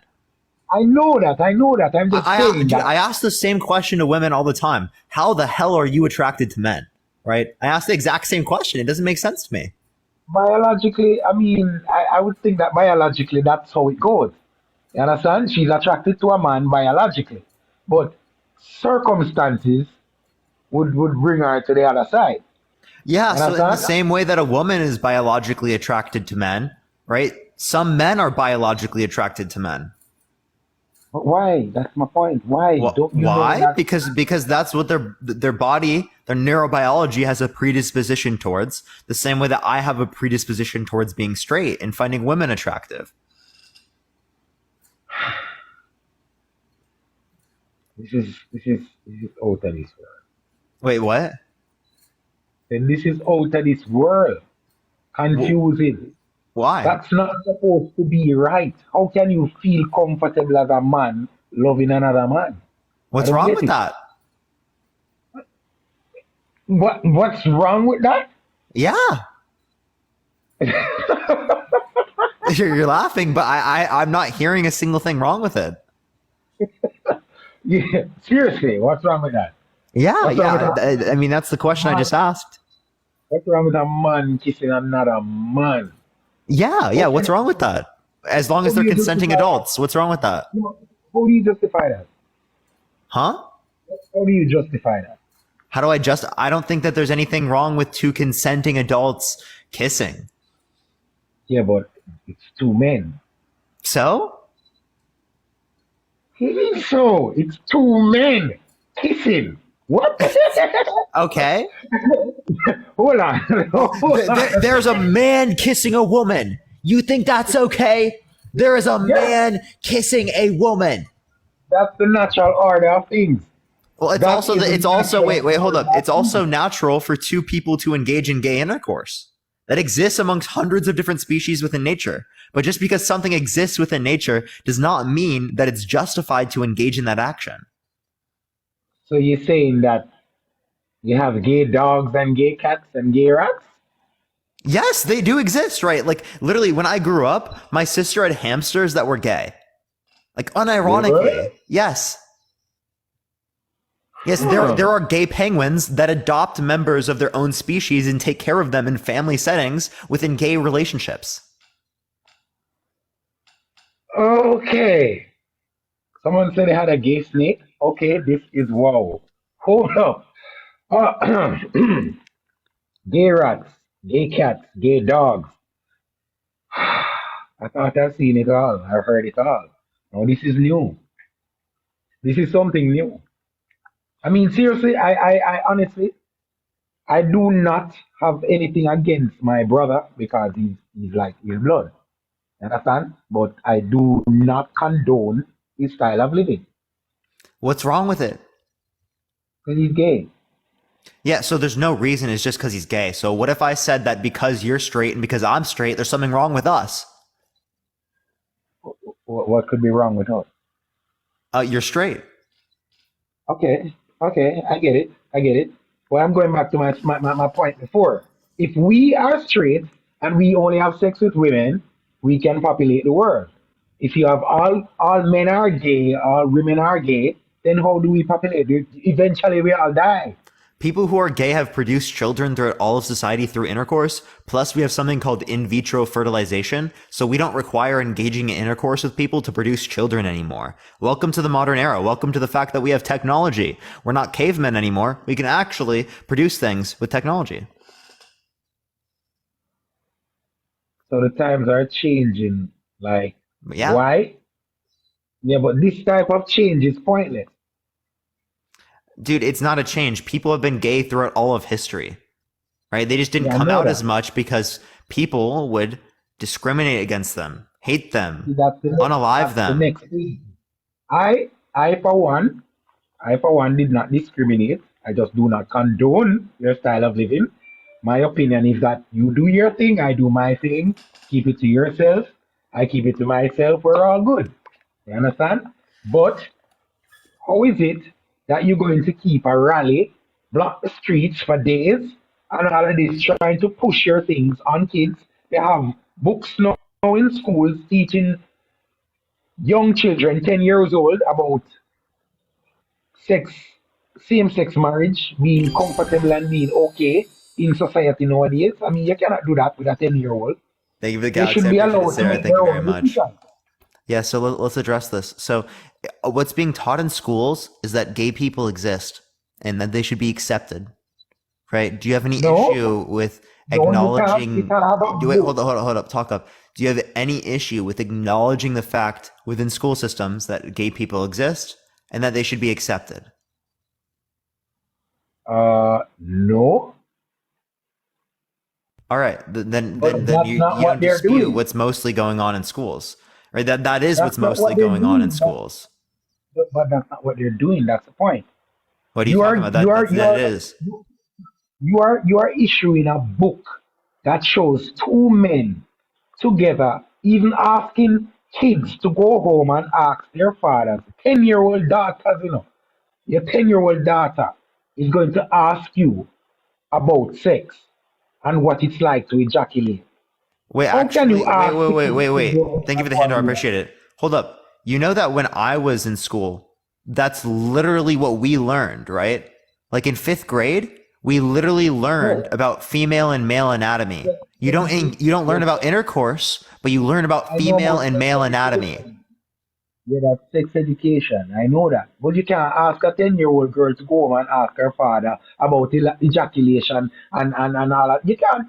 How can you? That's Actually, in my how is that 6th right? grade, hold up. Thank you for the galaxy. I appreciate it. Thank you so much. In my 6th grade health class, they brought stuff up like this. They brought stuff like this up. Thank you for the galaxy. I appreciate it. And I grew up in Iowa, right in the middle America. Yo, Sarah, thank you for all the galaxies. I appreciate it, Sarah. Thank you very much. W Sarah in the comment section, everyone. W Sarah.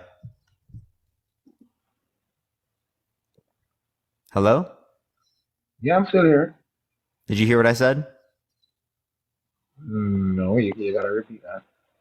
I kind of forgot. I'm not gonna lie. Yeah, you were giving shout outs. So. Yeah, no, I forgot. Chat, can y'all remind me real quick?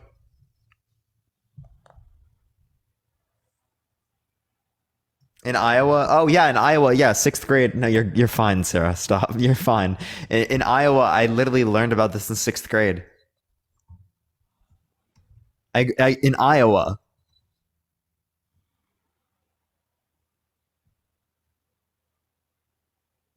Huh. Chat, anatomy was 5th grade for me. So you learn about sex education in 6th grade. Yeah, like you know how they talk about how to put the condoms on and stuff, right? Yeah, that's the type of stuff that they brought up. Yeah, I understand that, but some people was for 7th grade, some people was for 5th grade, right? But like that's generally around the time that we even did it for my generation, right? So like, yeah. Do you think that there's something wrong with how I learned? But did they teach you that putting the condom on and putting it in a man's rectum? Did they teach you that? They didn't teach it putting the male member into That's someone. what they're teaching in schools now, bro. That's what I'm trying to show you. Can you show me? This is Like the where? outrage right now. I would have to. Can you show me where they teach you? I would have to find the video. I would have to find the videos on my channel. Though. You can check my channel out. The videos on my channel. Because that's wild. That's wild. For my generation, they made us learn by trying to figure it out ourselves. Shit's wild. They had a public debate about it, and it's top headlines right now. Trust me. The book is crazy. They even have it in Jamaica right now. Like seriously, people are rioting about this. You can't do that. You can't just force your lifestyle on people. Wait. So if you're against them showing straight intercourse too, right? No. So you're okay with straight intercourse. Yo, Nani, thank you so much for the magic force. I appreciate it, Nani. Thank you very much. So you're okay with straight intercourse, but you think gay intercourse is wrong? Yes, I believe it's a life that you choose. Dude, wait, so why do you think it's okay to force straight intercourse on children then? I don't think it's okay to force straight intercourse on children. No, I meant like in the school systems. Oh, they do it because you're going to get horny as a child eventually. You're going to go through puberty. You're going to not understand what your body is going through. This is why they teach you that. So they should teach you about these things to ensure that you know what's going on with yourself. So for all the people who are gay students, right, we should teach them about themselves in the same way that we teach straight kids about themselves. Yes, but you cannot mix it. If you mix it up, then people will get confused. That's my point. People are confused. No. What helps is education. People are confused because they don't have the education. But that's the point. They're kids. All right. If you are teaching... Wait, okay, if you think it's fine for them to be confused, well, then you think it's fine for them to be confused if we don't show them straight intercourse either. They're going to be confused if you don't show them straight intercourse because Oh, their okay. body. And they're gonna be confused if you don't show them gay intercourse either, and they're gay. Yeah, but I'm saying this. This is what I'm saying here. Okay, like what I said before, children are sponges and they soak up what you teach. If you teach them about being gay at a tender age, it will influence them to be gay in the future. No. It will only Yes, let them, hold up. It will only make it more likely for them to come out as society is being more accepting. It is not going to cause people to be gay, right? Just because they see that type of stuff. Because then if that's the case, then why is my sister not straight? Because all she saw was straight intercourse. All she saw was my parents being straight. All she saw was traditional homes, Christianity. She never saw stuff like that. So clearly speaking, it doesn't make sense for her to not be straight then. no, something happened in her life to cause that. My sister is gay. Yeah. Her biology dictated that she has attraction towards women too. No, my sister is gay, and I can tell you why she's gay. Why? She got a lot of lashing from men at a young age. She I don't gave think up that on gets. I don't think that gets rid of your attraction. She Right? And gave up on I don't think that makes your attraction for women either. Right? If I had bad experiences with women, that's not going to make me find attraction towards men. She was with women. She was with men before. She was with men before. Okay. Yeah. And I'm trying to show you that based on the treatment that my mother gave her because of men, she completely deleted men out of our life. No, you want me to think? You want me to tell you what it is? I think, likely speaking, right, that person could be bi, right? And if you're saying that someone has bad experience with men, that means that they are having attraction towards women. They already had that attraction towards women, and they were only looking at that more because of the bad experiences they had with men. I think that's the explanation that you're relating to. I'm saying that she didn't have a bad experience with any man. She had a bad experience with my mom about men. This is why she stopped dealing with men. This is Jamaica, you know. You get your ass whooped here from parents. Over there, you'll go to jail for it, but not here. Understand? Yeah, so like I'm really confused what you're trying to say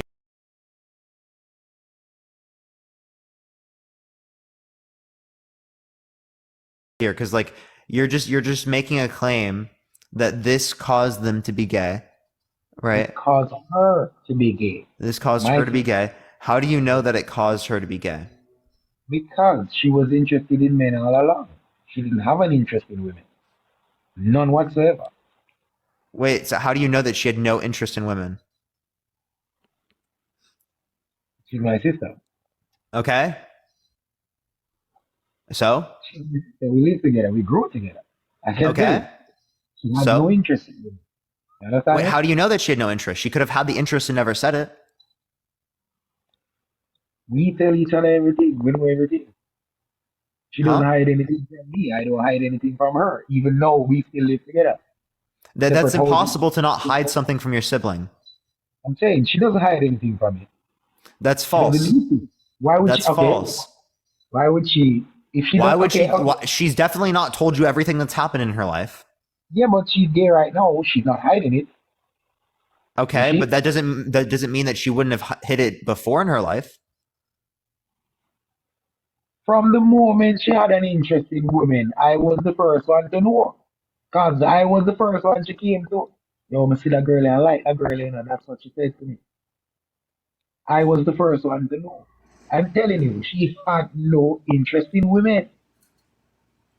Imagine, for every single time you had a boyfriend, your mother beat you. You understand? She got a beaten for having a boyfriend. Every time. You understand? Wait. What do you think caused her to be gay again? Thank you. I appreciate the hand art. Yeah, I'm telling you, the beating. Because of what my mother did. Because she had bad experiences with men. No, not bad experiences with men. My mom beat her for having boyfriends. I don't think that would get rid of your attraction for men. Yeah, really. But I'm sorry to hear that. That's terrible.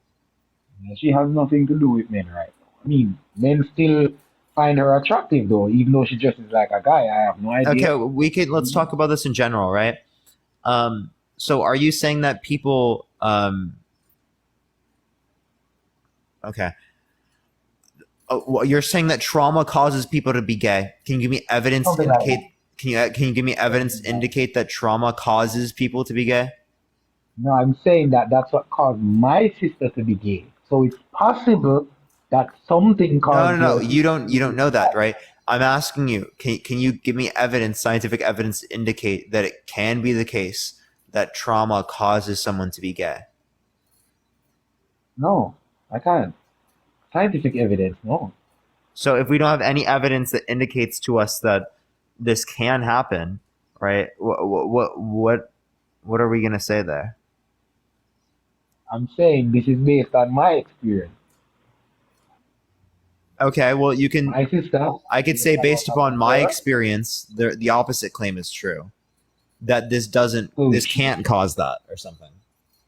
Well, she just got up one day and decided she was interested in women. Yeah, I don't think that you decide something like that, right? Can you decide to find me sexually arousing right now? Oh no. Hell no. No, so you can't choose. So if you can't choose, what tells you that other people can choose?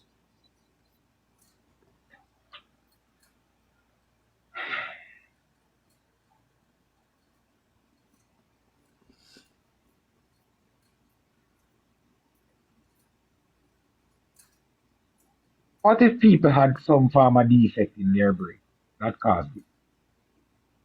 What'd you say? You ever think about that? What if people had some form of defect in their DNA? You think that being gay is a defect in the DNA? Yeah, some kind of defect in your brain or something. What tells you that it's a defect? I think that it's a defect. Seriously. Yeah, what is a defect? And then how do you know that that definition applies?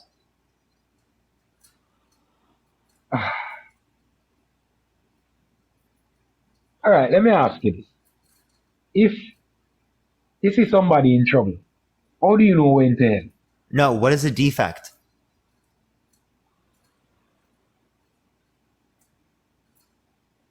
I mean, you're wired differently. Huh? That's what I mean by defect. I mean, like you're wired different. Okay. My eye color is wired differently than most of society. Do I have a defect? Possible. You think that my hazel eyes are a defect? Probably. Probably. Okay, so people who have red hair, is that a defect? Probably. What if we're all supposed to have brown hair? Okay.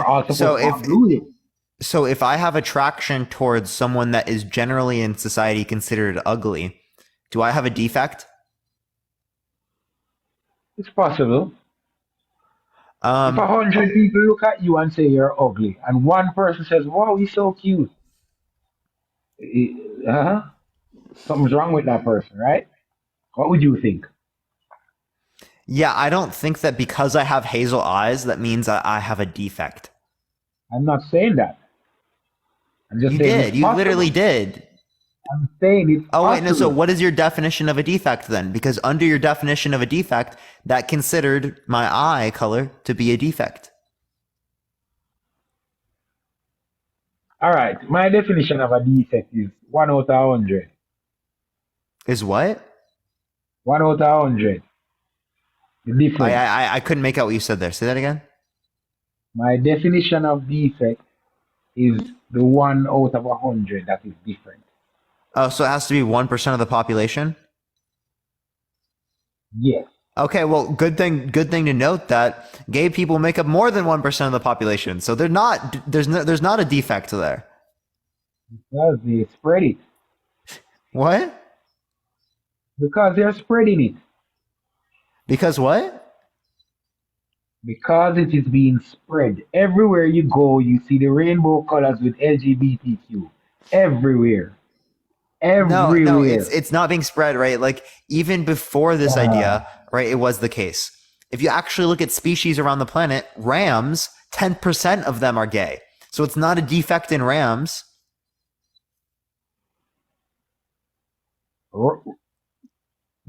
Rams? You mean Yeah. goats? Yeah, 10% of rams are gay. Yeah, so it's not a defect for them.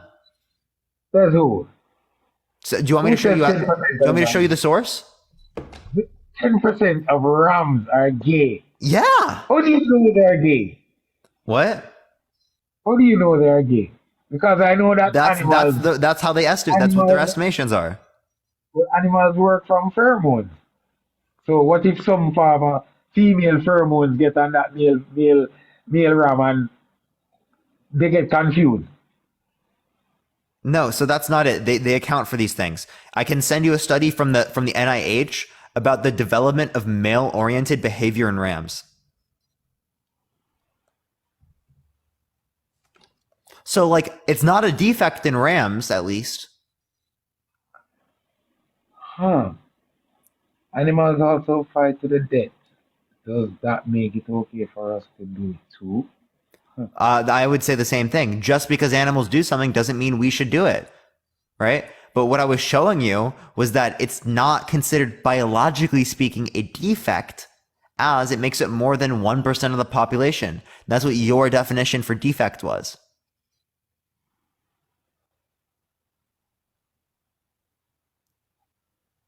So you're saying that being gay would not be considered a defect?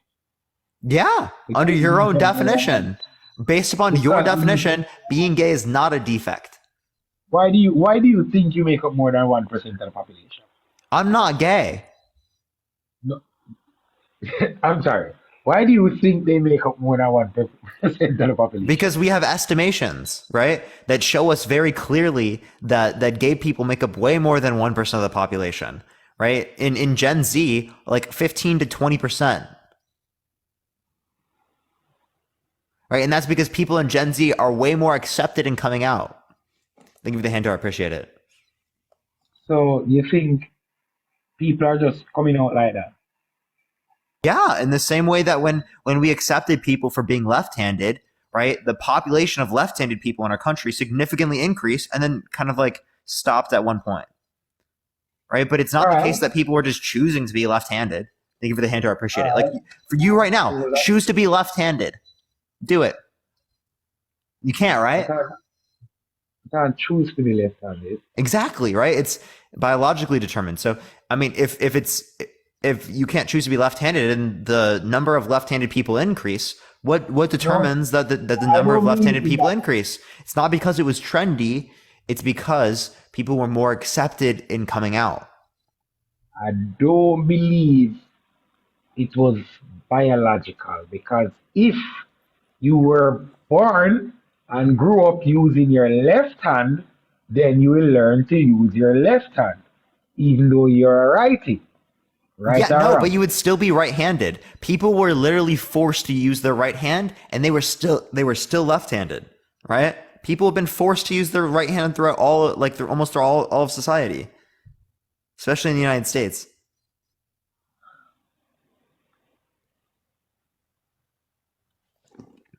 Huge problem. Huge problem. It just gets worse. Doesn't get better. Yeah, so it seems like you got no argument, my guy. Seriously? Yeah. Where is this leading? Think about it. Think about it. Where is this leading? Where's what leading? It was first the LGBTQ now. Where is this leading to? Now you have men that literally are transitioning themselves into women.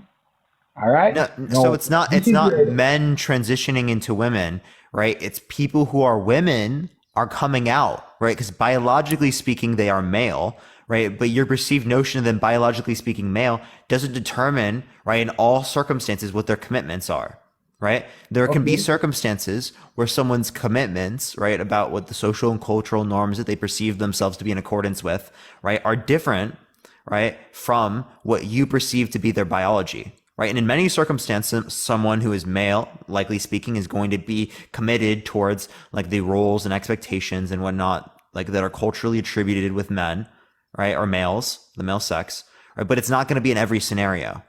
That's my point. If a man, or if a woman feels like a man, right?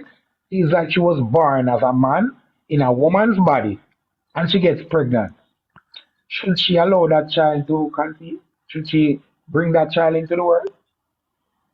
If what?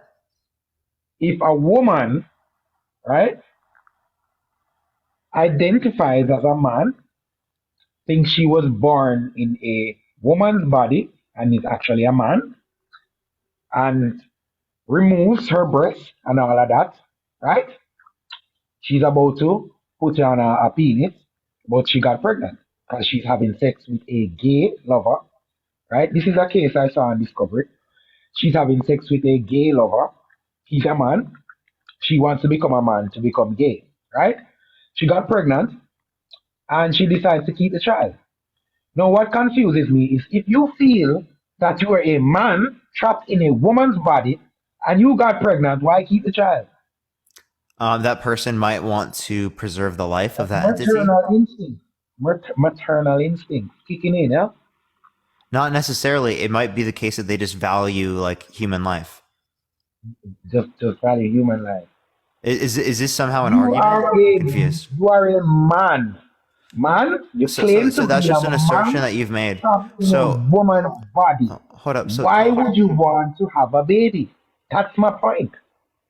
yeah. So again, that could be the case that they care about that life, right? You're not getting what I'm saying. If you are a man, you cannot have children. Being a man, feeling that you are a man, That's you assuming should have the understanding. Hold up, that man.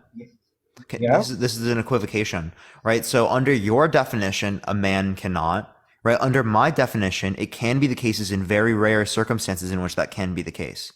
Okay, so it's dependent upon whether or not your definition is yours or your definition relates to mine, right? Because they're fundamentally different. So you're saying a man can get pregnant? I'm saying in some, yes, there can be a circumstance where a man does get pregnant. Yes. Biologically, a man can get pregnant. So a biological male, right, will not be able to get pregnant, right? But someone who is a man who's committed towards the social and cultural norms typically associated with the male sex, they can. So you understand now that this is all just some mental issues, right? What's up? Do you understand the defect that I was talking about? This is all mental issues. This is all some mental issues that people have. So there's nothing wrong with saying that trans women are women and saying that trans men are men. Logically speaking, there's nothing wrong with that, right? So you saying that they're Delulu is assuming your particular definition, right? But that's not the definition they're operating on, right? They're not making a claim that like a trans woman's not making a claim that she's biologically female. Okay, that's not the claim that's being made. If that was the case, that would be Delulu. But that is not. The commitments that they have are in accordance with the social and cultural norms typically associated with the male sex or the female sex. Right? That's what they're claiming. And men don't have babies. Okay, so you just like don't respond to anything that I've said. And can you just tell me what I just said? I get what you're saying. Actually, I do. So restate some of that back to me. All right. So I understand that you're saying that she does not actually feel biologically like a man, but her feelings, right? Intimate feelings, she feels like a man. She wants to dress as a man, walk as a man, talk as a man, do what men do. You understand? I get that, right? So I'm saying that, don't you think that's a mental issue? No, I don't think it's a mental issue to have commitments, right, in accordance with, say, like the social and cultural norms that are typically associated with the male sex or the female sex, right? I don't think that's entailing a delusion. I don't think that's entailing anything false, right? This statement logically follows. There's nothing wrong with the statement. Okay, whether or not you want to use the term is up to you, right? But there's nothing logically wrong with the statement. I don't see how can you be born as a woman, feel like a man, get pregnant, and still want to have that child. That means you're not a man. Is this like his only argument? Getting pregnant alone. Talk up. Is your position here just not going to respond to anything that I'm saying?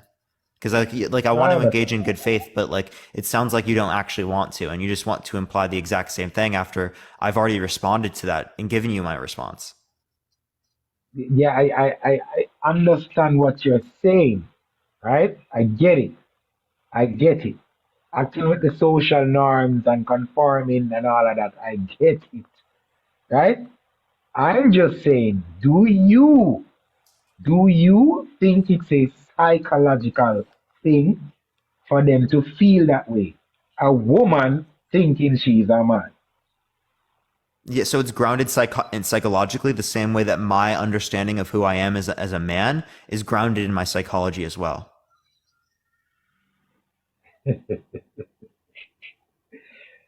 Okay, I get it. So the difference is here.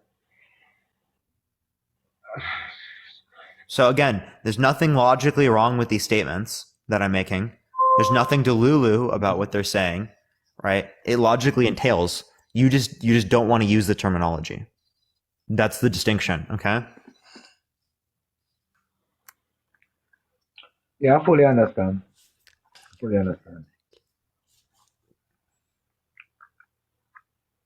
Okay. Is there anything else you want to talk about or add? No, not really. I think that's about it for tonight. Yeah. All right, Continue watching though. For sure. Appreciate you coming on. Yeah, man. All right, everyone, if you like the content, follow me if you haven't already. Tap that screen. I'm going to go into the next person. Only send a guest request if you disagree. We're just looking for some debates, everyone. Yo, what is this? Yo. Thank you so much for the Fontaine adventure. I appreciate it, TS. Let's go. I appreciate it. Yo, what's up? How old are you? Hello? Okay, we'll go on to the next person. Only send a guest request if you disagree. We're just looking for some debates, everyone. Again, only send a guest request if you do disagree, everyone. All right, let me go to the next person, everyone.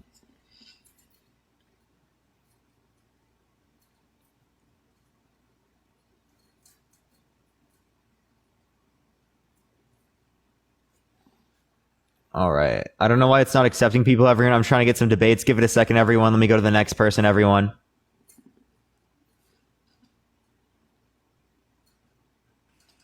Yo, what's up? How old are you? Hey. Thank you. I appreciate the watermelon love. Thank you, Nani. How old are you?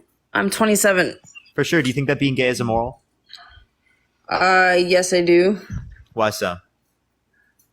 Okay, do you think that it's okay for you to sleep with your animal? No, because that's not consentful. What do you mean that's not consentful? Is it a right thing to do or not? What does that even mean? Is that a right thing to do? I think it's wrong wrong because it's not consentful. So if the animal was okay with it, you would do it. I don't think animals can consent outside of the context of humans. Okay, but you're just going into a rabbit hole that makes no sense. Why don't you just answer my question? Is it wrong to sleep with an animal? Yeah, it is wrong to sleep with an animal. Okay, so now. Like, that's not human, by the way. Okay, humans perfect. are animals. There you go. We just did something there. Okay, so completely gonna ignore that you just said humans are animals. Now we're gonna go. Let's ignore the fact. It's literally true. Let's ignore the fact that you also said that technology came around. Let's ignore that also. Let's go back in time now. So what? Wait, hold up. Before you said that, you don't think that technology came about? Like, what is my phone? No. Is my phone technology? I said we're gonna completely ignore that. I'm gonna get back to those points later. But let's just go back in time first. That was nonsensical, but all right. Sure. We're going to go back in time. So we're going to go to the time when back in the day when humans needed to take care of Earth and populate the Earth to get to where we are today, where you have technology. How did they get to that point? How do we get to the point of technology? Yeah. Development of society, like through agriculture, right? Reproduction and whatnot, things like that. How long ago did women start working and get into the education field?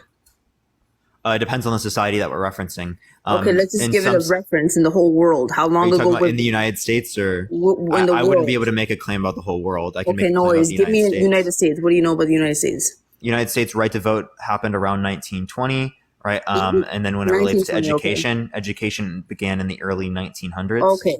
So is it safe to say that before the 1900s, early 1900s, most women were housewives? Is that safe to say? Sure, it's probably safe to say that in the United States. Okay. So why, now you tell me this, why did those men choose to keep these women in the house, and why did the women choose to stay in the houses, and why did that work out for some reason? Now you have technology. I don't know if it was always chose. I think it was oftentimes enforced by social norms and expectations within society due to like the patriarchy and stuff like that. So clearly speaking, I think that it's not necessarily always like chosen, especially by the women. Okay, wait a minute. Are you telling me that a woman back in the early 1900s who grows up as a woman in a household with women and learning that one day she has to get married, when she finally enters her husband's home, are you telling me that she's going to question why she's there? Sure, some women absolutely would question that. Yeah, she's been clearly programmed like that from her whole life. Clearly speaking, some women did question that, and that's why there was like the feminist push or the first wave of feminism.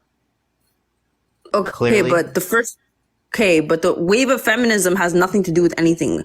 Okay, we're not talking about that. It absolutely does, because no, it that's doesn't. Talking about people questioning reality. It doesn't, because it came so late. The wave of feminism came in when did the wave of feminism come in? Before the 1920s, as it was okay, when give me a time frame. When I think it started in like the late 1800s. Okay, so there you go. Now what about before the late 1800s? These women were not saying anything. That doesn't mean anything. What do you mean that doesn't mean anything? How do you because you're not able to recognize it as much. And how many women said something? Because look at the population of Earth right now. Look at the population of Earth right now. How many women are feminists on Earth? Not many. I don't know how many women are feminists on Earth. Okay, so what you're trying to tell me is back in the day when normal human beings were trying to get married and have children normally, you're telling me that because a few women decided to make a movement like rioting in front of a freaking university or whatever they call it, a city hall for some kind of rights. My friend, are you telling me that equates to what basic humans have been doing to survive for the past God knows how long without any religion involved?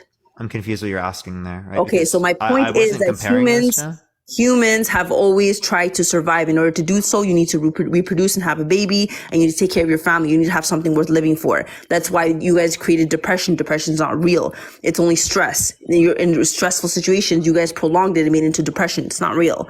Okay, that's clearly not true. Clinical depression is absolutely real. No, it's absolutely not real. It's just stress that you guys call depression. And you gave people mental problems. Can I respond to that, because that's a pretty wild claim, right? You guys gave people mental problems for saying that they have depression when they just were stressed out and they were down and sad in that moment. It's not just stressed out and down, right? Okay. Also, can I respond, please?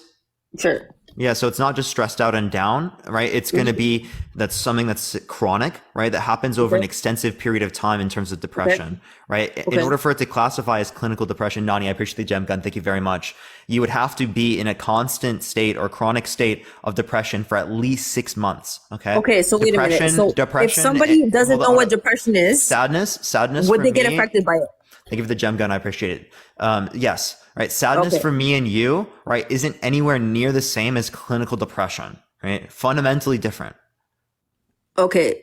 If somebody never knew what depression was and they were just in a sad state because someone died in their family, would they not get over it faster than the person that's been conditioned their whole life, told that there's something wrong with you if you go for this many days, here's these pills, start taking them. And by the way, I was sick for 4 years. The doctors didn't find anything, but they kept running tests on me. 2 hospitals misdiagnosed me. They gave me enough antibiotics to destroy an elephant. Okay. And they gave me a wide extent of antidepressant pills. All of these pills are portals. They're portals that let demons and evil spirits into your body. They destroy your immune system, destroy your body, destroy your functioning of your brain. Do you understand? I would wake up and have evidence of that? Zaps. I am an evidence. I'm the fucking proof. I'm the person that they did the experiment on. What do you mean evidence? I'm the fucking evidence. I lived this for 4 years. Hold on, ma'am. Can you 4 years. 4 years I suffered. I was bedridden. I was supposed to be dead. Yeah. So particular types of This guy said, "Can you give me evidence?" My friend, I'm the talking evidence. Hello, ask me. Yeah. So I'm asking for scientific evidence that indicates that this particularly happens in terms of demonic spirits, because that's an empirically unfalsifiable assertion. My friend, I'm telling you from personal experiences that it takes down your waves, your aura, and it puts holes into your aura. It destroys your mental frame and destroys your physical frame. So when you're weak, demons automatically are attracted to you when you're weak. No, Did you no, no. know So that? these are your assertions because you're religious. I know many people that are on antidepressants that have Okay, so nowhere wait a near, minute. hold on, Why? have nowhere near the same types of conclusions But that wait you a minute. have. Why are the people that worship Satan the same people that are not religious and they don't worship God? Because you don't have to be religious in order to believe in No. demons. So people that worship Satan Demons are spirits. They're things that actually exist. They're things that people have seen. There's video. I'm not going to footage talk of these over you. things. Thank you for the swan. I appreciate it. Can you let me People speak? have recorded people being possessed since the beginning of time. Okay. So, yeah. So, you can say people are being possessed. That's going to be your particular inference when it relates to that. That's Oh not yeah, and something another that we thing. can Sorry, what's your classify. name? Parker. Hold on. If you keep talking right over me, I'm going to just mute you. Okay. Okay, sure. Go ahead. Yeah. Yeah. So, I can't even remember. Can you say what you said prior so that I can respond to it? Because I literally just forgot because you were. I said, what's your name, Parker? Yeah. I didn't even know your name. Sorry. Can you Okay, say what you listen. said I just prior have so I can respond to it? one more point. I just have one more point. Remember how you said Can you I don't say really what care. you said prior so that I can respond Yeah, I to was it? speaking about my sickness. We were talking about depression. I was telling you how you were talking about demons entering into the force field of your energy when you're weak, and you were telling me how you have to be religious in order to believe No, in that's demons. your and I claim explained to you because that. you're religious, right? I'm No, saying okay, that I how is that know my many claim? other people that have gone and been on antidepressants as well, and they have nowhere near the same types of conclusions that you have when it relates to antidepressants. Okay, so why did I have those experiences, and why, when I searched on Google, many people had the same experience, just like me? Good question, Why is right? that? Given the particular types of antidepressants that you've taken, is psychosis something that can happen given the fact that you take this? Is that a side effect? Okay, so are you saying to me, I just want to know your opinion on this. Do you think antidepressants are good for you or bad for you? Is it good that we have them? Because you like technology a lot, right? They built this, didn't they? So is it good that technology created this or no? So I think that antidepressants should be used given the sense that they have a greater amount of benefits comparative to the risks. That's when it would be used, right? So it's good for many people, but for some people it wouldn't be good. Like if I took it, right, it probably wouldn't be good because I don't have clinical depression. Thank you, Nani. I appreciate the Ferris wheel. Thank you very much. Well, what do you call clinical depression? That person is just sad in the moment because an incident happened and they're going to get over it. No. Over When time. I get sad, What do you call clinical depression? Someone that has been in a depressed state, right, that is detrimental to their health for at least 6 months and continuing. Okay. If I go through a circumstance where something bad happens in my life, I am not going to be in a state like that for that long. Thank you, Riley. I appreciate all the background. Thank you so much. No one goes through states like that. Every moment of your life, you're up and down, up and down. There's no such thing as being in one state for a long period of time. Throughout 24 hours of a day, that's so false. Throughout 24 hours You're a day, lying. you're not telling me that person was sad, unless they were me, for example. Like I was sick, I had terminal illness, I had chest problems, heart problems. And all of that was undiscovered by all the technology and medications and everything that you're so proud of. They did not find a single thing wrong with me. So of course I thought that people did black magic on me, obviously. So my point being, I still wouldn't consider myself depressed. I was down, yes. I was sad, yes. I was stressed, yes. I was sick, yes. I had problems internally, yes. But I was not depressed because there's no such thing as depression. In that day, Allah my witness, 24 hours of the day, I had a few periods in that time of the day where I was feeling better and I was healing and I was being myself. Do you get what I'm saying? There's no such thing as being depressed for a long period of time to the point that the person can kill themselves or die. Now, the reason why people are getting sick is because you can't say that. You have to say you self guys are unalive. Hold on. telling Stop talking. You have to say self unalive because it's TikTok TOS, one, right? Two, when it relates to like people self unaliving and stuff like that, that's not always in relation to depression. Other types of things can cause that as well. Although depression might be associated with that in many circumstances. But again, clinical depression does last that long. That is absolutely the case. Just because you are not affected by it does not mean that other people are not affected by it as well. Okay, anyways, next topic. I just wanted to point out how you said left-handed and right-handed. I'm going to make a video on my own TikTok. Wait, no. Respond to what I just said. Thank you for the mystery firework. I appreciate it. Thank you so much. No offense. I don't even remember what you just said, so I just want to get off. So you didn't listen at all, right? So No, if you don't interact with what I'm saying, what's the point of me talking to you? But I didn't hear anything. So do you want to repeat it? What did you say? Yeah, I can repeat it, right? So clinical depression absolutely does last that long. It is absolutely documented. It's shown. Just because you are not impacted, it does not mean that other people are not impacted by it. Okay. So now am I allowed to move on to the next thing before I leave? Can you respond to what I just said? No, I don't have a response to that. Can you tell me what I just said? Yeah, you said something about because you're not impacted by it, other people are impacted by it. Clinical depression is proven. No, you didn't even hear what I said. I said Listen, that just because you are not impacted by it. Do you believe that? I don't care about your point if you don't care to respond to mine. I don't care about your point if you don't care to respond to mine. Okay, let me respond to your point. Okay, go ahead. Go ahead. You didn't even listen to it again, right? No, because I don't want to even hear this point. I want to talk about the last. Yeah, because you just want to say what you think because you have I'm not going on forever. How can we have a conversation, Parker? You asked. Yeah, so you have confirmation bias. You don't want to listen to anything that I have to say, and you just want to say what you have to say because you don't care about changing your opinion. You don't care about truth. Okay, Parker, you care about expressing your own propaganda and beliefs that you have Okay, but did you not without relying on any evidence? Did you not offend me? Appreciate it. Thank you. Did you not offend me? How did I offend you? Okay, you said that you want scientific proof when I clearly gave you 4 years of my life that could have led me to suicide. Is that not offensive? Again, you have to use self-unalive, and that's not scientific proof, right? Science is a process. The scientific method is a process. It's not just you had a personal experience and that is science, right? There's a method. Okay, but is that still okay? If there's no such thing as science, and we're going back in the day, and I was living back in the day, and you're living back in the day, would that not be offensive to me that you came up to me and told me that you did not go through what you went through? I never said that you did not go through what you went through. When did I say that? No. Well, wait a minute. How did the first doctor come around? That's a better point.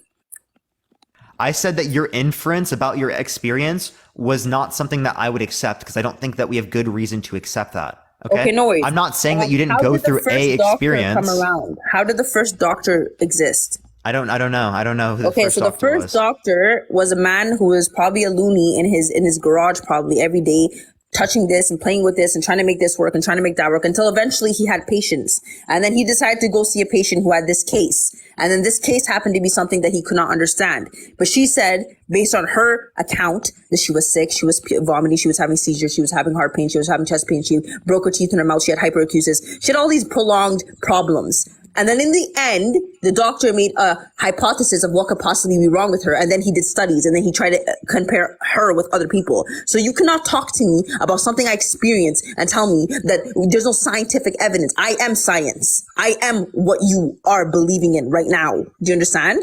No. Now, the experience isn't science. No, the experience. In the past 3 months, the experience is not science. Sweetheart, right? The experience is not science. Okay, right? You just made no sense to that. Just stop. I will mute you if you don't stop talking. Okay, but I taught myself how to become left-handed and right-handed. Okay, well, wild, right? If you unmute yourself, I'm going to kick you off the live. Okay, I'm just establishing that rule so that you don't cross it. Okay, again, if you do cross it, you will be gone. Okay, you are not science. Science is relating to a method, right? That does not relate to your own anecdotal experience, right? Science is something that is reproducible. It's testable. It's based on observation, right? You having an internal experience, right, is not reproducible. It's not testable. Okay. That is an absurd claim to make that you're saying that I am science. Also, I'm not saying that you didn't have an experience. What I'm saying is that your inference about your experience isn't as justified as other types of inferences, given the evidence that we have associated with these particular types of events. That's the claim that I'm making. So I'm making a claim based upon likelihood, right? And evidence. I'm not saying that you didn't have an experience. There you go. You can unmute. Okay, thank you. I appreciate you unmuting. Okay, when I tried Seroquel, I woke up in the living room and I seen demons when I tried Seroquel. About it online and people said the exact same experiences when they tried to. Now hey, you're cutting out every 2 seconds. Can you mute and unmute real quick? Yo, thank you for the travel with you. I appreciate it. Thank you very much. And again, you seeing demons is a supernatural claim. Yeah, I do hear you now. You seeing demons is a supernatural claim that relies upon many assumptions that 1, a God exists, 2, that they have also demons, 3, that they allow demons to interact with the world, 4, that there is some sort of hallucination or experience produced Parker, by these let's demons. Not do this whole God exists. You know God exists. There's a whole Quran that came from an orphan that couldn't read and write that was living in the desert 1400 years ago. We all know God exists. Now let's stop talking about Allah. No, we don't. People come on my live. I taught myself how to be left-handed and right-handed. People come on my live. Let me respond to what you just said. Can I please respond to what you just said? There's no such thing as left-handed and right-handed. Dude, Okay.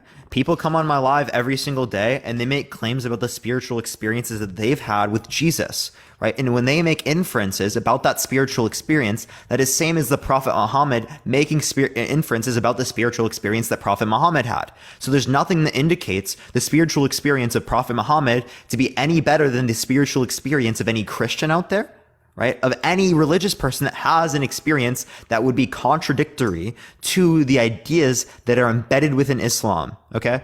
Right? So you have no way to differentiate between these beliefs. You can't make a claim that God exists if you have no process to confirm nor deny the claim. But can you, if you don't accept that God exists, can you accept that I taught myself how to be left-handed and right-handed in 3 weeks? You are ambidextrous. How is that ambidextrous? Okay, that's just what you call it. But why are you guys saying that people are left-handed and right-handed? Every human being is intrinsically designed to survive. At any given time, when your left hand and the right hand gets, God forbidden, chopped off by something, you're going to use your other hand. There's no such thing as left-handed and right-handed. I'm going to make a video about this, guys. This is ridiculous. I'm female. So hands are just relating to dominant ones. You guys don't know who I am yet. I'm going to be on the show that he was on soon. Get ready for me, bro. Yeah, so that just relates to the dominant hand. If you lose a hand, the other hand then becomes the dominant hand. Okay, that's the only one you're using. Okay, there's no other hand. So why did I not lose my other hand? Why am I still able to drive? Ambidextrous. You're both right and left-handed. Both. What about I'm just a genius who cracked the code that we've been conditioned since a child, and I just use my brain. What about that? How about you literally have narcissistic tendencies, calling yourself a genius for that? I am a genius. Anyone who talks to themselves, I read about it last night, that's a genius. I talk to myself. Am I a genius? Thank you for the galaxy. I appreciate it. Thank you. That's actually a trait of a genius. Someone who talks to himself actually takes in more things and actually is confident and is not worried about what people think, so they can actually progress and proceed in life. My motto in life is progress and proceed. That's my I don't motto think that indicates that someone's a genius. I'm gonna be honest, but listen to her. I met a CIA agent downtown Toronto, and he told me that my IQ is higher than CIA agents' IQs. I taught myself French and Arabic without ever going to school for it, off Snapchat. I think I'm a genius. Yeah, someone told you have a high IQ doesn't mean you have a high IQ. No, I have many people in my life that say I have a high IQ. I don't think that means I have a high IQ. Andrew Tate's father worked in the CIA. CIA agents have the highest IQs. He told me my No, IQ that's the way. That's not necessarily true. CIA agents do not necessarily have the highest IQs. Okay, well, the ones used for certain things do. He told me my IQ that's actually not higher true. Than a CIA agent. No, not true. Okay, you just want to be right. It's like no, there's documented evidence of who has the highest IQ, and they were not CIA agents. That it didn't happen. So okay. No, there's literally female top G. There's literally documented evidence of the highest IQ people, and they were not CIA agents. So why did I teach myself 2 languages? Teaching yourself 2 languages does not mean. Wait, you mean teaching based upon the languages that already exist? Yeah, I taught myself. Yeah. So people have done that across the board throughout history. I never went to school for it though. You don't have to go to school for it. People have learned without going to school. You just magically learn a language. That's not magically learning, right? What you had experience with this particular language, and you learned through that experience. I'm telling you that people messaged me on Snapchat, told me girls were stealing my photos in France. You just muted yourself, by the way. So you're just saying that randomly out of nowhere? You're just saying that randomly out of nowhere you just adopted this in your head? I'm telling you. Yo, female top G, send a guest request back. Female top G, send a guest request back. By the way, everyone, if you like my content, follow me if you haven't already. Tap that screen. Let's try to get to 1 million likes, everyone. If you disagree, if you think that being gay is immoral, make sure to send a guest request right now. Female top G, send a guest request back. You got a call, so you got a huge echo. But yeah, send a guest request back and I'll accept you back up. Again, if you want to see some debates, everyone tap that screen.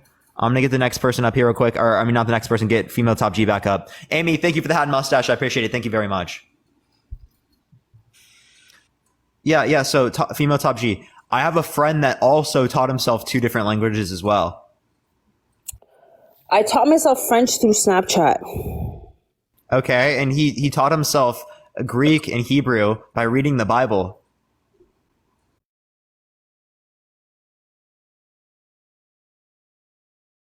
Can understand the Quran without ever going to. You cut out. What'd you say? Hello? I can understand the You got echo again. Send a guest request back. Female top G, send a guest request back. You got an echo again. But yeah, everyone tap that screen. Again, let's try to get to 1 million likes. If you disagree, send a guest request right now. Again, everyone tap. It will help get it out to more people. I appreciate it, everyone. Appreciate it. All right, let me get her back up here.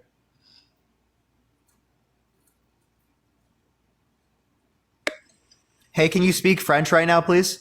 Ok, oui, je parle français. Qu'est-ce que tu veux que je dise? What was the other language you said you could speak? I taught myself French and I taught myself Arabic. Okay. Can you speak more complex sentences in France? In French, I mean. Ok, qu'est-ce que tu veux que je dise? So, j'ai jamais va à l'école pour français, mais ma français c'est pas trop bien, mais c'est normal que j'ai jamais apprendre à rien de personne, c'est juste moi-même. Mais si je pratiquais, je remarquais tout le monde et tout ça, et je parle français très bien, like c'est pas grave. Okay. People are also asking you to speak Arabic now. Okay, so my Arabic, I don't speak it anymore because I don't need to, but I can understand the Quran without ever going to school for it, and I can understand the Arabic that's being said. But you can't speak it? No, because I don't want to speak it. I just want to read the Quran. Oh, okay. Okay. Sure. So, I think that this is all clearly possible. I don't think this means that God exists. Okay, so admit that I'm a genius. I don't think that you're a genius. But I just told you what I told you. You're not going to say I'm a genius? Yeah. Okay, you tell me something like that, then I like even remotely close about yourself. I don't consider myself a genius. Okay, but then you're not top G because I'm female top G. Like I'm a top G. I don't give a fuck about being a top G. I don't have a superiority complex. Top Gs are geniuses. Yeah, I don't have a superiority complex. I don't need to feel better than people. But like, how do you not have a superiority complex? If your girlfriend right now decided to go be with another man, you'd probably get jealous. I don't have a girlfriend. And try to get that girlfriend and that back. doesn't mean you have. That doesn't mean no. I wouldn't. If someone who I was dating tried to be with someone else, I would not try to get with them. I would say that person is not someone that I want to be with. But also, me not wanting to be with that person and me wanting to only be with one person. Why? Because I think cheating is wrong. Why do you? Okay, but why do you have? Do you feel sad about what she did? Clearly, because they lied and went against the boundaries that we placed in the relationship. Okay, and if that guy is more handsome than you, wouldn't you feel insecure about that?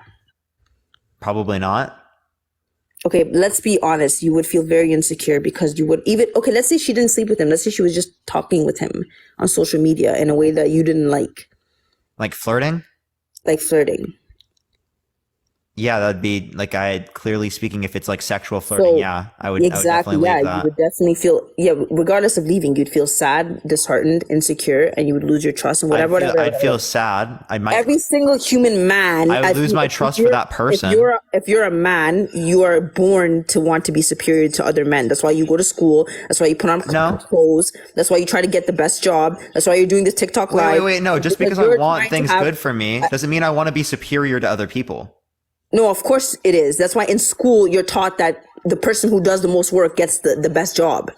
Because you have to work the hardest and become the most superior. Do you understand? That's why not everybody's a doctor and a lawyer, because superiority exists in our natures. No, so no, when it relates to these types of things, that would be superior within how much money you make. That doesn't mean all things considered you would be superior. Okay? If you're making a claim about all things considered superior, that's different than saying superior relative to a particular characteristic. Okay, wait. Clearly speaking, there are going to be things that I'm better at than many other people around the world. Things that they're better at than I am. Okay. Do you feel good about that though? What do you mean? Do you feel good that you're like accepting that other men are better than you physically, mentally, and spiritually and financially as a man? That makes me realistic. It makes me rational. So they would have considerably better characteristics than I do. I can't be like Elon Musk, so I'm just going to accept the George that I am. That's basically what you're saying. No, I'm always going to try. I'm always going to try to be, I don't know why you're laughing. I'm always going to try to be a better person. And I'm going to compete with myself, but I'm also going to be rational and accept at the same time that there are people that do have better characteristics than I do. You're kidding me. You can't be kidding me. Anyways, I'm just saying I'm female top G. Wow. I'm literally a rational human being and I'm kidding you. Like, Call me you have a superiority complex. No, you have I do. I eat. Yeah. I eat. You have an unreasonable superiority complex. I don't get eaten. I eat. That's the thing. I don't get eaten. I eat. I eat. Name 3 countries outside of the United States. Thank you for the sunglasses. I appreciate it. Peru, Venezuela, Taiwan. Okay, for sure. Okay, I mean, I could run through a million things. Like, I just wanted to see if you could do that. Go ahead. Let's do more. Oh, really? You want me to do that? Keep going. Okay, what's 11 squared? I don't know. Okay. Top G. I don't do math. I dropped out of math. G. Well, I mean, you drop out of 3rd grade math? I don't do any of that. Continue next. Exponents is like 6th grade, right? Next. No one pays attention to that other than people like you. No, people know what that is. It's not that difficult. Okay, next. Okay. Nope. I mean, I can just ask you questions across the board, right? I mean, keep asking me questions. I'm telling you to keep asking me questions. Do you live in the United States? No, I live in Canada, in Toronto. Thank you for the sunglasses. I appreciate it. Obviously, I'm female top G. I'm going to come from the best city on earth, Toronto. Like, where do you think I'm going to come from? I'm also Afghan. Come on. I'm also the only one in my family with green eyes. My parents have brown eyes. Who's your prime minister right now? Justin Trudeau, I think. Okay. I was gonna try to ask the simplest questions. There's really nothing I can go through. It's funny, I was also sick for 4 years and I wasn't on social media for like 3 years. So I don't even know half the stuff that happened recently. I just can you name the continents? I came back from the dead. What are the continents? The continents? Mm-hmm. Canada, Russia. I don't know. I don't remember. Actually. Canada, Russia, for real. Yeah, so real. You're right, dude. Honestly, top G. I don't care about these things. You're asking me stupid things. I don't care. Top G. But you know what? Just because of this, I will search about that. Sure. Continue. Oh no, we're good. That was good enough. Honestly, that was good enough. No, I want you to keep going so I can learn some stuff. When after this, I'll go and pick up my memories of things. You think I'm dying and I'm like? No. You said you're a genius. You said that you're a genius, but you don't even know the continents. I am a genius. I don't need to know the continents. So real. Maybe I just forgot about them. And humans by nature are forgetful. Allah said that we're forgetful creatures. By nature, I don't care about the continents. I don't go walk around thinking about what is this times 3. I'm just going to use the calculator, the technology you're so proud of. I'm going to use that. You understand? When did Canada gain independence? I don't know, and I don't care. It's 1931. But I don't care about that. But that's the country that you live in. Okay, do you want me to freestyle for you though? I'm a rapper. You want me to freestyle for you? I don't want you to freestyle. I can just. How about everything you say? I'll freestyle it back. No, please. Can you just let's debate? Let's debate about the topic. I'll show you how much of a genius I am.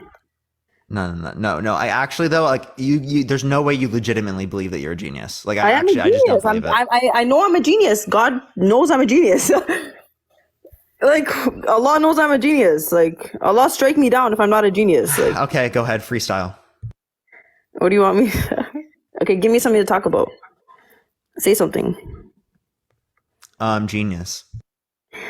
Okay, you want to know if I'm a genius? Of course I am. Do you want to know if I'm a genius? Of course I am. What else do you want to know? I can show you, my friend. What else do you want to know? I can show you, my friend. I'm from Toronto, my friend. My hair's curly, my friend. My eyes green, my friend. You want to know, my friend? I'm the queen, my friend. I'm from Toronto, my friend. I'll put you in the street, my friend. I'll put you 6 feet, my friend.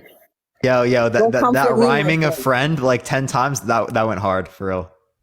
Okay, let's pretend like you know what you're saying. You're just saying stuff to get it out. I know you're just spraying.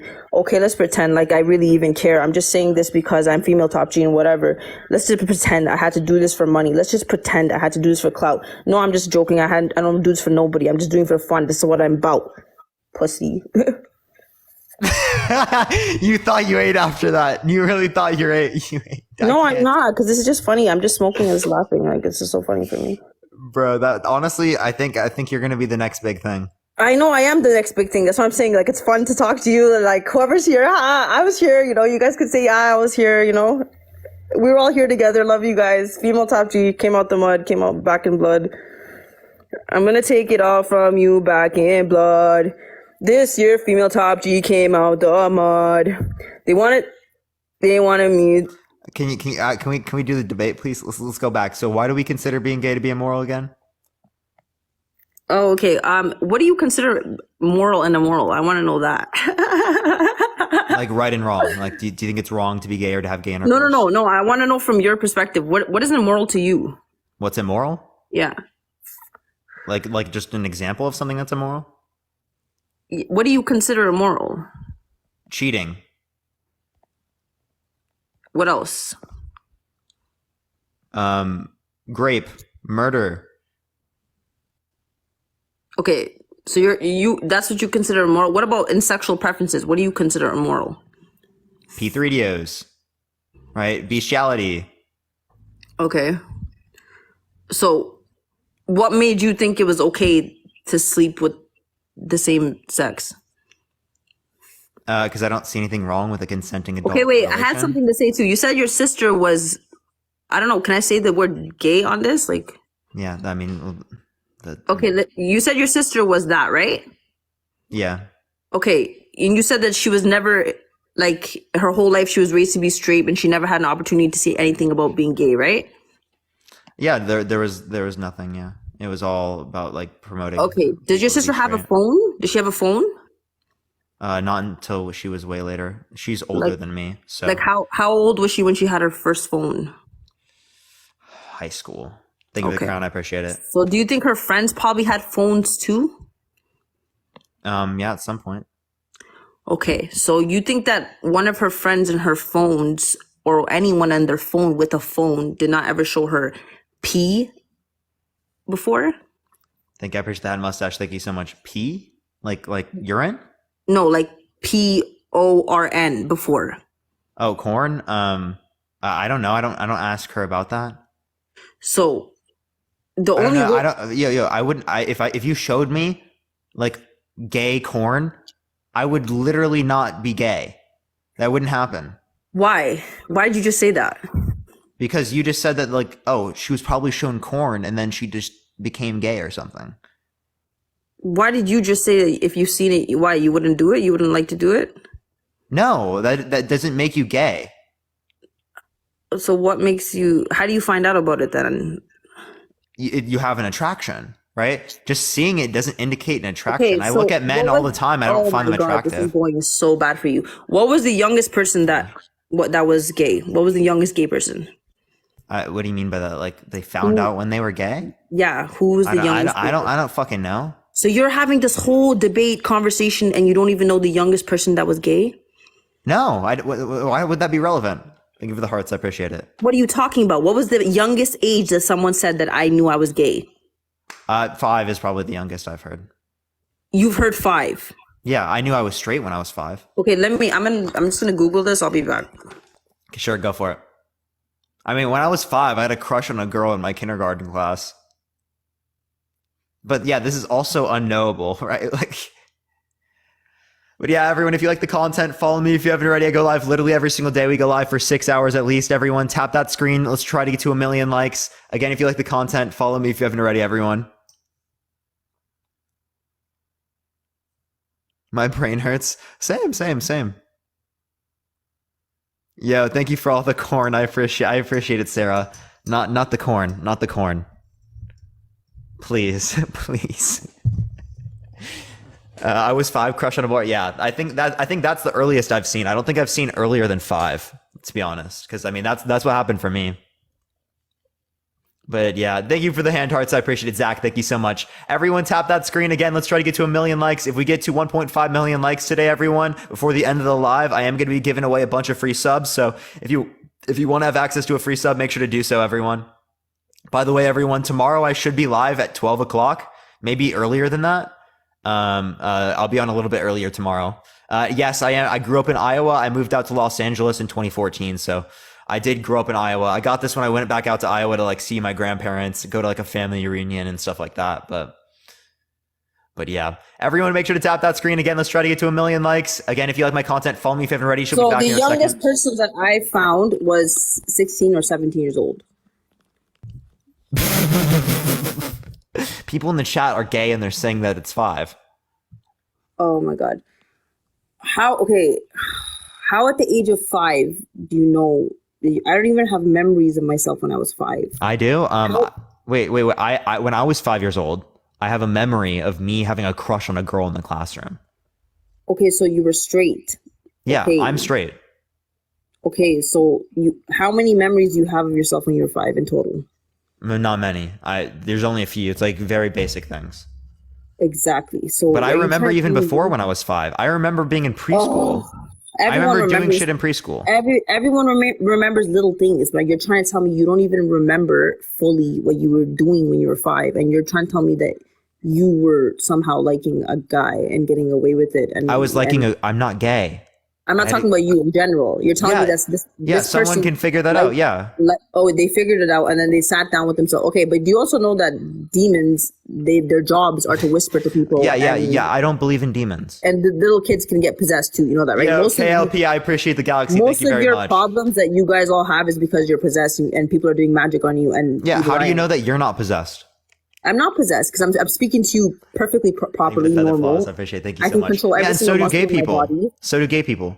What are you talking about? I don't have any symptoms. I'm perfectly fine. But you guys actually, don't understand I'm that people getting have been heavy possessed. symptoms vibes for sure. People are having of demonic spirits. I'm getting demon vibes right now. You're telling me because a freaking jinn goes and whispers to a little kid to go and like this boy. You think this little kid understands what a jinn's doing to it all the time, whispering in his ear? Wait, no, I'm getting demonic energy right now, right? Like that's what actually I have like someone named Jamal for Jesus, right? He would claim he's getting like demonic energy right now, right? That's so crazy. So like, wait, how do you differentiate between that view and your view? Because it's like I'm talking to someone who doesn't believe in God. He doesn't believe in angels. Yeah. He doesn't believe in humans. Yeah. You just think that this whole world is science, and then before science, there was no human beings. Science is a method. Science is a method. Okay. There were human beings before we had our modern understanding of science. You just said it yourself. Science is just a method. It's nothing more than a method. Yeah, it's a method to confirm or disconfirm claims. So you're going to base your whole existence on science? I'm going to base what I believe based upon a method to confirm or deny a claim. Yeah, of course. On a standard of evidence, yeah.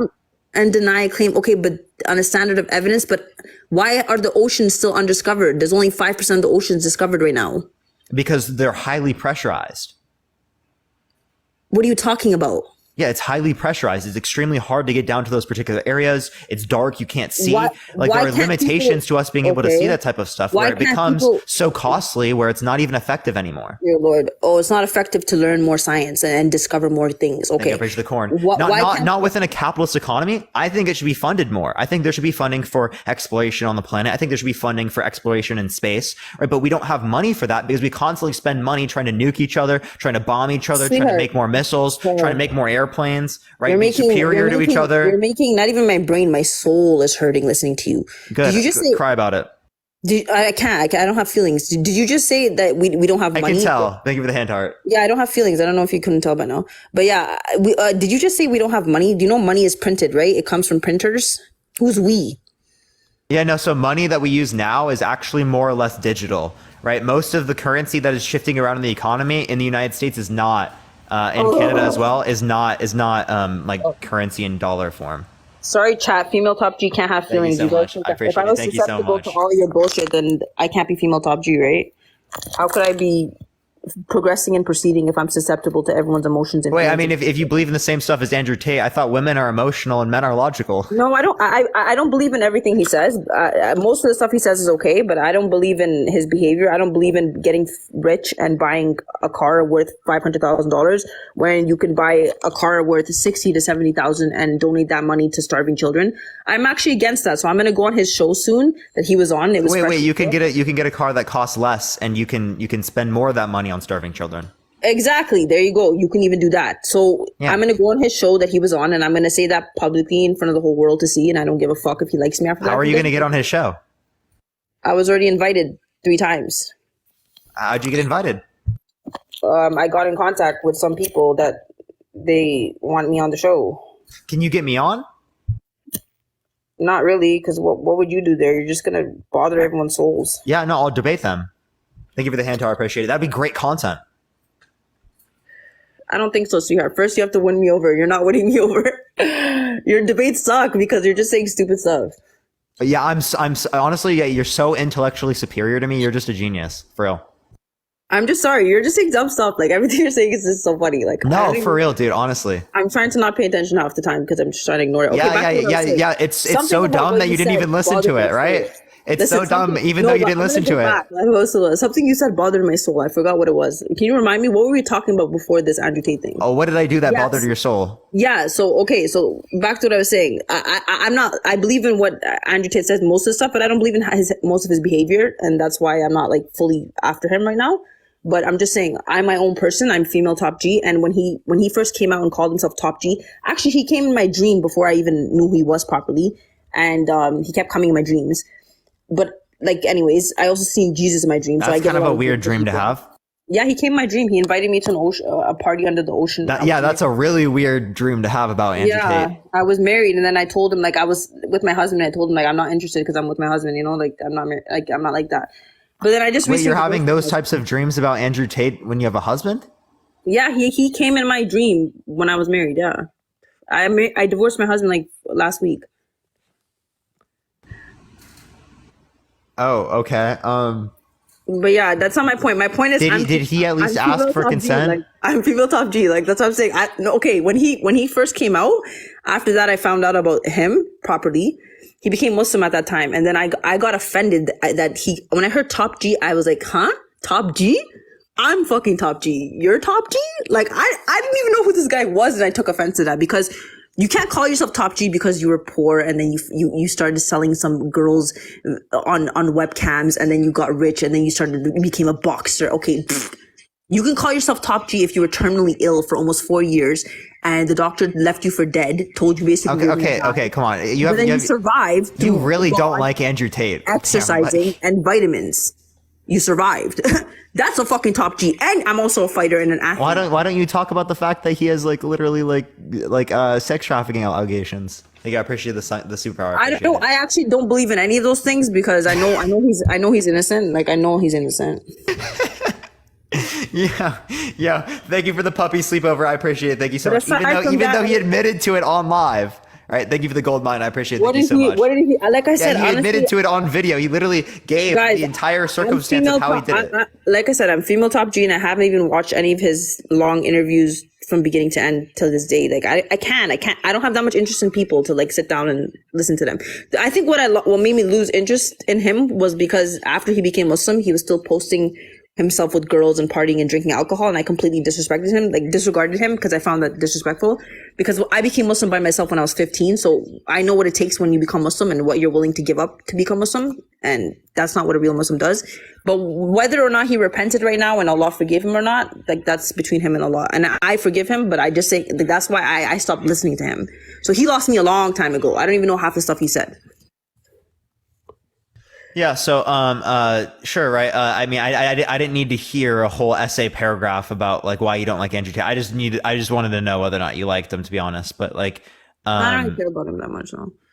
Okay. So like, I think he's gorgeous though. You know that dot he has, that mole he has on his face. I don't need to hear. I don't. That's not relevant. Yeah. That's the most beautiful thing about him is his mole. Cool. Apparently you're into moles, I guess. I didn't need to know that. No. I have a piercing there actually. It's a beauty mark. I don't know what they call it, but it's gorgeous. It's right underneath your eye, like on the right or left hand corner. I think it's the right hand because he has it on the right too. Thank you. I appreciate the gamer cap. I appreciate it. Well, he is bald, so I mean, if you've watched Family Guy before, you know that every single time he goes into an elevator, he licks another bald guy's head, right? Every single you got to be okay with that. Are you being rude because he's bald? Who cares if he's bald, bro? Have you never seen that episode in Family Guy? No. Where like they get into the elevator, they're both bald. Never watched all they both look at each other and they like start licking each other's head. You're gross. So see, there you go. Dude. It's inside of you to be jealous and want to be better than another man. See, it just came out of you. What do you mean? I literally joked about Family Guy. Bro? You're poking at the man's head, bro. Yeah, no, it's a Family Guy joke. I'm not poking at the man's head. I'm poking at the Family Guy joke. I don't care if someone's bald. Thank you for the hanging lights. I appreciate it. Thank you so much. I'm just referencing bald? The Family Guy joke. I know, but this is weird. Why would I care if he's bald? He's also tall. Why do I care that you told me he has a mole? 6 foot something, has a beautiful mole on his face that no one else has. Thank you. I appreciate the galaxy. Thank you very much. I appreciate it. I've never seen that. Okay. Let's get back to the topic. Okay. He's So bald, but fuck. I guess I could live with that. The fuck? I don't know. Fuck my life. do you support first wave feminism? He doesn't have green eyes, honestly. I have green eyes. Like, I want to Hey. Do you support first wave feminism? I'm tired of these fucking brown-eyed guys ruining my life. What? Do you support first wave feminism? Yeah, I do. Yeah, there's nothing wrong with asking for some rights. I mean, it's good, but that's not all things, right? You kind of took it out of hand, blew things out of proportion. You know what I mean? What? Like they just blew things out of proportion. They took it too far. Like it was nice. What did they take too far? Like women just being like taking off in France, taking off their tops, walking around naked. Like, oh, we're women, we're here, bitch. We know you're here. Cover your fucking moles. Like, wait. So, are you talking about completely naked? No, they were showing their top area, right? They took off. their top. So the same thing that's also legal for men to do. Okay. Is it okay to see your mom walking around topless? I don't want to see that, right? But I don't want to see my dad walking around topless either. Okay, but what about your mom? Isn't that worse than your dad? If your dad walked around maybe topless, because of like social expectations that I currently live in within society, but the idea is that clearly speaking, there is no distinction between a man and a woman when it relates. Wait, can you give me the distinction between a man and a woman that makes it okay for a man to be shirtless, but a woman it's not okay to be shirtless? Bro, we're not talking about the law. We're talking about human nature, morals. If your mom would go viral before your dad. Do you understand what I'm trying to say? Am I right or wrong? But that's because it's less expected to be the case. But what I'm saying is that what is the difference between a man being shirtless and a woman being shirtless? That means it's okay for a man to be shirtless, but not okay for a woman to be shirtless. Maybe because the woman's upper part is a sexual thing that if a man touches it without her consent, it's considered rape. I mean, but you could say the same thing could be the case for men if we applied the same standard and there wasn't a double standard. Okay, but most men don't mind. If I go to a beach, a man will not mind if I touch his thing, most likely. His shoulder or his chest area. He'll probably like it. But if you do that to a woman, you're automatically going to get jumped. That's just double standards within society, though, right? Because oftentimes things targeted towards men aren't taken to the same degree seriously. Hold up. Things targeted towards men when it relates to these types of sexual advances aren't taken as seriously, right? People can say things in the comment section targeted towards me that are like would be considered ridiculous to be said from a man to a woman in society. But that's just a double standard within society about what's acceptable to say towards a man and what's acceptable to say towards a woman. That's not necessarily what I would see to be justified. Okay, honestly, I didn't even keep up with the feminist movement. So what did they accomplish other than getting women in the workplaces and making them slaves to the Rothschilds and destroying the family home? And that's absurd to say that like we're slaves. Children in schools. What is a slave? Can you tell me what a slave is? They put the children. Hold on. What is a slave? They taught the children to become immoral. Hey! What's a slave? Somebody that is owned without their. What does it mean to be owned? They're owned without their own consent, usually. Oh, okay. So in our capitalist society, you choose where you work. It's voluntary. But you still work. Do you not get taxed? You get taxed, right? But the working where you decide to work is voluntary. So wait a minute. Because a country lost a war, you're getting taxed because your country decided to get war. Is that right or wrong? No, we get taxed because we want things for the benefit of our broader society. Okay, so what if the people who are taxing you are not telling the truth about what they're doing with that money? Well, then that would be deception. That would be lying. Okay, well, that's the truth. That's what they're actually okay, doing. so you think that there's deception and you think that there's lying. Do you have evidence of that being the case? You want evidence of deception from the people who are like for example, right? If we think that there's one entity controlling... Hold up. How old are you again? How long have you been alive? Yeah, I'm 21. Can you let me make my argument though, please? Fuck. Ugh. Yeah, sure. Yeah, so we would have particular expectations for a society in which was controlled by an elite group of people. If you think the 13 families exist, if you believe in that, right? If you whatever that you want to say with the Illuminati or whatnot, right? Yeah. That would provide expectations. All the media would be controlled. Okay, it is, Do you agree but with it that? is. Well, you're not Okay, saying it would all be. It media, is controlled. whether it be Those social people are media, real people. whether it be TV media, There's whether so it be many. anything like There's that. so many scandals Okay. against them. So many of them have went to court and jail for their. Hey, can you let me finish my argument, please? Sure. Yeah. So if that is the case, right, the expectation would be that Dear anyone Lord, who this is so fun. the expectation would be that anyone who controls a massive platform or a platform that is big on any of these platforms would be directly controlled by this entity. Okay, Parker. That's your name, right, Parker? Yeah, clearly. If you Okay, can read. sorry. Sorry, I haven't even looked at it more than 3 times. But okay, Parker. Is it okay that people are starving right now in other countries? Is that okay? No.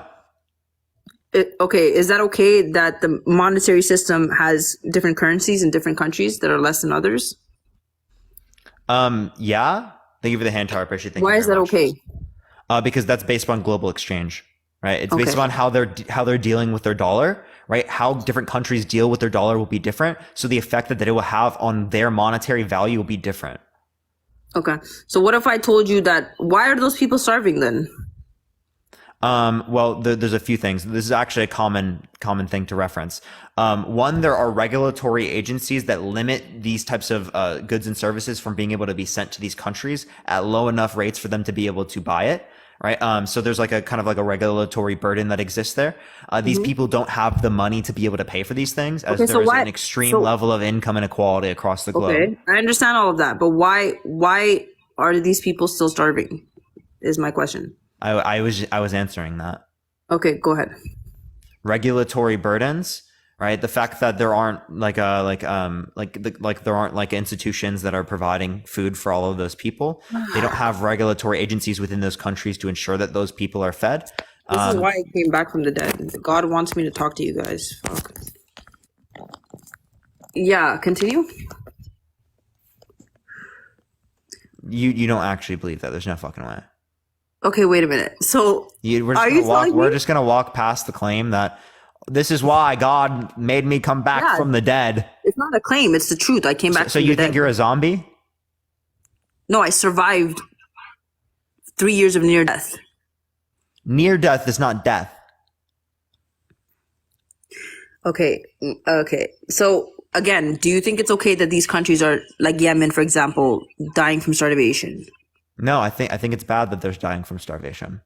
Okay, and do you, what is your reasoning behind why they're dying again? So I can hear it. Everyone can hear it loud and clear. What is your reasoning? You didn't listen, did you? No, I want you to repeat it. Why do you think? I've already said it No, twice. I want you to no, not repeat it. Summarize it. Why do you think? I already did twice. You want me to do it again? One quick summary, like put your 3 biggest points.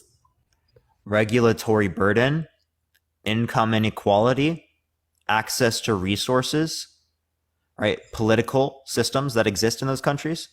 Those are the main ones. Okay. Do humans? Okay, is it safe to say that every human has a heart and doesn't want to see other humans get hurt? No, it's not. No, that's not safe to say.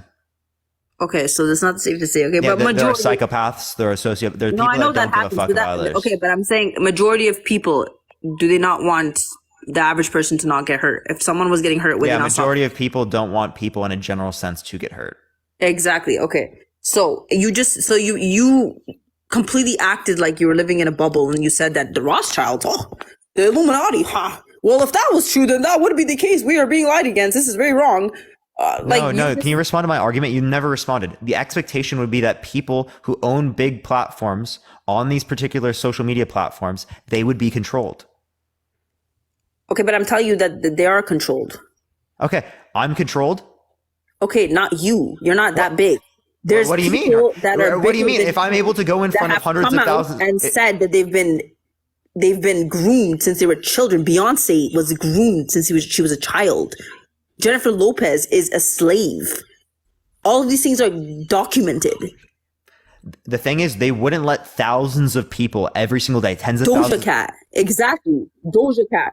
Hold up. You really think that you're like big enough? I don't with think your little I don't debates? think I'm to that degree. Thank you for the ask. I appreciate it. Right, but I think that we're also not acknowledging how effective it can be for people to be hearing these types of things and how they can then impact how other people think. right? Because the people who are engaging with this type of content in the first place are significantly more likely to vote. They're significantly more likely to go out there and actually do something when it relates to their positions, as other people in society don't necessarily hold positions and they don't necessarily engage with this type of content. So clearly speaking, it can have absolutely a huge impact on society. And these are the people who are already engaging with these topics. Secondly, right, again, they wouldn't let tens of thousands, hundreds of thousands of people every single day be able to engage with content that can change their overall opinions about society. Thank you for the plug, I appreciate it. And get them to turn against these types of authority figures, right? That's literally what I've been teaching people is critical thinking skills, which would be antithetical, right, to them being able to stay in power. They would not allow for systems like this. They would ensure that every single person that was in this circumstance was controlled.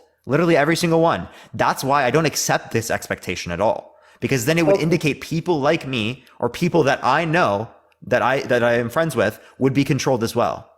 Thank you for the unicorn. I appreciate it. Thank you for the hand heart. Andrew Tate literally said that he's had messages when he became so viral from the Illuminati and from people telling him to sell his soul and for people telling him to do bad things for money.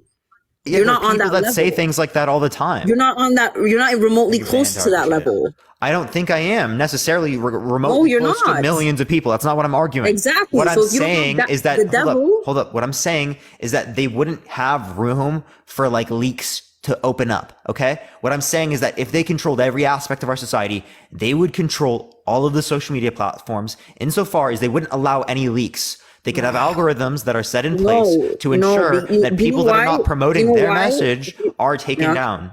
Do you know why that they don't care anymore and they're telling everyone they're here? You know why? How? Because the Antichrist is coming soon. So they don't give a crap whether you know about them or not, because they're going to control the world, because they have flying cars and they have underground bunkers, the largest ones in Brazil. Like, they don't give a shit about what you think anymore because they ran COVID. Star Adventures, I appreciate it. Thank you very much, Nani. I appreciate it. More than half of you guys have complied to the COVID rules. So they already know you guys are sheeps. They don't care. Now, my point is that, do you care? Do you agree that most people don't want to see other people getting hurt? Yes or no? Yeah, most people don't want to see people hurt. But again, just because people got vaccinated doesn't mean that they just did it for no reason. I think that actually speaking, you were the sheep because you didn't get vaccinated, because you didn't look at the evidence. You didn't look at any of the data. You made an assertion based upon something you saw on social media and you fucking ran with it. Unbelievable. Okay, but why have I not? This is literally the society we live in. This is. But wait a minute. I haven't gotten COVID either, and I got vaccinated. I went to the hospital all the time, but I went to the hospital all the time. I got vaccinated and never got COVID either. But I never got vaccinated. Okay, you cannot get COVID and not be vaccinated. That's able to happen. You can be asymptomatic and not be vaccinated. That can happen as well. You're telling me I got away with it and you don't believe in a God. So God made me get away with it and then he let you poison yourself.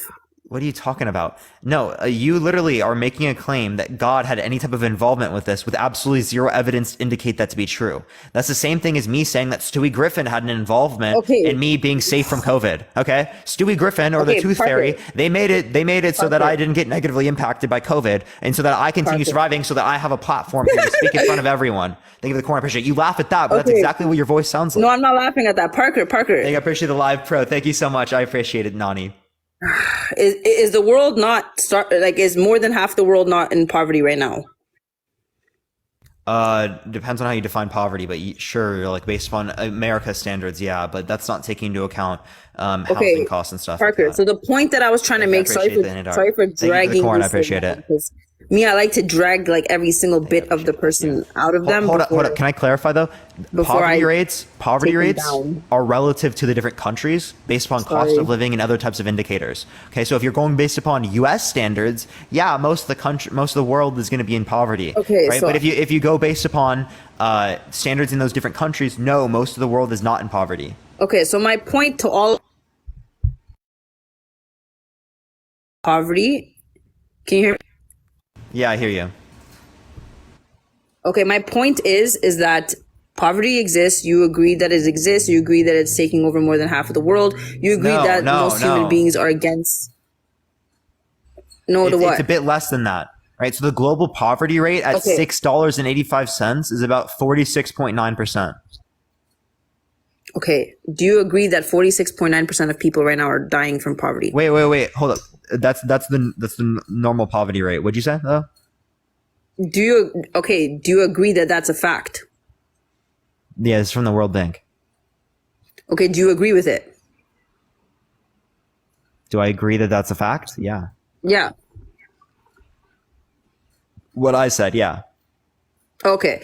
So my point is that you agreed that many people that are proven to be dying right now of poverty in different countries, you pointed out the reasons why they're probably dying, and it's not just poverty.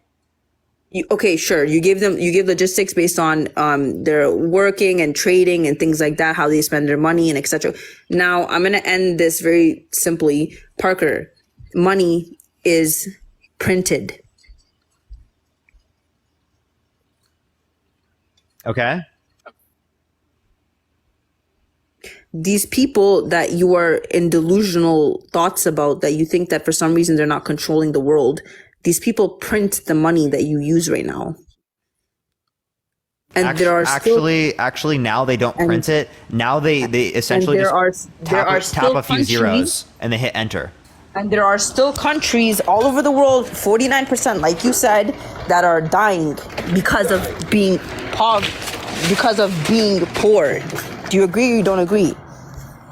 So that is an influence level, but right, can I please explain this real quick? Because this comes from a fundamental misunderstanding of economics, right? You can't just print money and expect prices to not go up, right? If you increase aggregate demand, you want supply to be able to meet that aggregate demand. As soon as that's not the case, it will cause inflation because there's an inflationary flashpoint there. Once we meet full employment and we're not producing more goods and services, that's what causes an increase in the price level, because there is more. Wait, hold up. Because there's more. Because wait, stop talking. Because there's more money chasing the exact same goods. So the money that you do have, stop talking. Fuck, you're having a tangent. Yeah, so the money that you do have doesn't go as far as what it did prior, because there's more money going after the same amount of goods. Okay, that's why we are using policies to increase aggregate demand to then also increase supply. But you can't increase aggregate demand insofar as the supply cannot keep up with that increase of aggregate demand. Else again, you see price level increases. Okay, I'm going to unmute you. Thank you for the corgi. I appreciate it. Thank you very much. Parker, is money printed or not printed? It's actually now it's not necessarily printed as much. Now it's they type a few zeros and hit enter in the Fed. So you're just proving to me that it's even worse than printed. They're just typing zeros, and they decided to not type those zeros to those countries that they know humans are dying.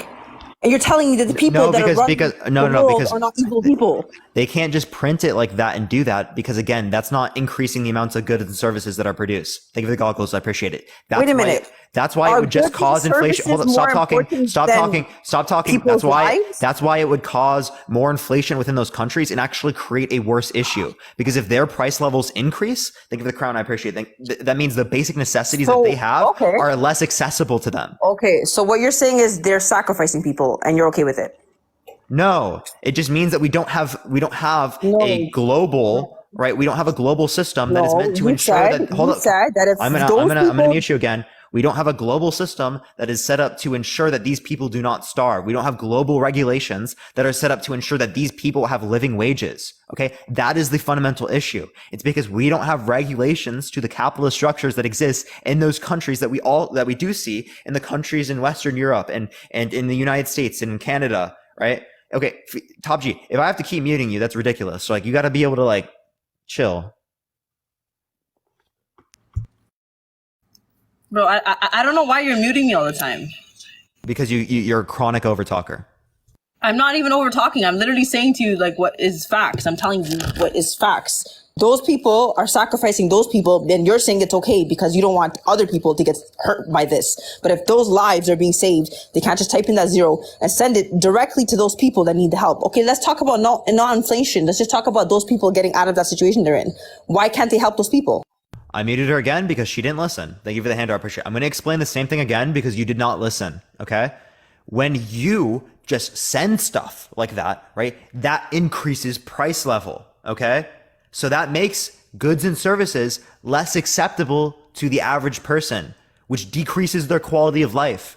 Thank you for the hand. I appreciate it. You need supply to increase with demand to be able to ensure that prices don't increase more than how much they can actually get out of it. Okay? So there has to be some type of real implication. You can't just print. It's not GTA 5. You can't just print money and get whatever the fuck you want. We live in reality, right? These goods and this money is chasing goods and services. Okay? Okay, so you're telling me that if they gave that money to those people to save their lives, I never said giving them too much money. I said giving enough to keep them alive and get them out. Yes, we can give them food and make sure that they have money, right? But people in countries around the world have not set systems up to do that, and I think that's wrong. We currently should be doing it, but it does not mean that there's some type of Illuminati that is specifically causing this to happen. Wait, so you're telling me governments have been for years watching people starve to death, and what they're doing is just wrong, and it's no such thing that has to do with the people that are in power that are funding those governments. 2 and 2, basically, you're saying don't make 4 is what you're saying. No, it has nothing to do with that, because actually speaking, if it was related to like some type of international controller, right, they would lose money from these people dying. Bro. Thank you for the hanging lights, appreciate it, because we have less goods and services able to be produced. Saying that the people on top are not evil.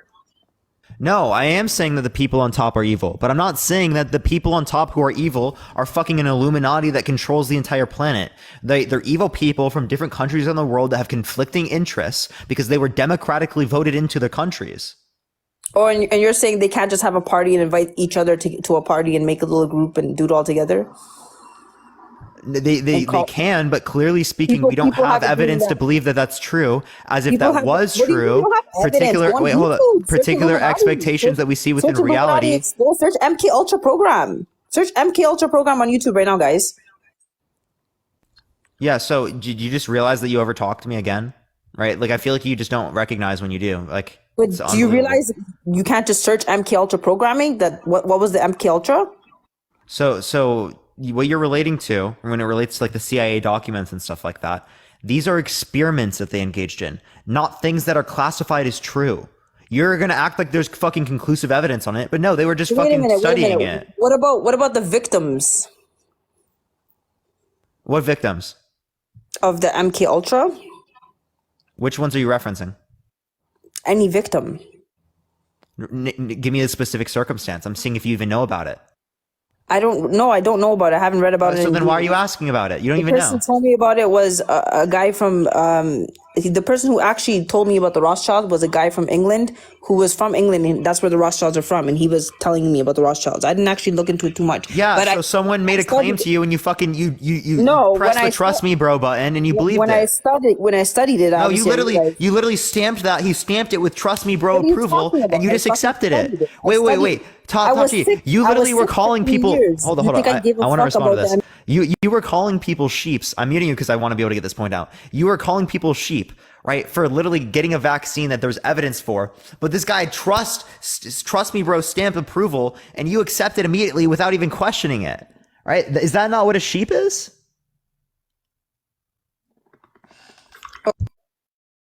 On the news, COVID was real. Are you not a sheep for believing COVID was real because you believe someone told you something? Is that not because there's evidence, right? I know people who got COVID. My grandma died of COVID. Evidence. My dad's a doctor. He was dealing with people who were patients of COVID-19.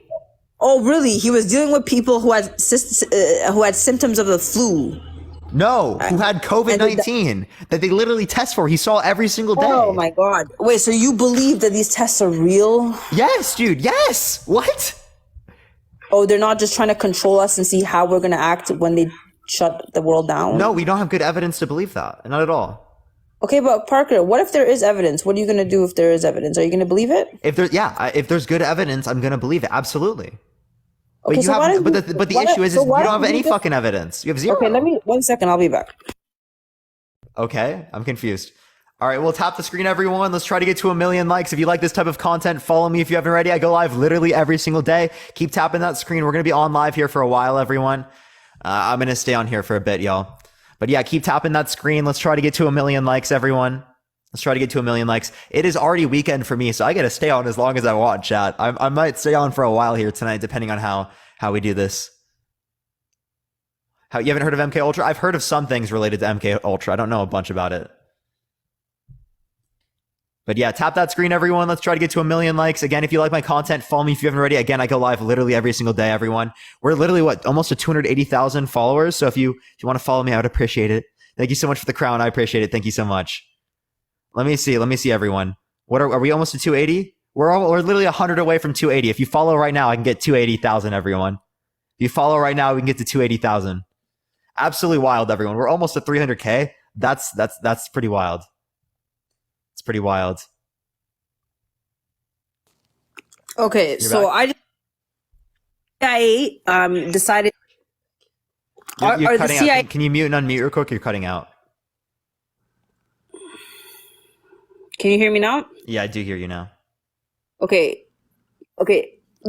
Are the CIA, FBI, are these the people that you don't run to these people for help whenever you get into police problems? No, you don't. No. Okay, but when you if you get into a problem with the police, for example, God forbid someone hurts you and you end up dying from it, are they not going to be the ones investigating your case? Yo, by the way, everyone, thank you for 280K. I appreciate everyone. But no, only if it relates to like the federal government and stuff like that.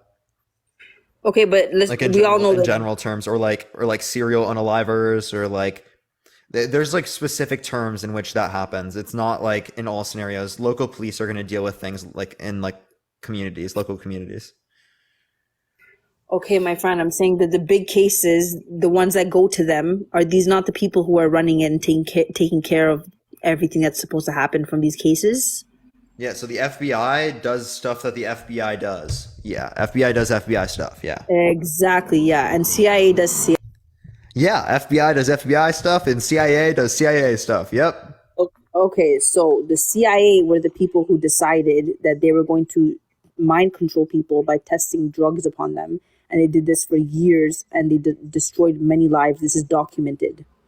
Yeah. So they tried to, and there wasn't conclusive evidence when it relates to that. But yeah, I would point to the past and be like, they tried to? How did they try to? I just read that they did that. What do you mean they tried to? They tried to get effects of mind controlling people. So they actually hold up. They didn't actually figure out how to mind control people. I'm not stupid. I wasn't born yesterday. I'm older than you. I'm 27 years old. You don't need to tell me that they didn't figure out how to mind control people. I'm very aware of that. I never made a claim about your age. I'm just saying. Like, get to my point. The point is that you're defensive as fuck for no reason. I'm just explaining you're just saying stupid things. Stop saying stupid things. I'm not saying stupid things. I'm explaining basic fucking reality. I know that they didn't achieve it. I'm saying, did they not try to though? Well, did they not try to? Yeah, sure, right. That's what I said, and you got to know what that mean when I said that. My point is that they tried to do that in order to do that, they hurt many people and ran many studies and did a lot of evil things with drugs. Yeah, I'm not to this denying. Wait, hold on. I'm not denying the idea that the government's done evil things. What the fuck? Okay, so that's the point. The point is that the people who are on top are fucking evil. That's why there's poor people. Yeah, that's why, but it doesn't mean the Illuminati fucking exists. Inflation more than God knows why you even said that, because these people can just e-transfer the government's enough money to support those people and get them out of poverty, but they choose not to because they fucking print money. And no, wait, you said they don't even print it anymore. They type it. Yeah, so you have a misunderstanding of economics. Again, more goods and services. I mean, the same goods and services, more money chasing the same goods and services. No, you don't fund the government. All your money is going towards the Rothschild. You guys don't fund the government. Don't get. If the money went right to the Rothschilds, it still would be the case that prices would drop then, because then money would be out of the money supply. Oh my gosh, it's almost like there would have to be money continually in the economy for it to stay at the same money supply and stay at a relatively similar price level, right? But given the fact that we have the same goods and services and we increase the level of money in the economy, that means that price level is going to increase because you have greater demand for the exact same supply. There would be a lagging indicator of an increase in supply that wouldn't be able to be made up for, and that's why we would see an increase in the price level. You just don't understand anything that you're talking about. Okay, but why does the increase in the price level even matter if they can just give money to each country to pay for everything? Yeah, because they wouldn't need to print it, right? They can give money. I agree. The U.S. can give money to these countries. The Catholic Church. No, they can also hold give on. money to you guys. Can I finish? How about if the Catholic Church gave their money that they got in donations to people that are starving around the world? That would be able to pay for it too. You actually are so like interested in this world and your little economics or your little like all your little stupid things you just said. You're more interested in that than the fact that these people can easily just take care of all that because they type money out. They can fix that inflation. You just didn't listen again. They can fix the goods and services. They can fix everything. They can change the prices. They can make no. You have no clue what you're talking about. Thank you for the gem gun. I appreciate it. Because of economics. Thank you for the gem gun. I appreciate it. There are real world implications to printing money. When you print money and you have more money going after the same amount of goods, you have more people that are willing to buy goods for a greater price. If you have more money, you're willing to spend more money on basic goods. Thank you for the gem gun. Thank you for the subscription. Thank you. I appreciate all the gifts, right? If you're willing to spend more of your money on a particular good, that means that there are going to be more people who are selling who want to give it to people who are spending more money. So the price level is going to increase because there are more people that are willing to spend that much. Thank you for the gem guns. I appreciate it. Thank you for all the gifts, everyone. Thank you for the money gun. What's wrong with the price level increasing if the money is coming from fucking air? Well, because if the price level is increasing, that decreases the value of the dollar that you have, right? So it can cause things like hyperinflation. We look around the world where they have hyperinflation, right? They literally don't have the ability to suffice basic needs and basic services because their money is so shot out, right? They have no value to their dollar anymore. That's why hyperinflation is such a terrible thing that you don't even want to deal with. That's why the Fed and the government, they respond heavily to inflationary issues, right? They make sure that there is monetary supply to limit the money supply, to increase interest rates by decreasing the level of increasing the federal funds rate and stuff like that, so that the central banks have to increase their interest rates so people spend less money in the economy. Because again, if you increase interest rates, people are going to be able to spend less money and demand will decrease because now people are less likely to get loans to then spend in the economy. Does that make sense? Yeah, it makes sense. But what does that have to do with the fact that they can give those people enough money just to survive and get out of that situation? They can do those things, I agree, but they're not going to be able to do it through printing.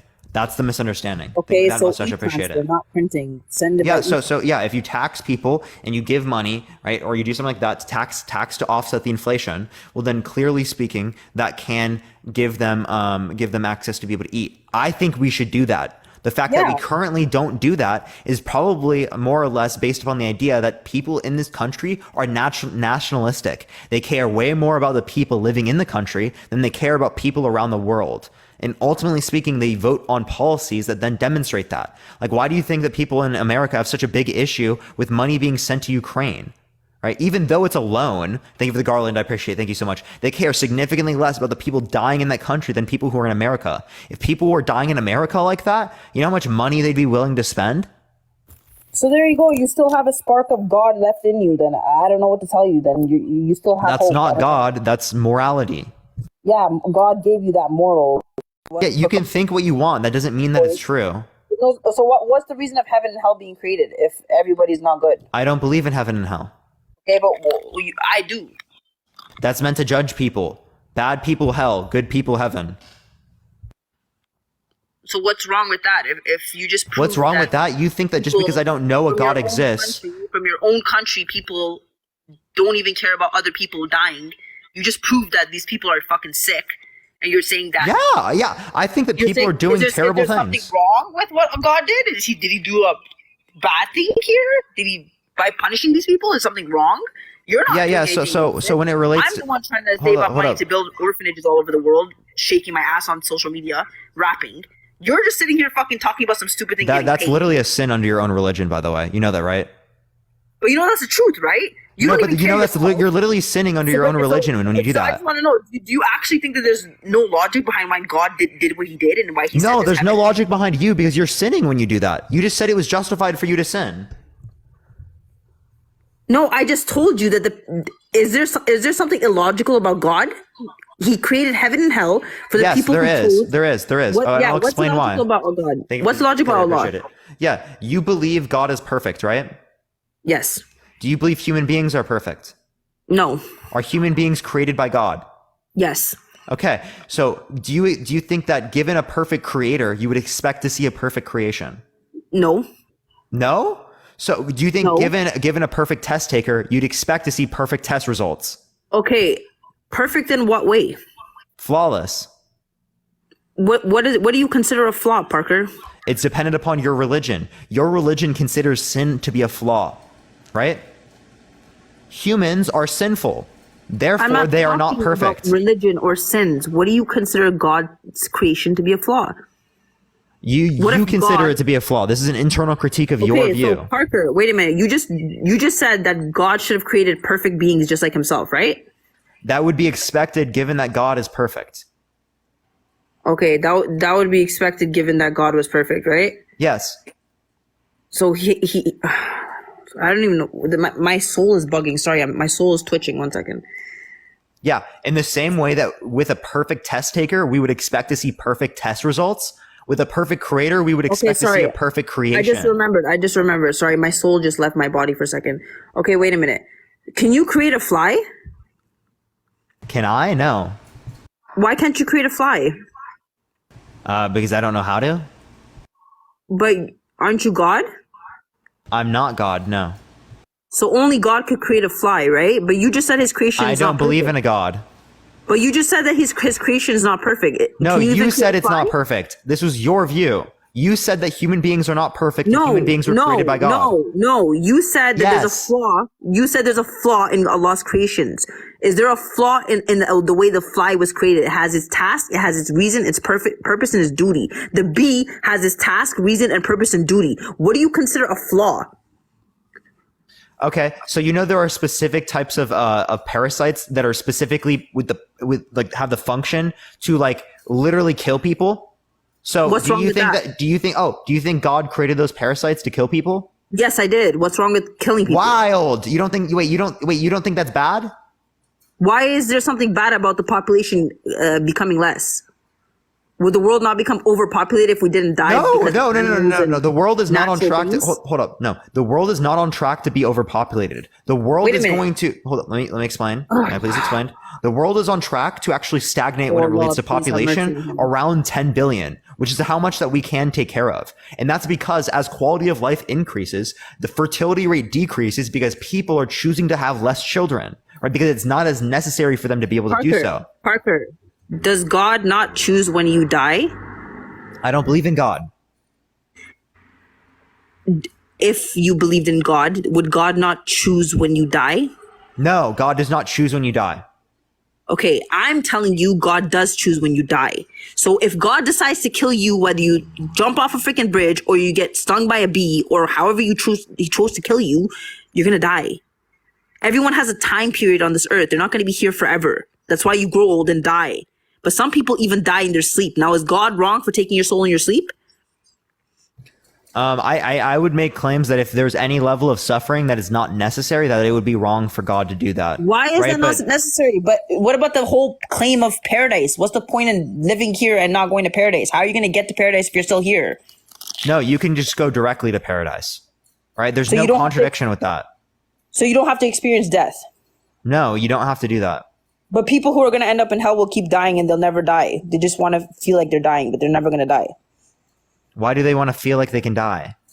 Because they're going to be in so much pain from being tortured. They're going to want to die, but they're never going to. Allah says, La okay, yeah, so you think it's justified. La yamutu fiha wa la yahya, meaning in it they will not live and they will not die. That's what Allah says. Yeah. So you, with your beliefs, you believe that just because I don't know that God exists, that I deserve to be tortured for eternity, okay?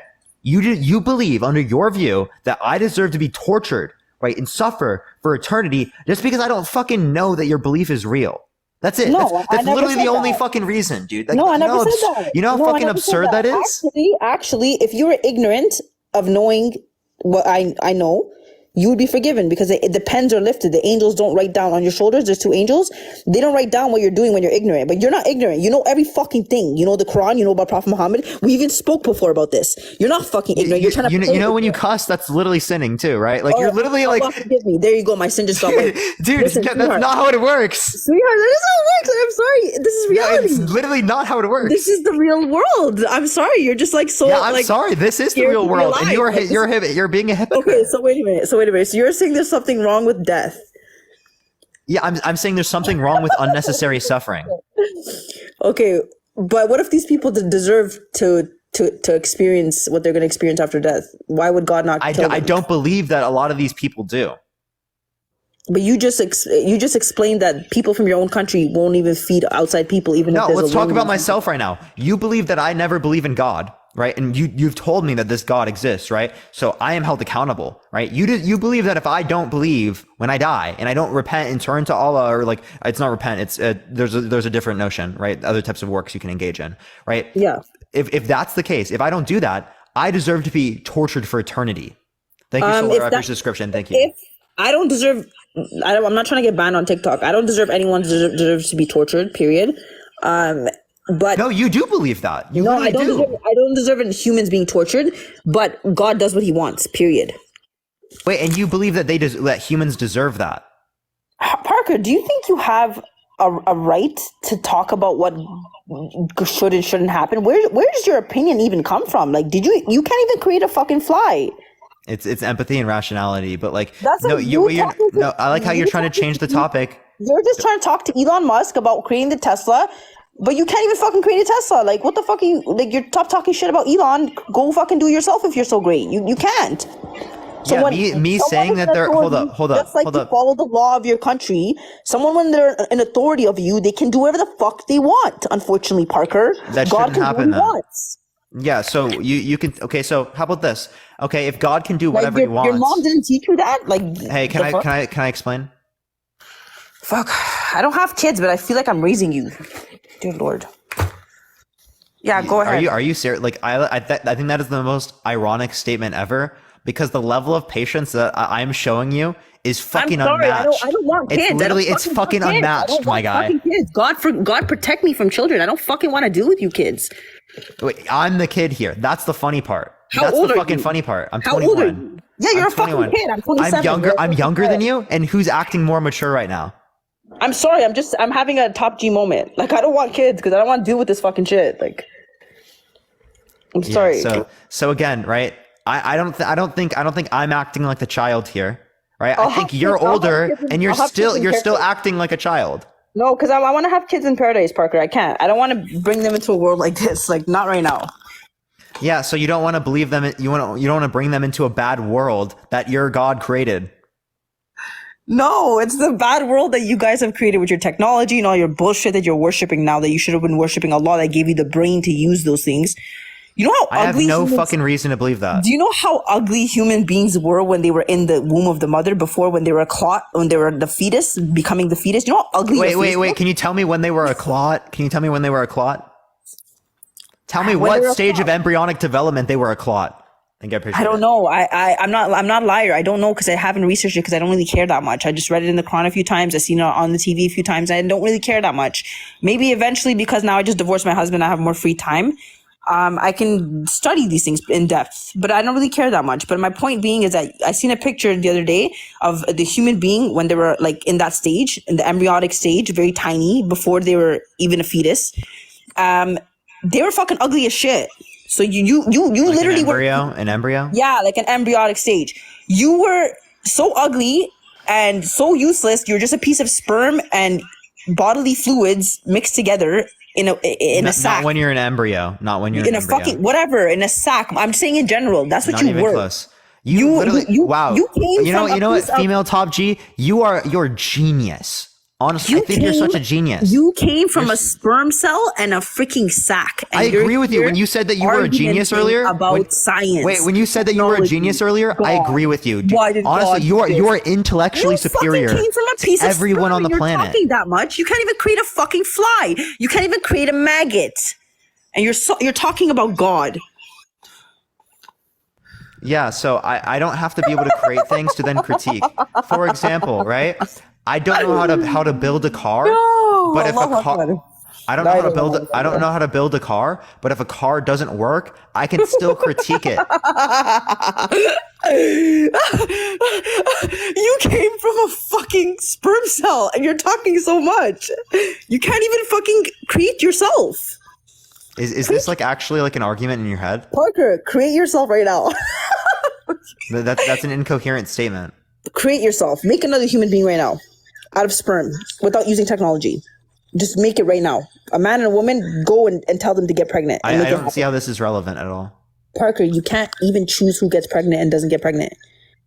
You have no power of your own. You have a superior being that created you. You have a purpose. You have a life and you have a death. You have a time frame. You should not be on TikTok. Assertions. These are all assertions. You should not listen to me. I'm telling you because you're young and I care about you. You were created by the tooth fairy. The tooth fairy. Wait, no, you were created by the tooth fairy. Okay. From one Allah you need to. No. You need to be saved. The tooth fairy is here. The tooth fairy is coming, right? And you need to be saved, bro.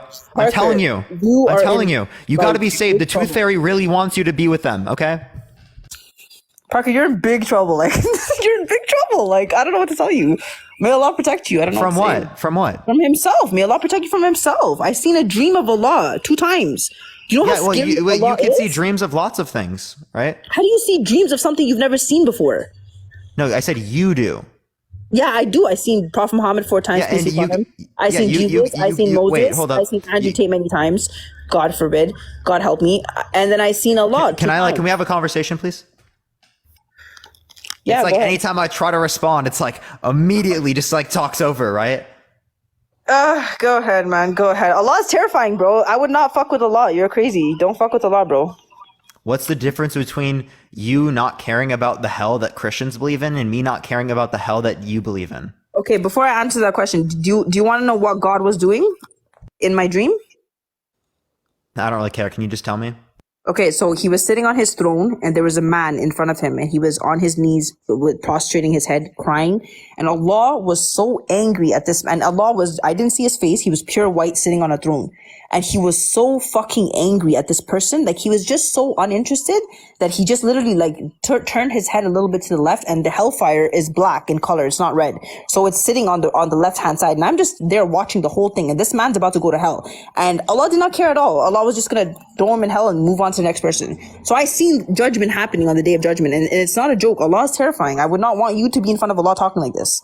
Or you, even with your book in front of your hands, like or your book of deeds, like, oh, I said this. Like, I feel bad for you. Like, genuinely, I'm not trying to be, this is not for clout, this is not for a platform. Parker, I genuinely care about you. Do not fuck with Allah. Like, your mom never probably told you this, but I'll tell you this. Don't fuck with God. Because God has his way of doing things, and it's not pretty. It's not like how I do things. You're not responding to anything You I'm think saying. I'm a narcissist? God literally is jealous. He doesn't even like when people associate a thing to him. Hey. I say I'm Can you please respond to what I said? God says about himself. What was my question? I don't know. You asked some question. I don't remember. Yeah. So what's going to be the distinction between the hell that Christians believe in and the hell that you believe in? That means I should be scared of one, but not the other. No. You should be scared of my hell, not the Christian hell. The Christians are going to go to hell because they don't fucking practice Christianity properly. They're all going to go to hell. Wait, no. So how do you know that I should be scared of yours, but I shouldn't be scared of theirs? Because their hell says that you have to be Christian in order to go to hell. Right, in order to be saved, right? And then their hell says that everybody in the world you have to be Muslim to be saved under your view. No. Yeah, you do, because you have to submit your will to God. Their hell says that only Christians and everyone else is going to go to hell, right? But in Islam, the first 3 people to go to hell on the day of judgment are Muslims, not Christians. So Islam does not protect you from going to hell just because you're Muslim. You will go to hell for a period of time and then eventually come out, but you will go to hell if you're a sinner. So Islam is the only religion that says, watch your fucking self. Christianity says, okay, guys, just follow this fucking line, and then you can drink there, Cynthia, and Stephanie, you can suck that thing, and then Ashley, you can go there at nighttime and not come home, no problem. And in the end, as long as you just, you know what I mean, do this, you're going to end up in my paradise because you were a Christian, right? Hail Jesus. But Allah says that whoever comes on the day of judgment with a sin and they did not repent from it, and whatever it's equal to, they're going to get the same equality. They're going to get the same match to that sin. And it can be in any form. It can be physically, it can be mentally, it can be spiritually. Wait, all you have to do is say, oh my gosh, forgive me. That's literally what you did earlier. You were sinning earlier. You said, oh my gosh, forgive me. And you're like, it's wiped. All right, like you act like what you have to do is much more. The Prophet ﷺ said, peace be upon him, he said, when a person repents for a sin, it's as if it never happened. And I get a good deed. You act like you have to do much more. You literally do nothing. It's just wiped from existence. Because God's merciful. He's the most merciful of all mercy. Okay. Can I please respond to this though? Okay, so the idea here is that has nothing to do with whether or not the belief is true. You just disagree with the morality. Oh God, sweetheart. I could do the same thing for okay. Do you believe in the hadiths? Of course, I believe in the hadiths. You do? I don't believe in all the hadiths, and I don't know much about them. Actually, I stopped studying them a long time ago. Yeah. How old was Prophet Muhammad? Peace be upon him. He was 63 or 64 when he died. No, 60. He was 60. He was 40 something when he got the revelation. 60 something when he died. Yeah. How old was Aisha? Peace be upon him. She was 19. Actually, that claim that she was 9 was a lie. So that's not what the hadiths say. Yeah, but all the hadith are not real. They're fabricated hadiths. So now they're fabricated. I said in the beginning that I don't believe in all of them. Yeah, so the idea here is actually you get to pick and choose which ones you want to believe. But That's wild. Two. This was something. Hold up. Can I please finish?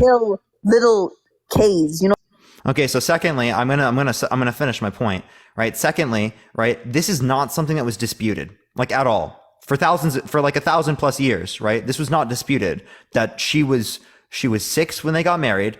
Right, and 9 when they consummated the marriage. That was not disputed. Okay, this is a modern interpretation that they add in terms of like the 19 and like the 17 stuff like that. Right, this is not seen with like almost any scholar when it relates any Muslim scholar like for like the past few thousand years. All right, I mean not few thousand, for the last 1,400 years. Okay, very very very new interpretation. Okay, so. And Christians are not okay either. Christianity does the same shit in many scenarios. Parker. But you think that's not a sin because you think the prophet can't sin. So that's wild. Peace be upon him. Parker, was it debated or not when people found out about it? Was it debated? Yeah. It was commonly accepted that she was 6 years old when they got married and 9 when they went. Who accepted it? Because as soon as I found out about it, I was against it. So which Muslim on earth is going to accept that? Many I've talked to. You've spoken to Muslims that said it's okay. Yes.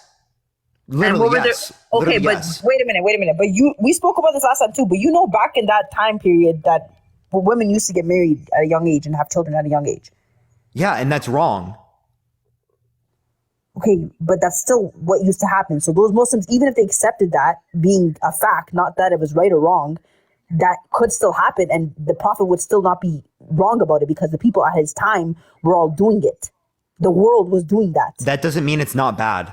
I don't give a fuck if they were all doing it. But how can they know it's bad or not bad if they're because he's a prophet. Wait, hold on. He's a prophet. He has direct knowledge from God under your view, and he can't sin. Prophets can't. Hold on. Stop talking. Stop talking. Prophets. I'm telling you that did not happen. Hold up. Would not humiliate Muhammad, peace be upon him. I seen him in my dream. You know the last dream I seen of Muhammad, what happened to him? He was kidnapped and beaten to death, and then he died in my dream. And then I was pissed off because I said, why did you show me this dream, Allah? And then I realized that this happened to him in real life. He was an orphan child. He was beaten out of his city. They stoned him almost to death in Taif. He was literally treated like that. And God showed me how he was treated. There was a 3-year strike where his wife died of starvation. This is what he actually went through, peace be upon him. It's not a fake person that didn't exist.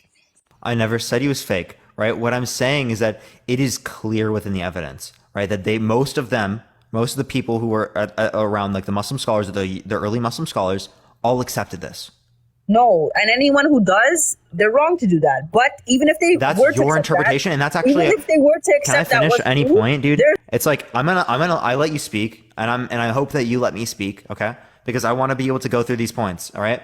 It is the case that is your particular interpretation. If you look at the scriptures, right? The hadiths, if you look at like what the scholars said, this was not disputed amongst them, right? It was consensus, right? Not something that was disputed. It's only recently, the past few hundred years, that it's been disputed. There's a lot of scholars that also have intercourse with, I want to be able to finish the claim, okay? I'm going to mute you again because I'm finishing the claim. Prophets, under your view, can't sin. Okay, so if Prophet Muhammad had intercourse with a 9-year-old, that's not a sin under your view because they hit puberty. They hit early onset puberty. What if I agree with that? I agree that. That's fucking gross, dude. And the point I'm using, hold up, let me get to the point I'm getting with this. The point that I'm getting to with this is that I can disagree with your morality. I think that's fucking gross, right? Sure. It doesn't necessarily mean that you're wrong. Right, but it is fucking gross and it's absolutely an absurdism, and no one here listening to this is going to be okay with that, right? Okay, but Parker, I agree with you that if he's from God, he would not do something that's sinful, right? So that means that he didn't do it. There is also hadith that she was 19 years old, and people also go with the claim that she was 19. Now, this is something that happened at 1400 years ago. Give me an early scholar that says that it was 19. An early Muslim scholar that says it was 19. I don't know. I don't do that much research on who said what anymore. But like I said, I was sick for 3 years. I didn't have time to fucking think about the world. Yeah. If you can find early Muslim scholars for me that indicate that, I will accept that. Right. And I will actually argue that all the time on my live, because then it would be a bad thing for people to say this type of stuff when there were people that have done that. Right. But this is a post hoc rationalization. Right. From what I've seen, this is post hoc. Okay. This is just because in the modern era, we don't accept P3DOs. We don't accept adults being with children. Right. Because we think that children cannot consent to those sexual altercations. Okay. That's why people reject this across the board. Like fundamentally reject it. And that's why there has been a push for this particular religion to like try to change the interpretations. Okay, right? so And I post just found hoc. one. His name is Pfizer Rahman. Article about it. How do you pronounce it? How do you type his name out? Spell it?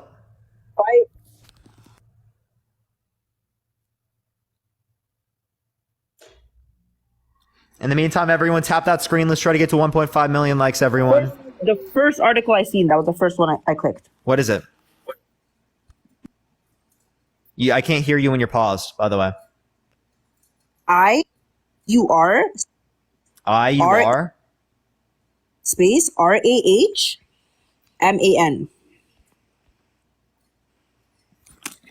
AR or IUR? AIZUR. Oh, AIZU. Okay. UR space RIZUR space RAH Yeah. MAN. So, AI or AZIZUR? FAIZ. That's the one that came up. Wait, just say it again. Say the first name again, because I think it cut out again. FAIZ. FAIZ. UR. Space last name RAH Yeah. MAN. The police officer? No, he's a scholar. Do you want me to send you the link? Just you can't send the links. Just scholar. Okay, this is just the first person I seen, so I'm just letting you know. I don't see this person on the internet. I'm not trying. I'm just letting you know that this person's a scholar and he wrote a whole article about it, and I'm reading it right now. What's the title of the article? Aisha was 19, not 9. Was 19? 9. Not 9. In Hindu Stand Times. What's the site? Yeah. Hindu Stand Times. Hindu Stand Times? Okay. First link? Yeah. Where's the scholar at? This is an early scholar. This is not an early scholar. Parker, you just said that if there was a scholar, you would agree to it. I said an early scholar. Parker, no, you didn't. You said a scholar. Literally did. I did say early. Chat, did I say early? Are you going to believe your fucking chat that's up your ass? You're going to believe them or me? Bro, I literally, everyone in the chat's going to say I did because I literally fucking did. This is on recording. You're literally gaslighting, and I know I'm going to be able to look later that you're gaslighting. Even if you said early scholars, you want me to go and search now let me change the goalpost after I gaslight him, and I realize that I can't actually gaslight him because he's recording the conversation. Okay, let me go search it. 1 second. Yeah, wild. The gaslighting is wild, chat. Absolutely wild. If you like the content, follow me if you haven't already. Everyone, I go live literally every single day, everyone. I should probably turn on the sub-only chat here in a minute, y'all, but I was going to stay on here for a bit. It's already been 6 hours, but I'm going to stay on for a bit, y'all.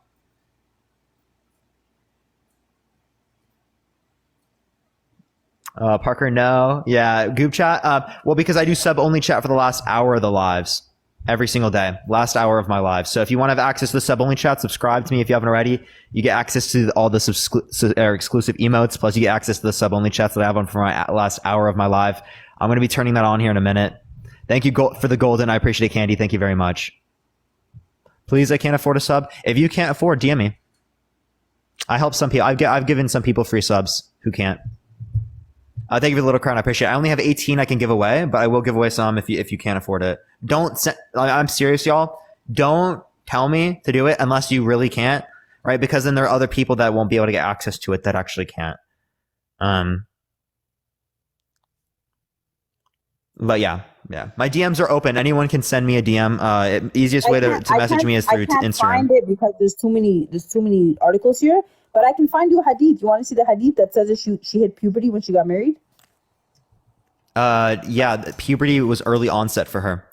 Thank you, nurse. I appreciate the subscription. Thank you very much. I don't even need to find she hit puberty when she was 9 years old. But I don't even need to find the other hadith. Like, if she hit puberty, that's it. She was able to have children. Yeah, puberty. She hit puberty at 9 years old. Yeah, but when you hit puberty, you're able to conceive and have children. That means you're a woman. So back in the day when there's no technology and nothing, people are going to have sex with women when they're able to have children. You mean a 9-year-old? You mean a fucking little girl? Regardless of what the age is, it depends on if the woman is able to have children. Well, that's wild. So you think it's okay? I think based on that time period, and if the woman is of puberty, yes, it is okay for you to have a child with her. If she's fucking 9 years old. Yes, if she has consent. Dude, that is fucking unbelievable. Bro, how is that unbelievable? What are you talking about? She's a fucking 9-year-old, and we're talking about a 50-year-old dude. Listen, sweetheart. She wasn't even 9. She was 19. What do you mean, sweetheart? I said that I didn't even go through all of there's too many things here. Wait, you said it would be justified if she's 9 years old. You wouldn't even fuck Megan. I appreciate the subscription. Thank you so much. You wouldn't even reject it if it was true. No, I wouldn't reject it. No, if she hit puberty, then that's fine. In that time, women had fucking children. Wild, bro. Literally a 9-year-old. Yeah, women had children when they were young. There's a 9-year-old though. When I was 9 years old, I was in 4th grade. You believe that men should be sleeping with other men. Thank you so much. I appreciate it. I see no issue with consenting adults sleeping with each other. Should sleep with other fucking men. If I don't say hold up. I don't say a woman has consent and she. I don't say they should. Thank you for the handout. I appreciate it. They're accepted in having intercourse with other consenting adults, right? This child, this 9-year-old, cannot consent to sexual intercourse with an adult. That's fucking unbelievable. They're literally 9 years old. They're literally in 4th grade. Literally in 4th grade. That is fucking wild. Sweetheart, I never said that she was 9. I said that. No, you said that you would accept it even if it was the case. So even if you were fucking true, you still would hold this fucking belief. I'm not gonna get mad at people 1400 years ago who are living. No, this is not a sin. You don't think it's a sin for an adult to sleep with a 9-year-old? You don't think that's a sin? Why is it a sin if she consented? Her parents were there, and she had puberty, and she loved. She's 9 years old. She can't consent to adults in terms of sexual intercourse. Hold up, female top sheet. Thank you for the confetti. I appreciate it. She is 9 years old. You think that a 9-year-old? You think a 9-year-old? Hold up. You think a 9-year-old? Stop talking. You think a 9-year-old can consent to sexual intercourse with an adult? Wait a minute. Question. Sure. Dude, what? No, wait, no. Please, did you just answer that? I'm gonna fucking explode. Yeah, I better. She was a scholar of Islam. Do you not know that she was the biggest Muslim scholar on earth? Was Aisha? She was also 9 years old when she consummated the marriage with Prophet Muhammad. Her husband also died early. She could have easily told the world that she was against it when she got married. She said she was in love with him. She was happily married. She was 9 years old and groomed in that position. If you were married at 6 years old, wait a minute. Hold up. Let me explain because you're not going to let me.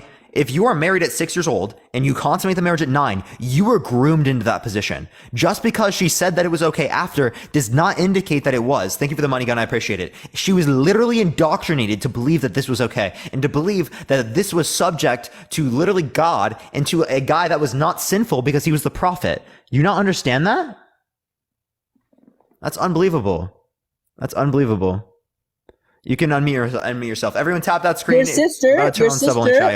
sister was indoctrinated to become gay. She had enough people around her. No, she wasn't. I grew up in a household that was conservative Christian. No, she watched gay porn and she became gay. So for you to say that that's ridiculous. He groomed her, know that he didn't groom her because she could have easily said growing up that this was the norm, but I was against it. But she never was against it. She was 6 years old when she got married. She was not 6 years old. Literally was. That's not disputed.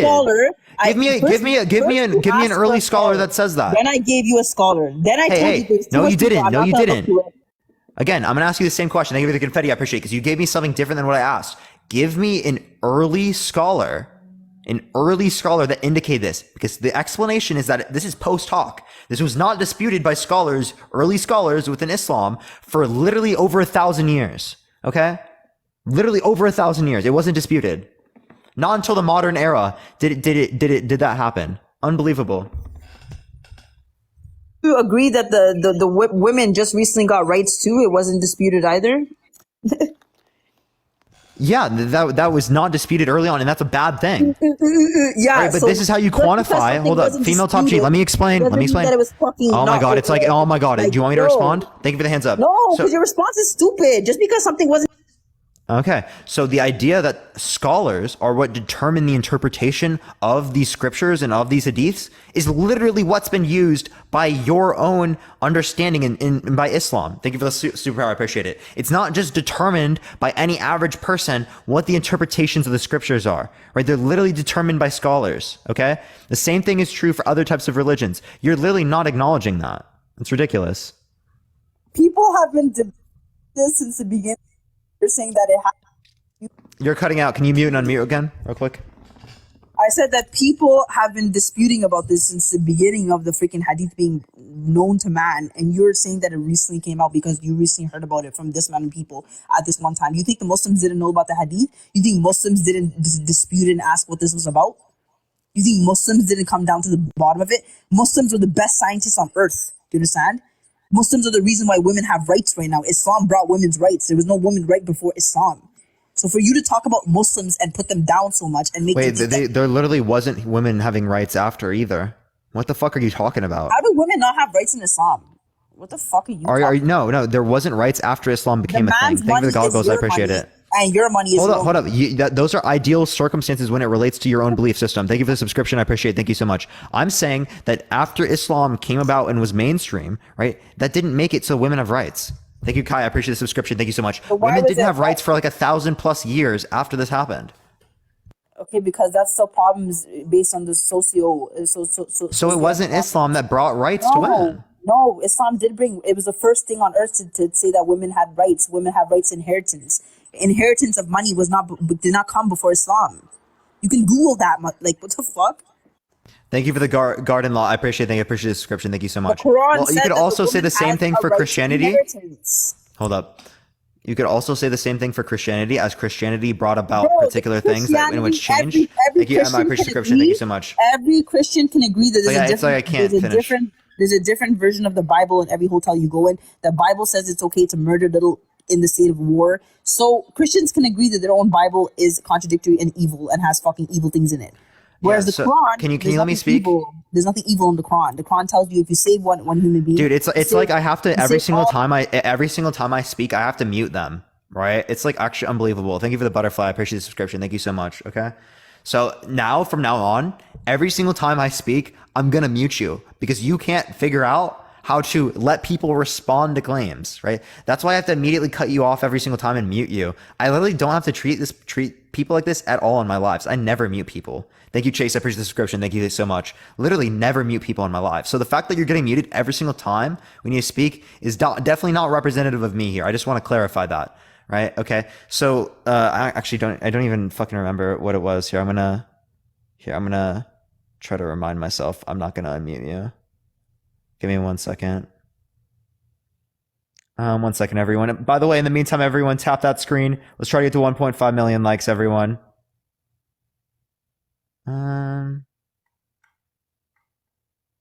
Do y'all remember? Auntie, I appreciate the subscription. Thank you very much. I appreciate it.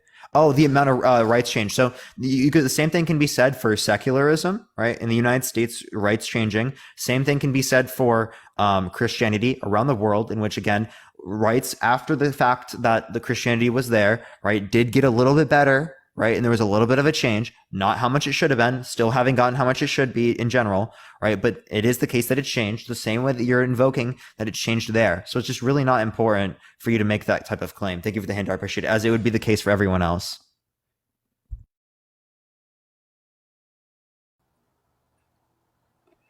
So you're saying it's not okay that the Quran spoke about women having an inheritance before everyone else? No, I'm saying that should be the case, that you should talk about like women having more access to rights. I'm just saying that it's not specific to the Quran. But the Quran was the first thing on earth that said that she should have money.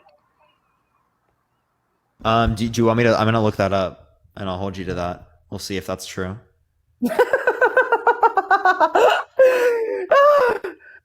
I must have really came back from the dead, because fuck, what is happening with the world? Why do I have to put up with this shit? Fuck. Sure, just fucking kept sleeping. Fuck. Then leave. No, because there's more to this. You're not the only person. There's millions of people like you out there, so you're not the only one I have to deal with. Also, stop fucking complaining, man. No, I'm not. I'm female top G. I'm gonna debate you guys till I'm 6 Thank you. I feet appreciate the under. superpower. Thank you so much. It's not very top G to complain about everything. It's my job to freaking debate you guys, because God sent me here to debate you guys. Well, then stop complaining about the role that God put you into. No, I'm not complaining. I'm just saying. I appreciate the superpower. Thank you so much. May Allah reward me for this. I really hope He gives me a close position to Him, because fuck. Wait, where does it make the claim that that Muslims were the first one to claim this?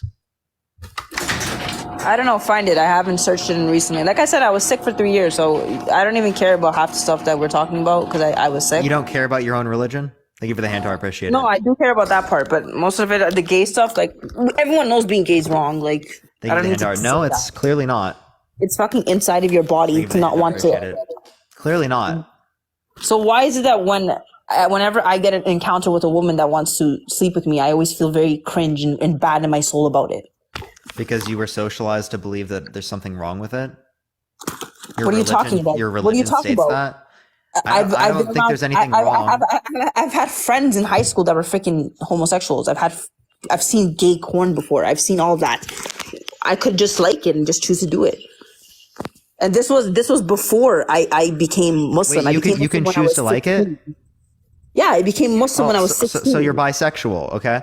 No, I'm not. I'm saying if I wanted to, just like you, I could choose to go and do those stuff with those women, but I choose not to. I can't choose to. You can't choose to be gay. Can you choose to find can you choose to find a chicken sexually arousing?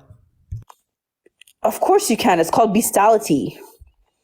I don't think you can. You can choose. You right now. You can choose to find a chicken sexually arousing. So how do things happen, Parker? Don't you just choose to do it? No. Can you choose to find them sexually arousing? The chicken. Yes, I can tell my brain that this chicken is arousing. I can convince myself. That's wild. Just like you can convince yourself that the Earth is a sphere when the Earth is flat. I can converse. Wait, you think the Earth is flat too? I know. Oh my God, you hold every terrible position. Oh my gosh, that's unfucking believable. Okay. Parker, it's like you're telling me you can't you can convince yourself that you live in a sphere right now in the middle of nowhere with no purpose. It's not in the middle of nowhere, I right? convince myself that if I like a chicken and like, okay, you like that chicken, go eat that chicken. No, you literally can't. Can you choose to be attracted to a car, like sexually aroused? Of course you can. You choose what you want to do or not do. Okay, you know what? Choose to be sexually aroused by a car right now. Do it. Okay, wait. Do sociopaths choose? Wait. No, I'm gonna show you a car, and I want you to do it right now. Do sociopaths choose to murder their victims, or does it just happen by nature? So they choose to act upon their desires, but the desires that they have are not chosen. Okay. Oh, okay. So where do their desires come from? Choose to find this attractive right now. I love it. I just want to like rub myself on it. No. Choose to find it attractive right now. I just said it. I love it. I want to rub it. Choose to find it arousing. I love it. Yeah. Now what? I find it arousing. Now what? What are you gonna do about it? You're lying. You're sinning right now. How am I sinning? I find it arousing. You just lied. You don't find it arousing. I can imagine myself rubbing against it. You are lying. You literally are lying right now. That's literally haram. I can't believe you're saying that. Like, you think you can't choose to like someone? How do you choose to not like someone? Like, choose to find this arousing right now. Choose to find it arousing. It's a fucking choice. Okay, so why are women with ugly choose men? To find this arousing right now. Choose. Why do women stay with men that have two? No. Choose to find this arousing right now. Do it.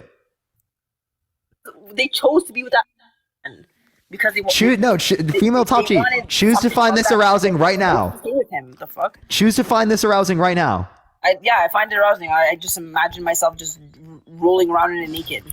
Okay, you clearly speaking can't do that. I think it's very obvious. Can you choose? Wait. I have a question. Wait, hold on. One more. High school, bro. Think of a paper crane. One more. Can you choose to find a child sexually arousing? Can you? Of course, no, I can't because that's wrong. So you can't. So you can't choose your sexuality. How do you expect other people to be able to choose? Would not do that, but other people will choose to do that. Yes. No. Can you choose? I'm not saying will you. I'm saying can you? Of course I could. Right now, if You I can? wanted to. Yes, if I wanted to. Bro, you should be put on a list. If you can find a children sexually arousing, you should be put on that list. No, I'm not saying. I'm not. You're just trying to take words out of my fucking mouth. I'm not saying I would. I'm saying. No, you say you can. People have the choice to. No, we don't. Things. We really don't. Okay, Parker, I'm gonna go. Sorry, good night. Come on, bro. Are you actually running? No, Female top G running? I thought you were top G. I'm top G. Man, I can't. Top G's running. Top G's running. I'm running. I can't. Absolutely wild. Absolutely wild. Even Andrew Tate will go to bed at this point.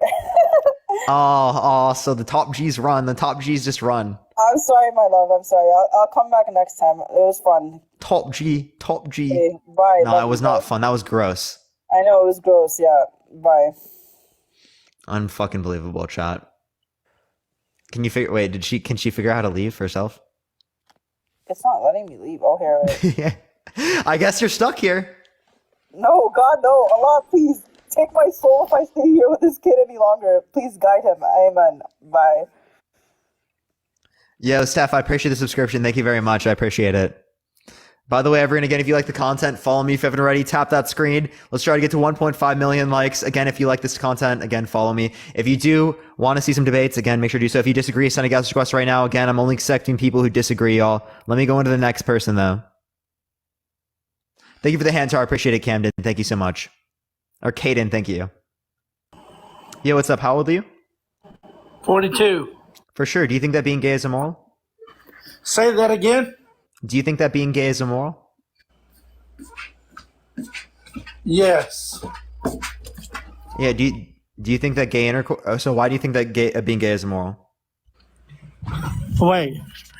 I'm trying to figure out immoral. Is it moral? Like, I think being gay is a choice. Is that right?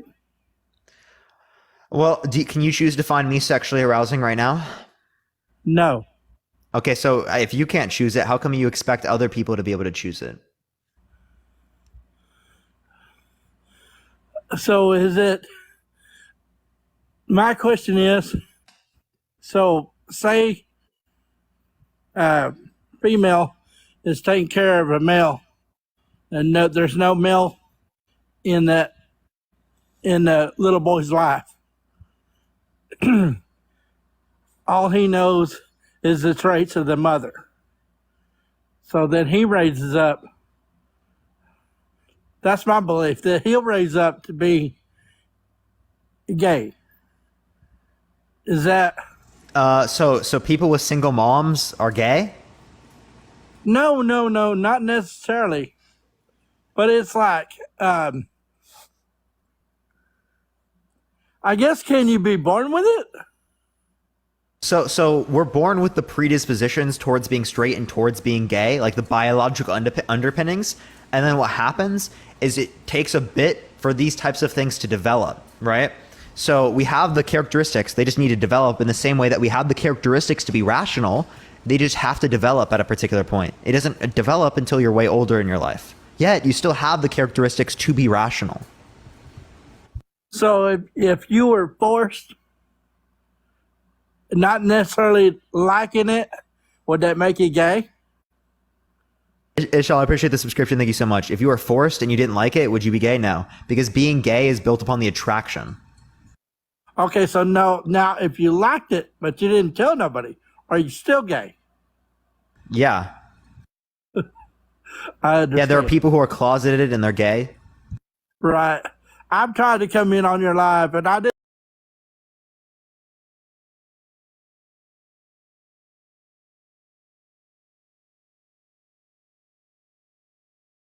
Minute, I'd come in there live, and I wouldn't stay very long because I didn't like what I was hearing. But the more I'd listen to you, it's like, this guy, you're good. I can't believe you're getting together. You know, you got a lot of topics, and anyway, so, but it being gay, I'm just okay. In the '90s, help me figure this out. So in the '90s, everybody thought it was bad to be gay. Like you didn't come out of the closet. If you were gay, you kind of kept it to yourself. You know, like being in prison, that's understandable. But so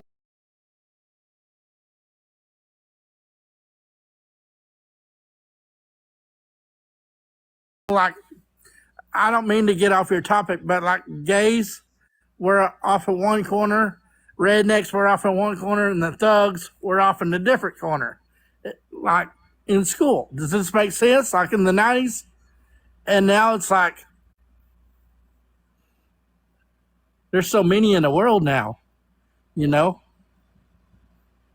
Like there's so many gay people. It's just gay people are more likely to come out today, right? If we were relate to that particular time period, people were less likely to come out because of the social backlash that would be expected to happen, given the fact that they did come out. The same thing happened when people were left-handed in society, but the case is that it was actually like people were treated terribly, discriminated against for being left-handed. So people didn't come out as left-handed. But as we accepted people for being left-handed in society and stopped forcing people to be right-handed, we saw the amount of left-handed people shoot up, right? And now it stays a little stagnant. I'm pretty sure around 10 to 12%, something like that. But like what explains the reason why it increased in the rates is the acceptance in society. So as people who are gay are accepted in society, we will see the rates increase, right? And then they will stagnate at some point. Thank you for the confetti. I appreciate it. Okay, that makes sense. So like I'm stuck in the '90s so bad that it's like it's taken me a while to jump up to what's going on in the world today, you know? So yeah, and that's why social media is such a great thing, is because you can have these types of conversations and you can learn these types of things that you probably wouldn't have been able to do if the internet didn't exist. Right. Do you believe, now you can say pass or whatever, do you believe Barack Obama's a gay? No, I don't believe Barack Obama is gay, and I also don't believe that Michelle Obama is trans. That's a conspiracy, like propagated by like QAnoners and stuff like that have no evidence of the assertion. There are like edited videos of Michelle Obama like dancing and stuff like that are not legitimate videos that are meant to make it seem like she has something between her pants or something like that. Right on. Yeah, but that's an altered video, right? It's not like a legitimate, right? And that's meant to like degrade Michelle Obama or something, which not only is it bad to degrade someone by virtue of being trans, but it's also bad to say that someone is trans to degrade their message because it doesn't have any type of implication on who they are as an individual or anything. Right. So yeah, that was a TikTok trend that I saw a couple of days ago. So that's weird. So why did they go ahead and propose gay marriages in some states?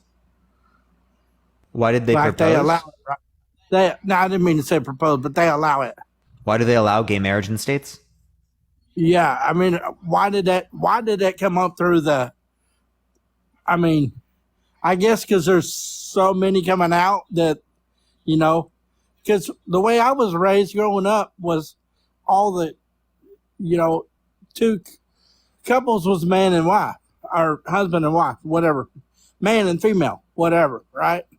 So now, I guess they just passed a law where it's open marriages, right? I don't know. It's not open marriages, but see, the idea of marriage is different in our society in terms of what you would think, right? There are economic outcomes that are different for people that are married comparative to people that are not married. People who are married get access to tax incentives. They get access to credits for like family structures and stuff like that. And that has real economic effects on people. So marriage is not necessarily the idea of biblical marriage that you probably have in your head. The idea of marriage is now a social institution meant to develop families in the economy. Okay. That makes sense. All right. Well, for sure. I was shocked. I really didn't think I was going to get in. So appreciate you coming on, Dallas. Thank you so much, man. I will see you. Bye. All right, everyone, if you like the content, follow me. If you haven't already, keep tapping that screen. Let's try to get to 1.5 million likes. If you like my content, again, follow. We passed, I think, 280,000 followers today. I literally appreciate everyone. Y'all are amazing. I love everyone so much. By the way, everyone, I go live literally 6 hours every single day. Tomorrow, I am going to be live either talking about, thank you for the confetti. I appreciate it. Thank you so much. Either Trump or spanking. Which one, for the people who are subs in the chat, which one would y'all prefer? But also, if you want to have access to the sub-only chat, subscribe to me if you haven't already, everyone. It's one of the best ways to support me, y'all.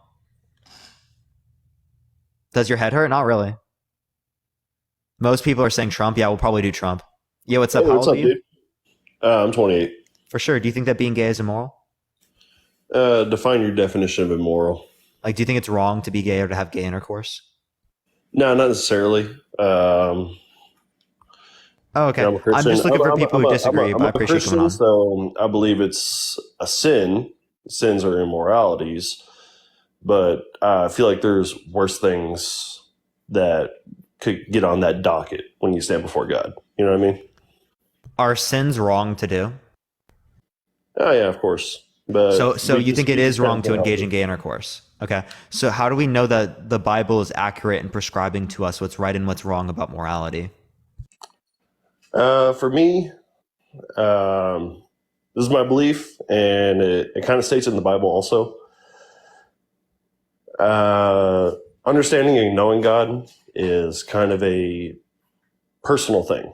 Okay. So it's not like you're not going to be able to disprove God to me, and I'm not going to be able to prove him to you. We'll just state that right now. I will not be able to prove him to you. You won't be able to disprove him to me, because it's a personal preference and it's a personal choice. So I can give proof by contradictions. You like hard facts. You like hard facts on stuff. There's a lot of hard facts that prove that God's real. There's a lot of hard facts that disprove God. It's kind of a stalemate. So it kind of depends on how you're going to look at things. Yeah, so we actually can give proof by contradiction to show that this particular God doesn't exist, given that they're all knowing, all powerful, all good, and perfect. Right? Clearly speaking, I think that we can come to contradictions there, and I can show you. So I don't think it's necessarily a stalemate when it relates to that notion. But clearly speaking, even if it was a point where we can't prove that God doesn't exist, that doesn't justify you believing in that, because you can't prove whether or not Stewie Griffin created the universe through a temporal loop, and you can't disprove that either. But that doesn't justify someone believing that Stewie Griffin created the universe through a temporal loop. I mean, if they want to do that, by all means, you have the free will to do that. Yeah, but is it justified? Right? Like, if someone believes the Tooth Fairy created the universe through is that justified? I mean, to me or who? Who's that need to be justified? Do you think that's a justified belief? I mean, if that's what they believe, that's what they believe. You don't have to justify anything to me. Who am I? Right? Yeah. So no, but do you think that people should be able to accept beliefs that, like, if I just want to believe that I'm going to be a Pokemon master when I die, and I'm going to go to the Unova region and the Sinnoh region and Kanto region and win all the gym battles and beat the Elite Four, right? I mean, are you not going to question anything to do with my sanity or whether or not I'm able to hold a legitimate position, or whether or not I'm justified? Dude, I have met people that believe that there are gods that look like chocolate chip cookies. Okay, I'm not lying to you. I have met people that believe that. Yeah, and that's absurd, isn't that not? Yeah, it kind of is, but it's clearly absurd, right? Hey, if that's what you really believe, I'm gonna tell you what I believe, and I'm gonna tell you why I believe it. But if you don't decide to listen to me, then okay. You know what? It is what it is. And when we die, I guess we'll figure it out. I mean, that's what it boils down to. And that's why I say it's a personal thing. So the reason why I believe in God are personal things. I believe in God because I've personally seen things, personally experienced things. And through my experiences and my personal beliefs, I can prove to myself that God is real. And you can start naming off your contradictions of why you think God isn't real. Like, okay, it's a perfect God, so why do we live in an imperfect world? We don't live in an imperfect world. It works pretty perfectly. Okay, we are the imperfection. We are the cancer. And we are the cancer because sin has been introduced to us. All right, sin wasn't created by us. All right. So God created sin, introduced it to us. He didn't create sin. It was also a choice by Lucifer. Lucifer chose to disobey. God didn't create the sin. God created Lucifer, but he also gave them a choice. Okay, so the idea is that if God created these beings perfectly, like what we would expect given No, the perfect... he never said perfect. Go ahead and show me where it says perfect. He said it was good. Good and perfect are two different things, and we know this.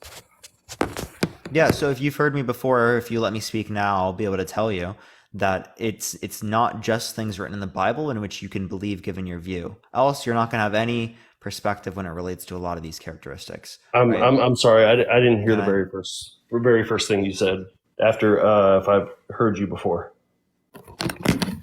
Yeah, so just because something isn't said within the Bible doesn't mean that there isn't theology that would be attributed with it, right? There would still be claims that you could say that you know without the context of the Bible, right? Like the Revolutionary War, began 1776. Yeah. Right? But that doesn't mean that the Bible says that. Right, because that kind of happened a long time after the Bible was written. Because you can know, so you can see things that are true. The crazy part that you bring that up, though, is that's history, and historians and archaeologists, theologians, they all use the Bible as a historical reference for a lot of different things, especially things like not for resurrection. For crucifixion and for Jesus existing, we have extra biblical sources for that type of stuff. We do not have good reason. Yeah, we even have science journals that talk about the crucifixion and how brutal it was and everything else too. Yeah, we don't have good reason to believe the resurrection though, right? As it's most likely after crucifixion for them to be left on the cross to decompose. Yeah, but there are cases especially where Jesus' crucifixion in general. So crucifixions were meant for horrible criminals, not for people that were liked and loved. So a lot of people went and watched crucifixions just like people went and watched hangings. They cheered it on. When Jesus was crucified, it was a different atmosphere. So they allowed the body to be taken down. Yeah, so that would be a claim that relates to the Bible and the claims the Bible makes.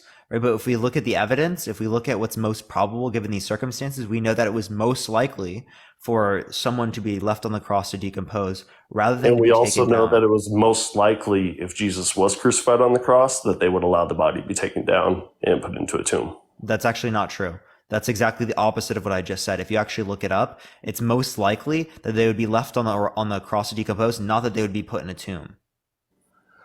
I can send you a source on that. If you like. No, I agree. I agree with you. But in the case when Jesus was crucified, he wasn't a criminal that people were cheering on for the crucifixion. Most of the crowd was, but there was a large majority there that I'm was disputing not. him being put in the tomb. You're disputing him being put in the tomb. Okay, well, there is documentation of Jesus being put into a tomb. There's also documentation. In the Bible? No, I believe there were other documentations about it as well. Then go ahead, tell me. Send it to me. I don't have them, but I could look it up and I could try to find it for you. Yeah, I'd love to see. I mean, I've searched into this. I've looked for. I haven't been able to find anything that relates to that idea. Okay, yeah, I know your DMs are open. I can do some research and I'll send it to you. Yeah, I'd love to read into that because if that's true, that's obviously going to change the way that I think about this. So. Yeah, I would actually like to look it up and see it myself too. Yeah. So, and like I said, it's all about. So, in terms of like faith, we know what faith is, like a basic definition of what faith is. Yeah, like belief without evidence, or some people say evidence of the unseen, substance of things hoped for. Yeah, kind of like a child believing, that Santa Claus is going to come bring gifts. They've never seen Santa Claus or anything like that, except for in the mall, which we all know that's a fallacy. But they believe this. It's not a fallacy, but it's not right. It's clearly not right. Yeah, I agree. I hate Christmas because of it. But so in the Bible it says to have childlike faith, and it's a faith similar to that, which I know gives like no grounds of proof at all, but it backs up what I'm saying, that I won't be able to prove God to you. And you won't be able to disprove it to me. You could sit here and name off fact after fact after fact, and we could sit here and we could Let's debate get it. to that point then. Let's do it. So like, Okay. Given that there's a perfect creator, you would expect there to be a perfect creation. I would not. No, you wouldn't? Because I could be a perfect artist and I can make an imperfect art. Well, then I would say that you cease to be a perfect artist. No, because I did it intentionally. I made the flaw inside of it because that's how I wanted it. So that means it's because not I am flawed. so perfect that I can do that. Wait, that means it's not flawed. That means what? Like if that was specific, that means it's not flawed. You're catching on. There isn't a flaw. Your whole basis on that argument is that there is a flaw in the world. But what I'm telling you is there isn't a flaw. Oh, really? There is a cancer. Is that not a flaw? Depends on your definition of it. So you don't think cancer is a flaw? A lot of times looked at as something that's really bad. But sometimes it's good. Okay, so look at it as this way. Can you explain to me how cancer is good? Okay, sure, I can. All right, so let's look at it this way. Someone is diagnosed with stage 1 liver cancer, and they've been an alcoholic for 20 or 30 years. And they get this cancer taken care of, get that part taken out, the liver heals, they're in remission, they're good. Their life changes for the better. Because they recognized what the cancer was, and they did what they needed to do for it. Similar if we recognize what our that could have been cancer fixed even without getting the cancer. So I don't think that that's clearly not good even in that scenario. Yeah, I know, but there are bad things that can be good.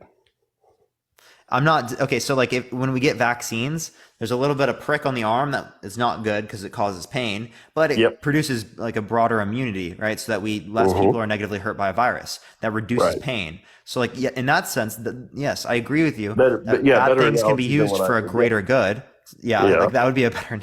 Yeah, that's what I'm saying. But like I agree. Like I'm not disagreeing with that. But what I'm saying is that bad state is not necessary given the fact that God is all knowing, all powerful. Okay. And I can explain why. So like if God is all knowing and all powerful, God knows of every possible world and God knows how to create every possible world. So if there was a possible world where God freely always does the good thing, as God has free will and is all good, so he always does the good thing, well, then it's the case that God can actualize that possible world with other types of entities, right?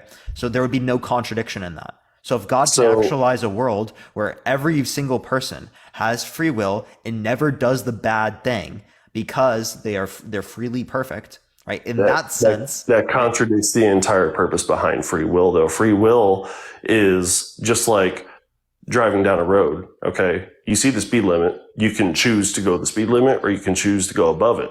And if everyone chose to go the speed limit, we, probably have less accidents and stuff like that. They'd still be there, but that you see what I mean? It contradicts the aspect of free will. You're creating someone saying you have free will, do with it what you please. But biologically, I have made you to where you cannot make a mistake. Well, Trump is the same way. I mean, not Trump. The president, not the president. I can't. My brain. It's been what 6.5 hours. My brain is like 6 hours and 45 minutes. Yeah, my brain is melting. I'm melting every day. Yeah, no, sorry. I literally just called God Trump, dude. Like that's fucking unbelievable. I'm so sorry. I actually apologize. That is blasphemy. I need to repent for that because that was blasphemy. Okay. Yeah, that was blasphemy. Gosh, what was I saying? Okay. What were we just talking about? Free will. So God. Okay. So God has free will, right? Yeah. Oh no. No. So what we were talking about was the contradiction of making free will, but everyone just.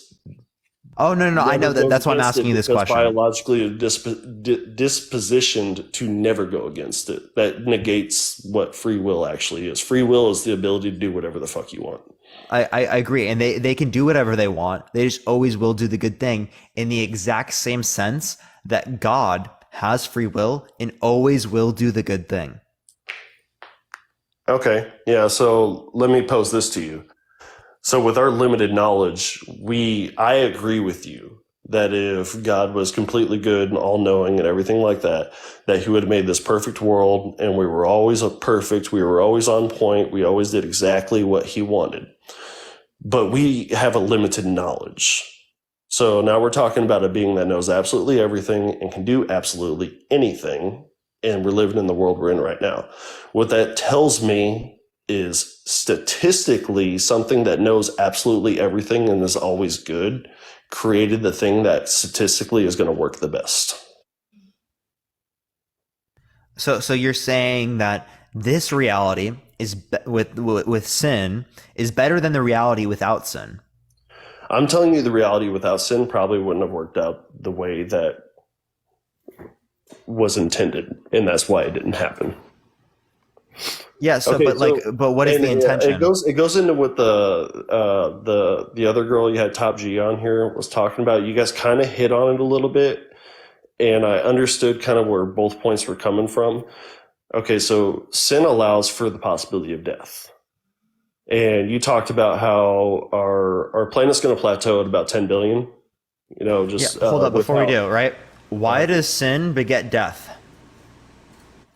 That's because God prefers that. Okay, so God engages in that judgment. Mm-hmm. Well, yeah, and he prefers it for this reason. That's actually the point I was going to bring up. So you're saying that our planet's going to plateau at about 10 billion. It's going to plateau at about 10 billion because of the death to birth ratio. Okay, so let's look at this for instance. How old do you think the planet replacement is? rates, right? Because fertility rates are going to go below, right, like the 2.1, which is the replacement rate. Yeah, which is I mean, it's has happened in the U.S. Hasn't happened globally yet. Yeah, but it's happening globally, and once it happens globally, stagnate. Yeah, I agree. I remember that class in science. I remember when we hit 7 billion, and they were talking about like all that stuff. But when I'm talking because so about, many people think overpopulation is a thing, right? Like still even today, like I don't understand the entire it. population of the planet shoulder to shoulder inside of LA. Well, yeah, that it just seems like that because we're around everyone. But like, if you realistically think about it, like, yeah, we're actually like leaning towards underpopulation. Yeah, we are, because people aren't having enough kids. So that's what it is. So let's look at it this way. So how old do you think the planet is? Just real quick, it goes into what my topic is. Wait, sorry, say that one more time. How old do you think the planet is? 4.6 billion years old. Okay. How long have humans populated the Earth? 250,000 years. Okay. Imagine if we never died. Death is kind of a necessary evil at that point. In order for everyone that needs to live to have lived, according to like God's plan, it's necessary for everybody to have lived that needs to live, that God has created. Because if we were populating and never dying for 225,000 years, we would be overpopulated. We would have overpopulated probably within the first 100,000 years. But then people would have stopped producing children. Exactly. And that kind of goes against one of God's commandments. Wait, but be fruitful and, reproduce, go bang it out, have fun. Yeah. So, I mean, if you're saying that be fruitful and multiply is like a good thing, right? Yeah, it is. Well, then even in the case of overpopulation, you should still be fruitful and multiply. Right. But our planet is finite, not infinite, Yeah, but that would lead to devastation for us to continue fruitful and multiply. Exactly. But that would be what you think is moral to do. I would think. What do you mean? What do I think would be moral to do?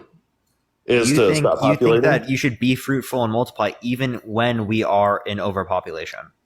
Well, I got free will, and I kind of like doing the jiggy. So. Yeah, but I mean, you can use methods to not produce children. Yeah, but contraceptives aren't 100%. Trust me, I got enough kids to know that. Yeah, well, I mean, they're pretty effective though. Like, I mean, I've never had a child. Yes, 100%. I agree. They are mostly effective, but I got 2 of them that say otherwise. Well, I mean, sometimes that's not a bad thing. Depends on whether or not you planned it. But 100% blessings all around, all 3 of them. But that's a W then. W for that. But yeah. I mean, the idea is still clear: is that your view would lead to economic devastation within that circumstance because you want to hold the 10 Commandments in every scenario. Yeah, it's impossible to do, but yeah. It's not impossible. Actually, we could, but you kind of got lucky with the whole quality of life increases, people choose to have kids less thing. Yeah. But yeah. So what's it called? So yeah, is there anything else you want to particularly go over or add? No, I thought it was a great conversation. I enjoyed being on, man. Appreciate you coming on. Yep. Have a good night. All right, everyone, we're going to go into one more person here for tonight, and then I will get off, everyone. If you think that being gay is immoral, make sure to send a guest request right now. We're going to get one more person on here. Again, if you disagree, send a guest request right now. Tap that screen, everyone. Let's try to get to 1.5 million likes. But let me go into the next one, y'all. Last person here for today, everyone. Last person.